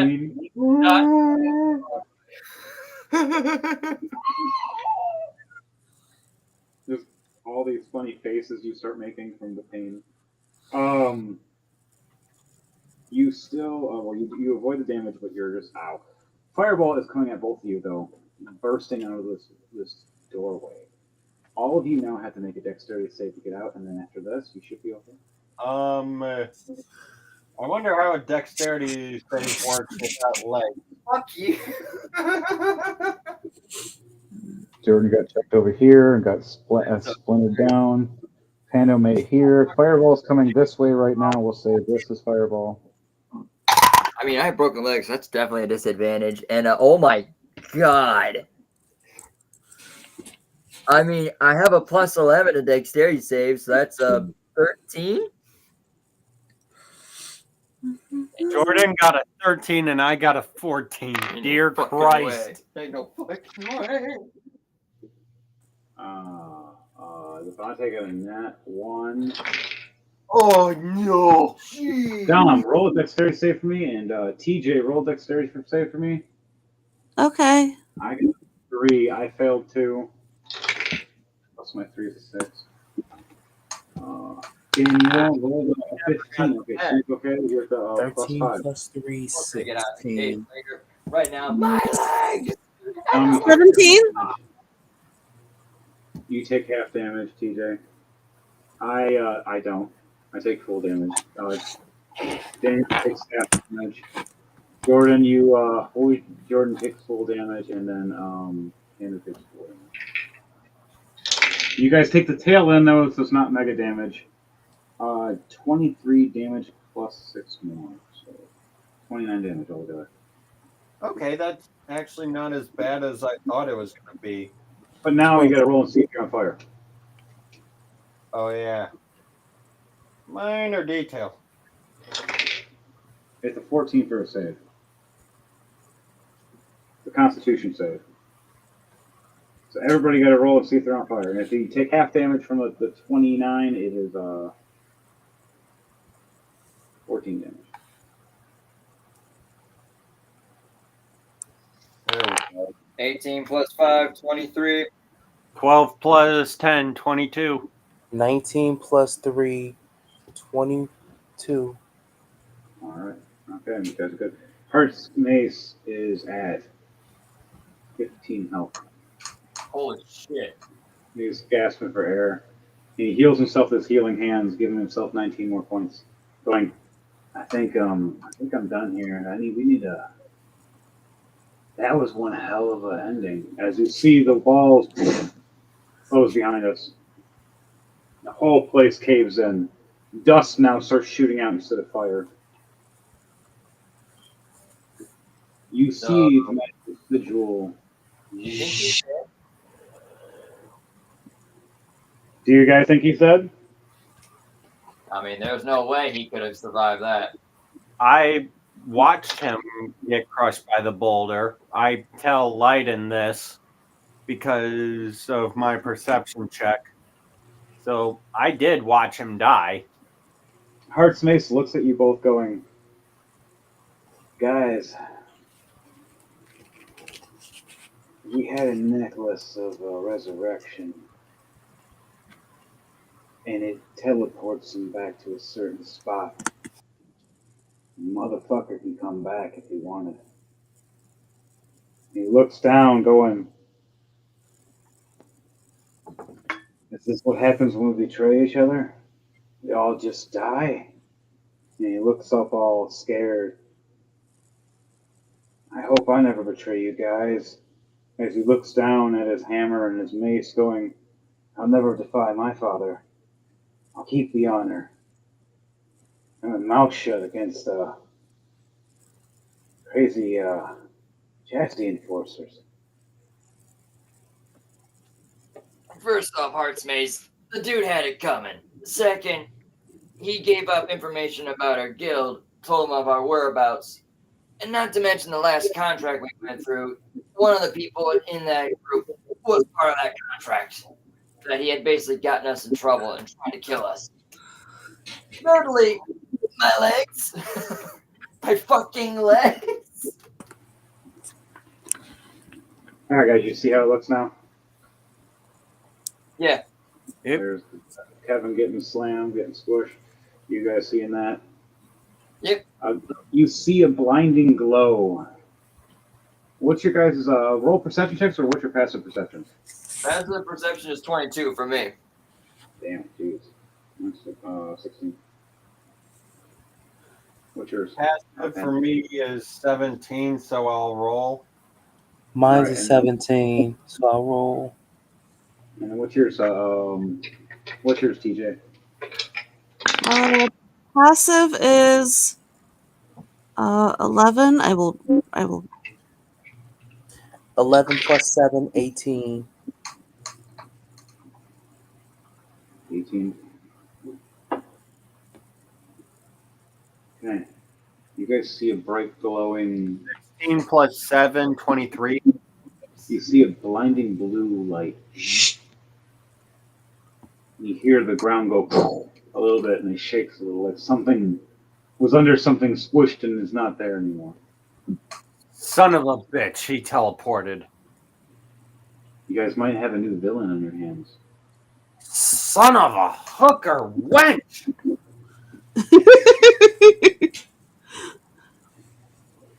Well, next time, I won't miss. Next time, be more sneaky. I didn't miss. I hit him with literally everything I had. Yeah, but I had to go by his full hit points. His full hit points is 138 health points. You had to cut him down, and he had to have an AC, and he had a shield, and he was doing shit trying to protect himself, and had a staff of healing, switched to his staff of earthquake, and then to his staff of fireball, and just ended everything as just going boom, boom, boom. Clever items on his part, I'll give him that. Also, my fucking legs! As HartsMace walks over to you, Yeah. bleeding. Dick move.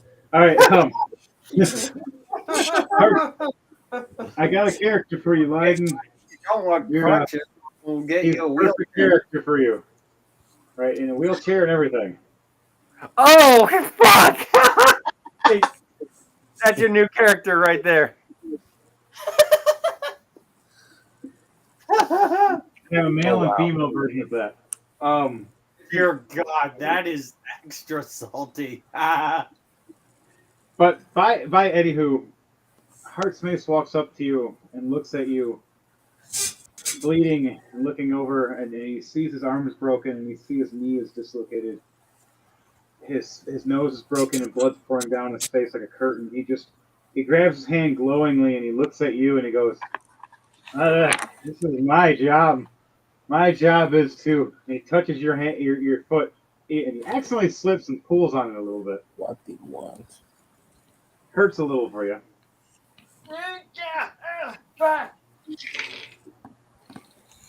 Heals you 28 health points. Force healing hands. What was your hit points before I heal you? I'm at 54 HP right now. Okay, nice. You just took a 28 hit points healing to you, and your legs heal back, but it's gonna hurt for a minute. That's fine. You said 28? 28. Yeah. And he looks over, going, last slot expended. And he leans on his hammer and just sitting there at 23 hit points. And I'm not including him on fire. Another 6 more points of damage. And you just see me going, ah! And just.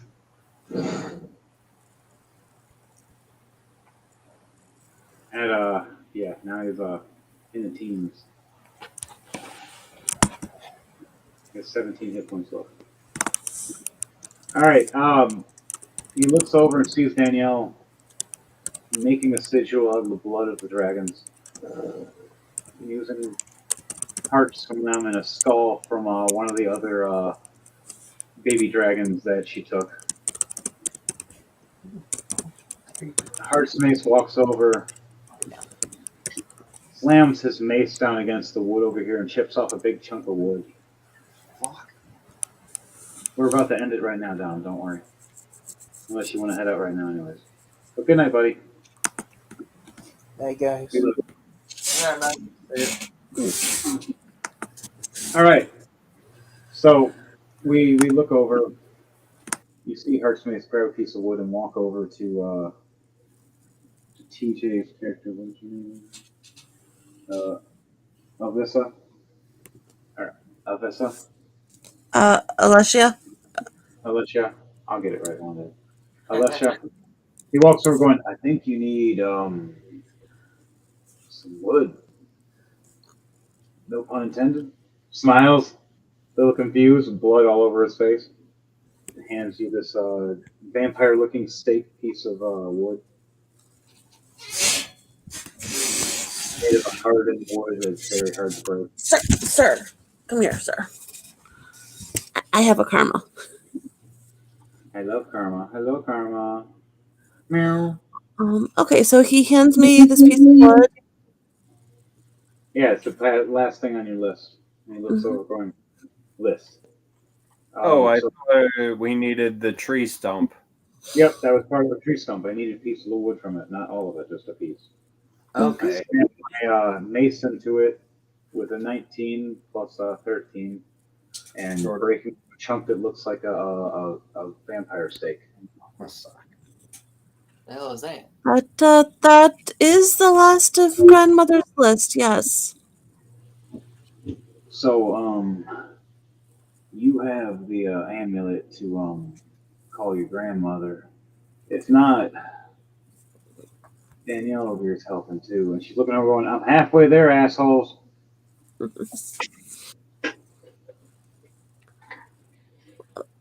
Well, Go on.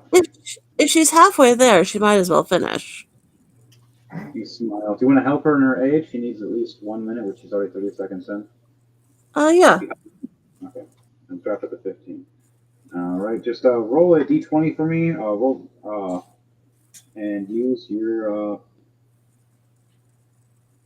intelligence or wisdom modifier. Oh, charisma if that works for you too, because of how your character works. Yeah, charisma. All right. So use that.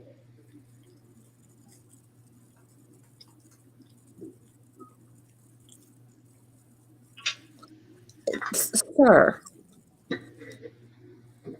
He just wants nuzzles and love. I'm getting love bites.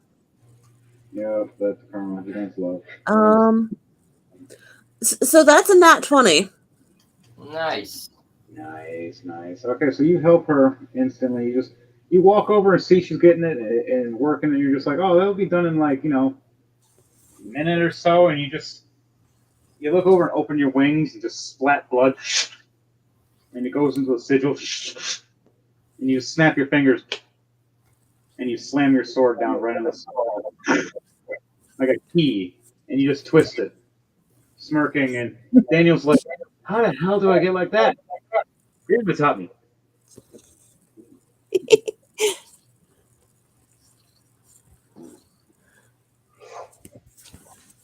And you see this.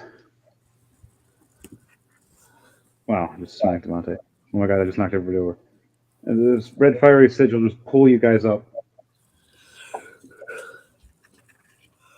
All of you land. I want you all to roll a D100 for me, please. All right. You're landing back in the base area. 64. 64. Still got mine. 53. 93.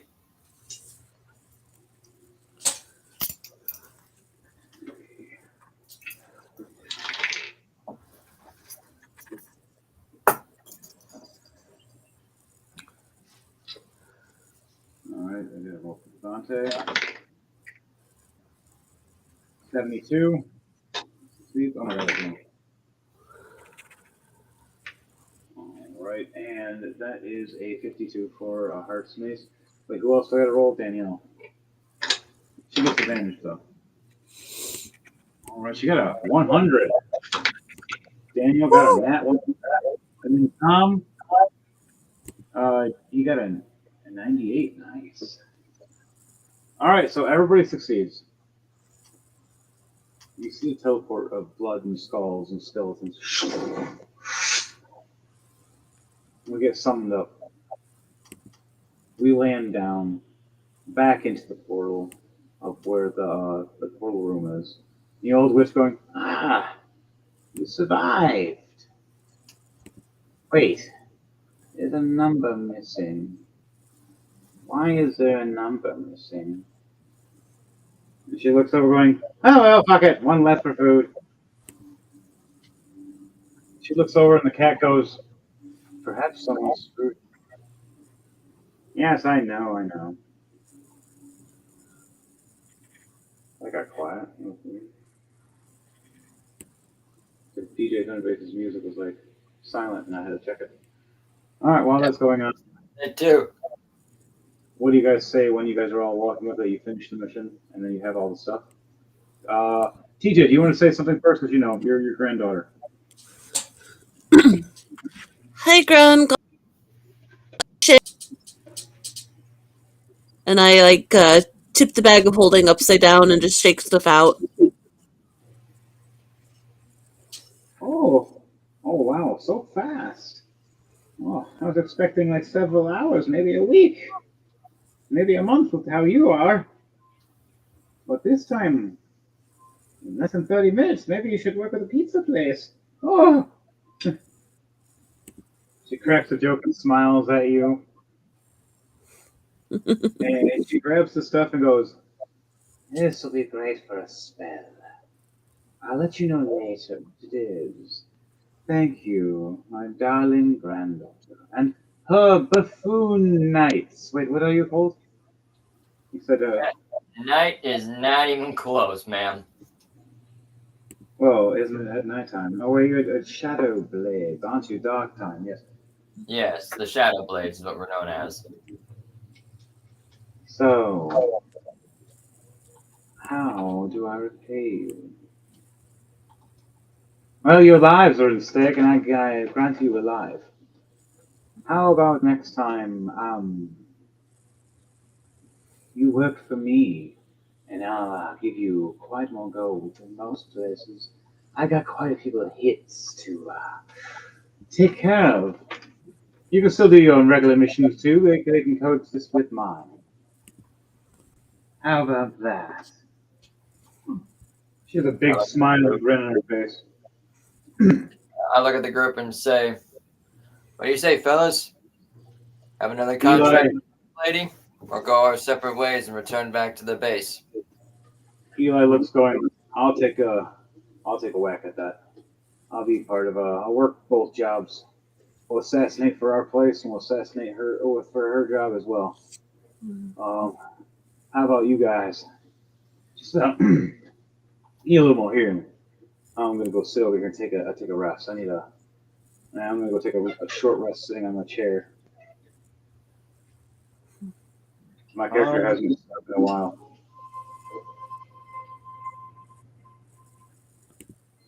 What are you guys gonna do? We're gonna have Lucas gonna go lay down and try to heal as well. Danielle's gonna go and try to help heal them and get some remedies and healing potions. And then we're gonna have Dom try to do the same. Too. And what do you always do? Short rest. All right, you guys can take a short rest for now if you want to, but you can actually take a long rest and action in the long term. Because these guys are taking a short rest for now while you guys are discussing. Okay, got it. It's like near the end now. Now it's about we're going to discuss a little thing for what we're going to do next, and these guys are going to just take a rest. The NPCs are all going to be down, except for the old lady that's talking to you guys and the cat. I like to play them both. Meow. Hmm. So you look over, and the old lady looks at you all and goes, "So, what is it?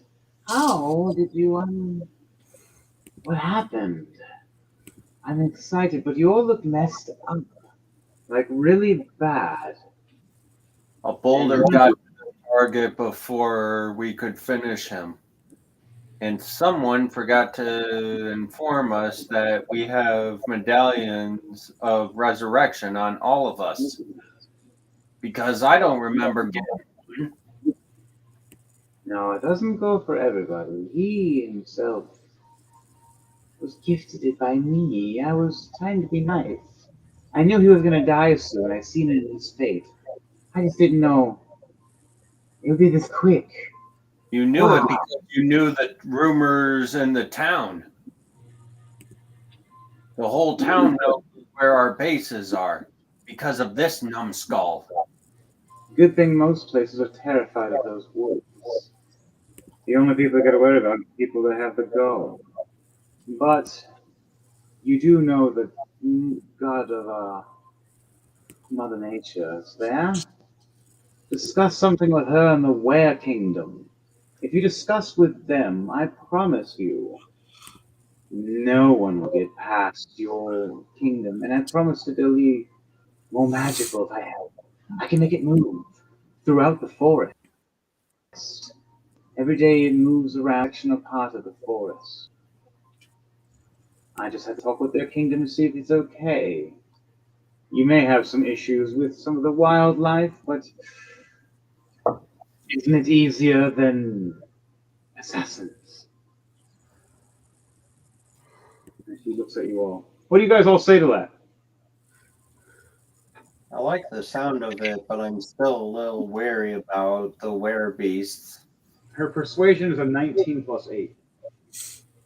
Yeah, And she used to get can't you. that. How about we make a deal? You work for me. I'll give you this gift of illusion fog. This fog will cover over and consume your keep and transport you somewhere else safely without any disruption while you're in fog form. But I would promise you not to leave while you're in fog form unless it's the rooftop only. Front door would be very dangerous. Same with the bottom or window. Roof would be your only security for the 2 towers on your building.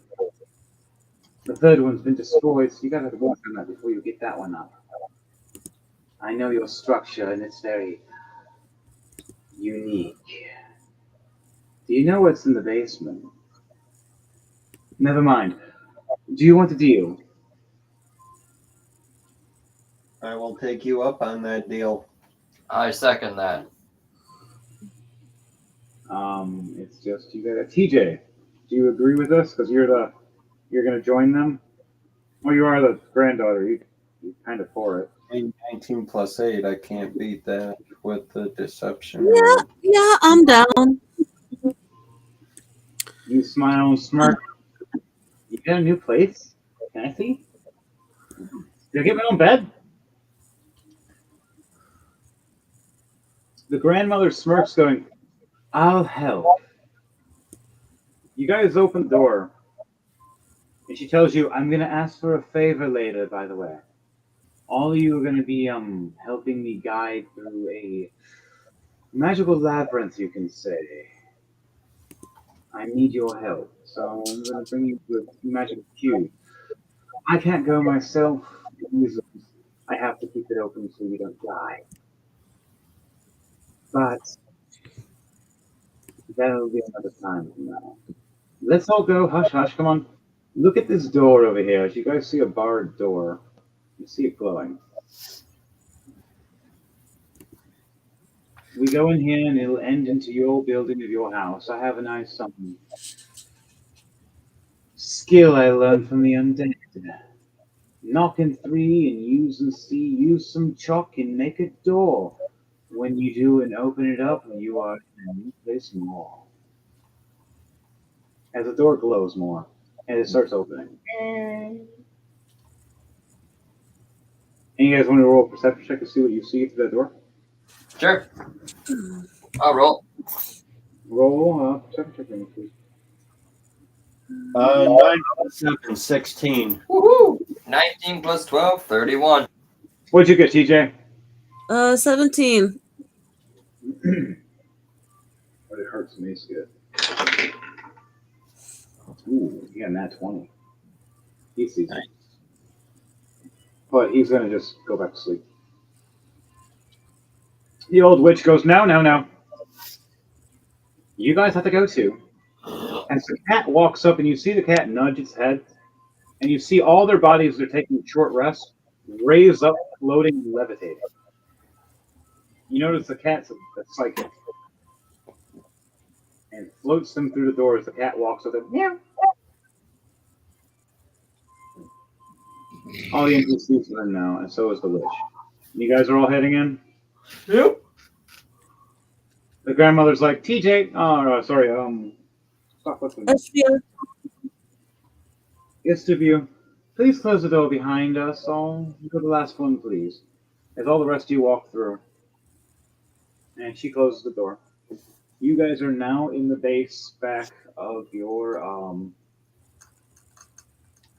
what is it, Shadow Blades? Yeah, Shadow Blades.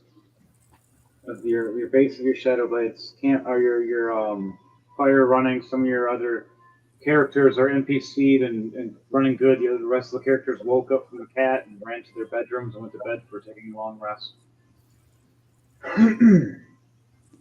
The old witch looks over, going, "This old tower right here, the fourth tower is broken."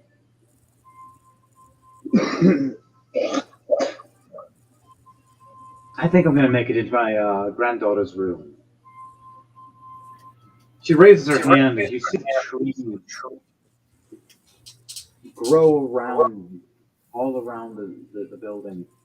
It's surrounded like a tower, spiraling around with several trees and turning into a platform and building. As you see one tower looking like a takeoff platform, the other tower having a ballista on it, another tower looking like it has a telescope, and this tower having a giant tree sprouting out of it, open with a magical wood glowing around it as a force field glows into it. I can protect you guys so much. My granddaughter's my main protection, though. The force field works for her room mainly. It gives a light one for you guys, but if something hits too hard, it just focuses on her room. Fuck all of you. Love you too, Grandma. You can all hide in there with her, but you better be good friends with her. And if you break her heart, he's staying out. And I'll know. As you see the tree growing inside the room up the stairs, making a stairway out of the tree, one of the pieces of wood turns into her face and just looks over you guys, kind of like a Pocahontas with the old lady tree face. Ah. She winks at you guys and back into the wood. Looks over going, you make the deal. As a contract appears in front of all of you, the sign. Make the deal, and you will have all of this as well. As the fog goes around the whole castle like a giant, like, mist out of nowhere, no one can see within a distance now of your area. As you have like a medium-sized castle, not a full size, medium. Only four corners, not circle. Technically, we do have a top platform now. It's mostly for training, unless you guys decide to use something else with it, which the old lady might. Now, do you guys all sign the contract?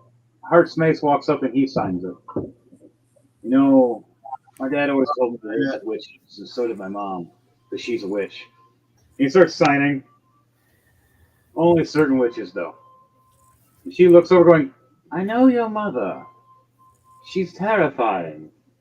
Never piss off that lady, or she'll become the meanest, biggest, greenest thing you'll ever see." As Lucy's character is a half mage, half druid, and she's a half human, half water genasi, a hybrid. So yeah, she character can shapeshift and also heal and just mess people up with spells. She likes to read. But back to that, the old lady looks at all of you and goes, "Everybody's signing. Even you have to, granddaughter." Yes, yes, Gran. Of course I'll sign. I'll sign as well.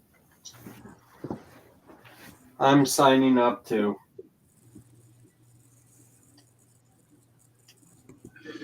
Opus does as well as a few other characters. Ukas first walks up and does a what do you call that? The seeing if someone's lying. Not persuasion, not perception. I just look. Is it insight? I don't remember what it's called right now. Thought it was in the in that stuff, but no, it's insight check. There it is. Insight -1. Wow. But still gets a nat 20. Damn. Devontae's still rolling nat 20s even though he's not playing right now. Damn. But he gets a -1. So it goes to 19. He looks over and knows she's actually telling the truth. Realizing she just wants to make sure her granddaughter's fine. And she knows that at least you guys will put your lives on the line in front of her before something kills her. So she's happy that at least some people will be there to protect her and be her friend. Because she has some jobs to do and she can't have her granddaughter around because if she has someone she loves that she wants to protect around her enemies she's going to do and talk to and do deals, they know a weakness and they're going to go right after her. Which still might happen, but hey, you never know. You got to roll the die to find that out. All right, guys, what are you doing while this all happening? TJ, do you want to check out your room and everybody else check it out? Yeah. Sure, why not? Everybody roll perception check. Let me see what you see.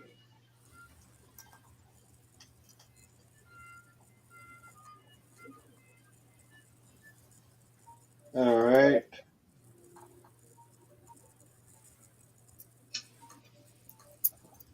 Seven plus 12, 19. Dirty 20. Nice. Somebody forgot to turn on the lights in my room. Not one. You, as a, even though with your hawk eyes, you're just like rolling your eyes like, yeah, sure, I'll check out a treehouse. It's like how I've lived in a treehouse before 100 times being a bird person. You turn around, and right as you turn around, the tree and the old witch gets mad and grows a branch just to walk right to your face. You just turn eyes, bam. What? The grandmother looks at you and smirks, going, "I heard that you pecker-brained bird seed eater. I resent that statement. I'd I rather like eat it. meat than a bird seed any day. She just looks over at you and just cocks her head, going, I let that one slide because I'm a little confused. And she just starts walking up the stairs. All right, you guys see first stone steps for the first 4 to 5 steps. Several steps as they start turning and shaping into wood steps, and they start defining better and better as it goes up. And you see the spiral where it was damaged, decayed, or destroyed from some cannonball or explosion in the past. Surrounded and twisted by trees into this giant hollow with steps, pictures, and murals, and memories of TJ's grandmother and her, and occasionally changing magically and shaping into good times they had hanging out, and in little steps for her to just stand and hang out on with windows. You guys head up further. You see a wood door, two ply, open, or not two ply, but two doors open up with vines all around them. TJ, how do you want to explain your room as we're walking this? I'll let you explain how your room will look. How she used your imagination to create this beautiful treehouse-looking tower for you. It also has a weapons thing, but depending on what kind of weapon you want. Do you want it to be a catapult, or do you want it to be a cannon, or do you want it to be a slingshot, or something that just throws heavy things, or I don't know. It's up to Um, you. You know your imagination on how you want the let room to. I hope you like your specifications. I read your mind a little bit, darling. let's throw a catapult in there. Oh, nice, nice catapult. I know you love catapults to sling things at people randomly. I remember that one time with that. Oh my god, that rock creature. That whole village was not expecting it. I got you one. That's fine. Not the rock creature, just the maybe the rock creature one day. Rail station in Vicksburg. It's open 24 hours. Six So, Yeah. I'm gonna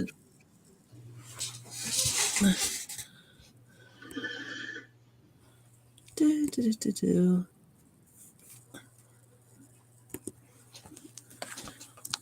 While the rest of you guys are walking up in the room, seeing the wood floor, seeing this amazing catapult. What do you guys say to the catapult as TJ is explaining the room? I mean, it's definitely one way of getting in, getting the fuck out if shit goes bad. So I like the idea. Plus, it's another good defense in case somebody tries to, break in. You guys see a bird try to fly in and get hit by a shield.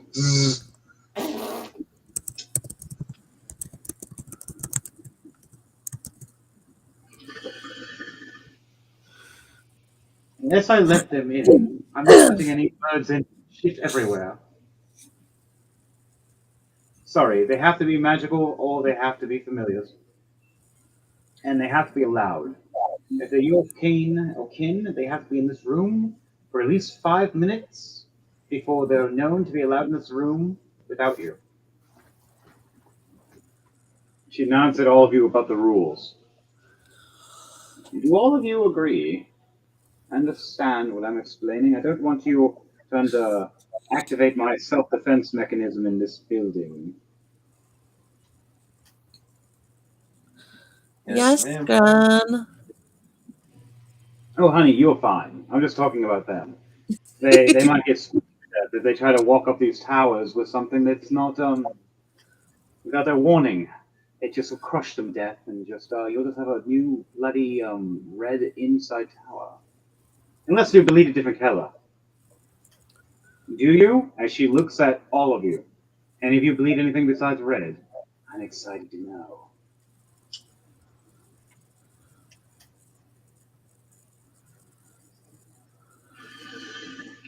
So, so for this room, there's the catapult. There's a wall of bookshelves. Okay. A I'll get a tower out in a second to show you. a giant circular bed in the center of the room.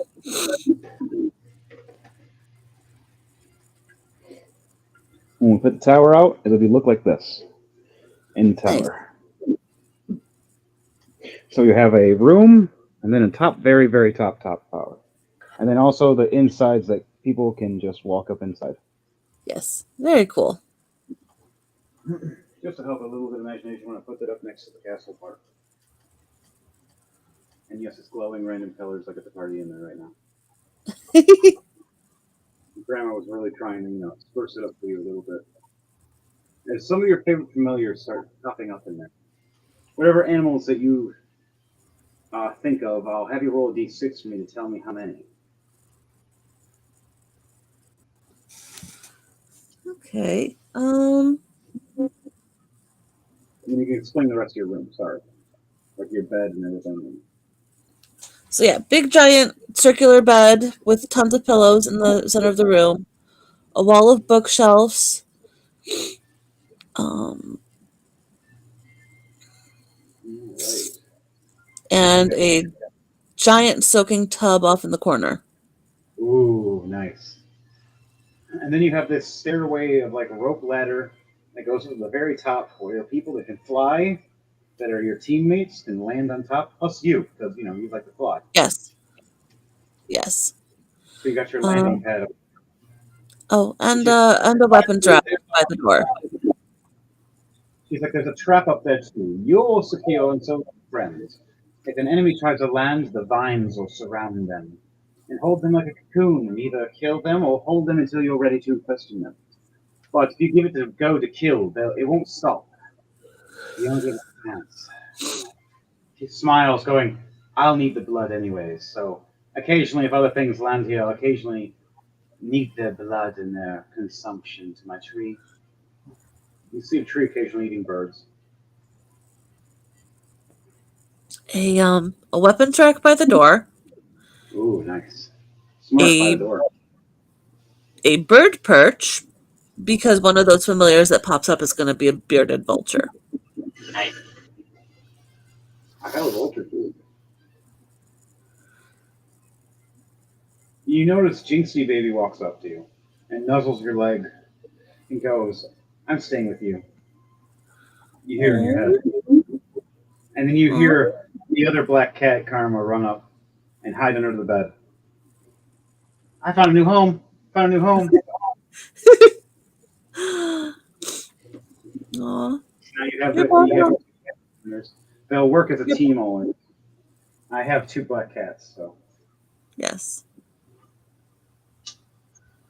Yes, yes, they are quite welcome. And then the last one will be a large champagne tabby. ooh, nice. Nice. I have a tabby cat too. It's three Because cats. hurricane. Yeah. Oh yeah. I want to make it so each one of them is unique. Jinx is psychic and has kind of like the psychic abilities of lifting things and talking. Okay. You can hear it through Karma too when Karma's standing next to Jinx, but not when he's too far away. Karma will have like a shadow ability where he pops up kind of like an assassin cat. And then for your tabby, would you like it to be an element or would you Um. like something unique else, like teleportation, like a teleport cat, like a blink cat, or because you'll make it a familiar. So these will be three cats you make as a familiar plus your bird, so your vulture. You'll be adding those to your inventory later. Yes. Two black cats Um. games later. You make one first and then make a second one, so it'll separate them easier. For black cats, at least. But we'll get that to that later for you. Just let me. Let's give hurricane the water element. All right, so hurricane. We'll make this water hurricane occasionally, and when there's water around, she can jump into it, hide, and disappear, like it's a water teleport. And Yep. if you carry a little thing of water on you, you always have your cat technically with you. Okay. So we'll give it like that, like it's a little water thing. I'll edit some things later for you. We'll look at a little water holder, drink holder, and we'll edit it for your cat teleport. Okay. And And one of us goes, the other one can just fly because it's Jinx and he can use yes. psychic ability. All right, I'm that. What else? Anything else in this room before we finish your part? Before it goes to Jordan and Evan? A clothes chest. All right, you got a closed chest. Do you want to make it a living chest of wood, or do you want to make it a mimic, or do you want to make it just a regular closed chest? Be a Living? protective mimic, or a living wood chest. All right, so kind of like Beauty and the Beast.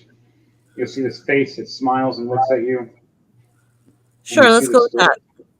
What color do you want to make it? Uh, What kind of wood? Mahogany, or redwood, or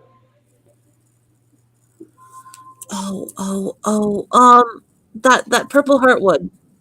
okay, perfect. It's this unique purple swelled-looking wood with this instead of a face up top that smiles at you and then it withers away when you're opening it. And then you see a mirror on the inside. And when you open it, you have a necklace and drawer and a jewelry holder on your other drawer when you open it. And then you see all your clothes. And it looks like it's like an infinite folder. As you keep scrolling, it keeps scrolling because it can connect to the inside of the tree and make it so it's bigger than it is. And also, it can guard your room when someone's trying to go in and they're not supposed to be. Also, amongst your room, it's a death trap anyway. If everybody goes and makes just going to have a really bad day. Unless they're allowed. Your familiars are always allowed so that the tree will know. It senses, sees, and it'll feel everything. I'm making this a thing that's pretty much from like Mother Gaia in a way. Like you start realizing that your grandmother made a deal a long time ago with somebody else from Mother Nature, which happens to be Mother Gaia, especially because she said, "In this forest, I am most powerful," and she is. No one fucks with her in this forest because she is the Witch of the Mist. I Woo! actually wrote that in the actual beginning of this title. And your grandmother is the Witch of the Mist that has been training and teaching you to be her disciple. Is we're going to give you a bottle of mist later that's going to be written uniquely for you. Okay. All right. Everybody gets something special and unique. Everybody else is getting something later. And Pando, I'm going to upgrade his guns, unless they're already good. All right. Anything else you're doing in your room before we finish your room? I think that should be it. All right. You show the room. You excitement. What do you guys say when she shows this room? Jordan and Evan, or Jordan and Pando. Lovely room you have.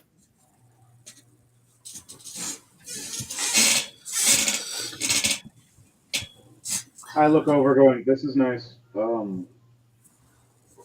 So can I just like launch myself off that catapult sometimes? Sometimes it really depends on the catapult. Pando, do you want to fire me out of the catapult later? Sure. HartsMace. Yes! And he tries to go for a high five on you. Do you want to go for the high five?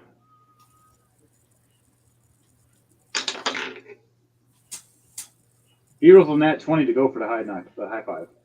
He's going to hit you no matter what. So it's going to be the face or the hand. What are you doing? He fell asleep again. Wait, Pando fell asleep for real? He did for a split second. Pando, I love you. Now the best the cap, and he goes right back to sleep. I go for a high five. You go for the high five too, and you fall asleep. I miss you somehow and start going right down the stairs. And Pando falls down the stairs backwards, falling asleep. Yep, that sounds about right. Boom, boom, boom, boom, boom, boom, boom, right on top of me. Oh no! Boom! It couldn't get any worse. I rolled for Devontae and for Danielle, and they both fell too. Now here comes two more. We all just get this dog pile downstairs as the old lady's laughing through the tree. And she smiles and waves at you, and you see the mirror inside your cabinet as she opens it and goes, "You ever need to talk to me, honey, or have me come out?"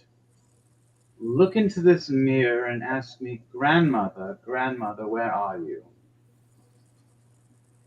As you see it written on top in a language you know, in 3 or 4 different languages, just in case, because of the time you were at that party and you forgot how to read.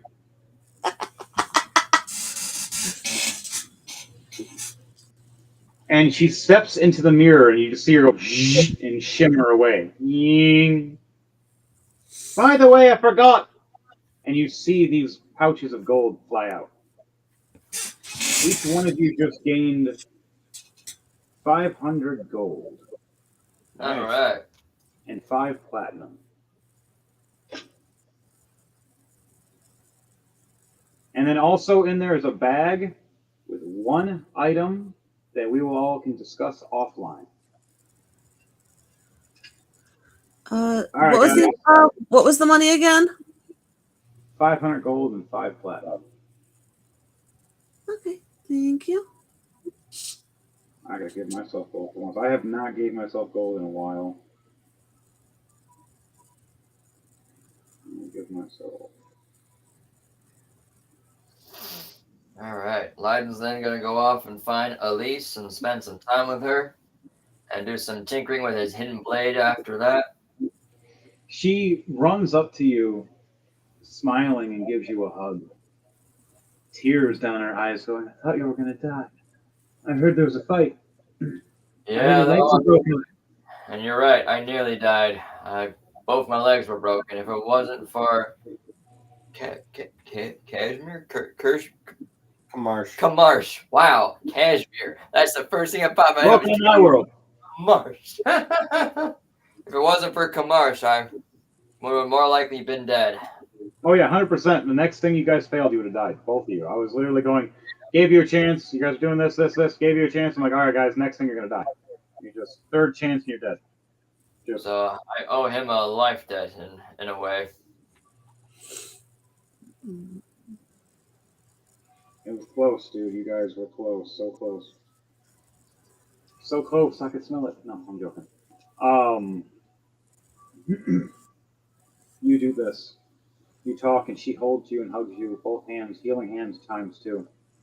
They give you 24 health and 19 health. And she goes, "Let me heal you the other way later," and grabs you by your dick. And smirks and goes, "First you need a shower because you smell like crispy something." And she just walks away. Kevin's doing. And she's like, "I can't believe that all happened. We had it. Someone tried to attack the base again, but there was enough of us to hold off." And a few of the other guys that are there that stayed back, Reuben, or not Reuben, but James's grandson of that character, nod, and a few other character nod. And they just like, "Yeah, we took care of it," but and then you look over and you see several ladies and guys' heads on pikes, just sitting there next to the fire, going, New decorations. Nice. just in case we need identification. So, on that note, what is Pando doing first? Because he is the most tired. I'm going right to the room to sleep. All right, you got like a week of something going to happen. What is that going to happen for that week? Are you practicing something, focusing something, a precision, Target practicing, working on your gun. Probably increasing your precision skills or something, or proficiency in something? Or are you going to learn a spell or a skill or go shopping?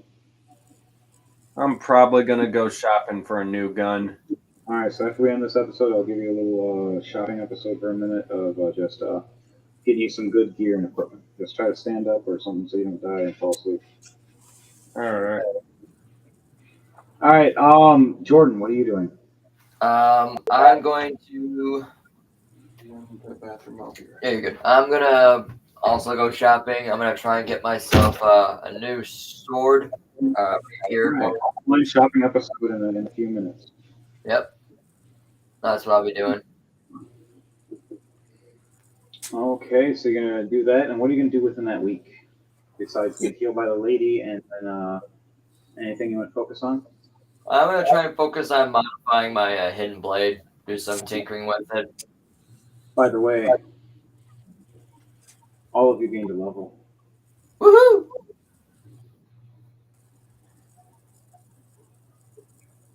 So congrats on that. TJ, you gained a level. Yay! Now, what do you want to put it? Do you want to put it in Warlock for your grandmother to have her as your patron, or do you want to just focus on your rogue stuff? We can make it custom for your Warlock. Yeah, let's go with that. All right, add a level and or add new level in there, and or say add another class, and go and see if you can be allowed to use Warlock.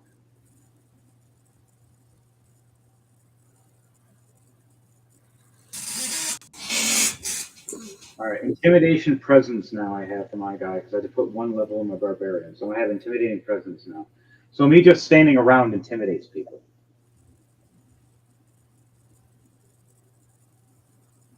Now what's my health? I have 169. Nice. I got the nice. All right, TJ, what are you doing in this week? And Jordan, did you figure out what you're doing within this week? Yep. Yeah. Okay, you already said it. Never mind. TJ, what are you doing within this week? For your character, for training and relaxing, getting to know everybody.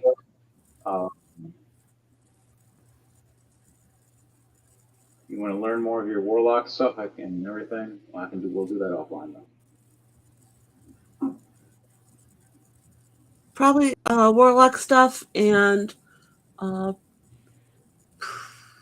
definitely preening her wings. Okay. All right. So Eli HartsMace is going to start working on a new two-handed weapon using the Eli at the time. Say a hammer of some sorts. Because now he's going to upgrade a little bit. Wielding a two-handed weapon in one hand because he's strong enough now, and wielding a one-handed weapon in the other hand. So he's going to be like the Hammer's Mace instead of the Heart's Mace in some kind of way. Eli the Hammer's Mace. Maybe I'll just change his last name, but no, he's going by Heart's Mace. His actual last name may have. All right. On that note, you guys all rest. Take a long rest. Have your characters repair, heal. Your grandmother contacts you every once in a while and tells you good night before going to bed every night. For you, TJ, always guiding and watching over you, protect you. Your favorite grandchild, as her other grandchildren have so far not listened anymore, and only one other one listens. So only two of you she likes out of the seven. The other five have been trying to kill you two, and you've been having strange nightmares, trying to fight back against it, realizing your other cousins are going to try to get you one day, and will you be able to get them? But now you have friends. Now you're not alone. Hopefully you can find your other sister. Is it your sister or your cousin? Now that's the question we can ask. You let me know that. All right.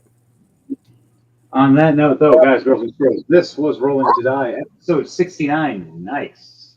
Hey. On a rock dragon in a hard place. It looks like Ukas and Eli survived. Thanks to you guys and all the crazy shenanigans. We have now going on with our new character and new player. TJ, thank you for playing for tonight. We loved it. Can't wait for you, and hopefully you do more with us and join us every Friday night if you want. You're more than welcome. And on that note, stick around. And on that note, everybody, we are done with your bullshit. It's a crazy clown world out there. To you all, and to you all, good night. Anybody else want to close this out before I end this? Thank you for joining, everybody. We hope you liked the show. Remember to like, share, comment, and subscribe, and we will see you all next Friday. Get ready to roll to die. And just remember, people, it screams! Fireball!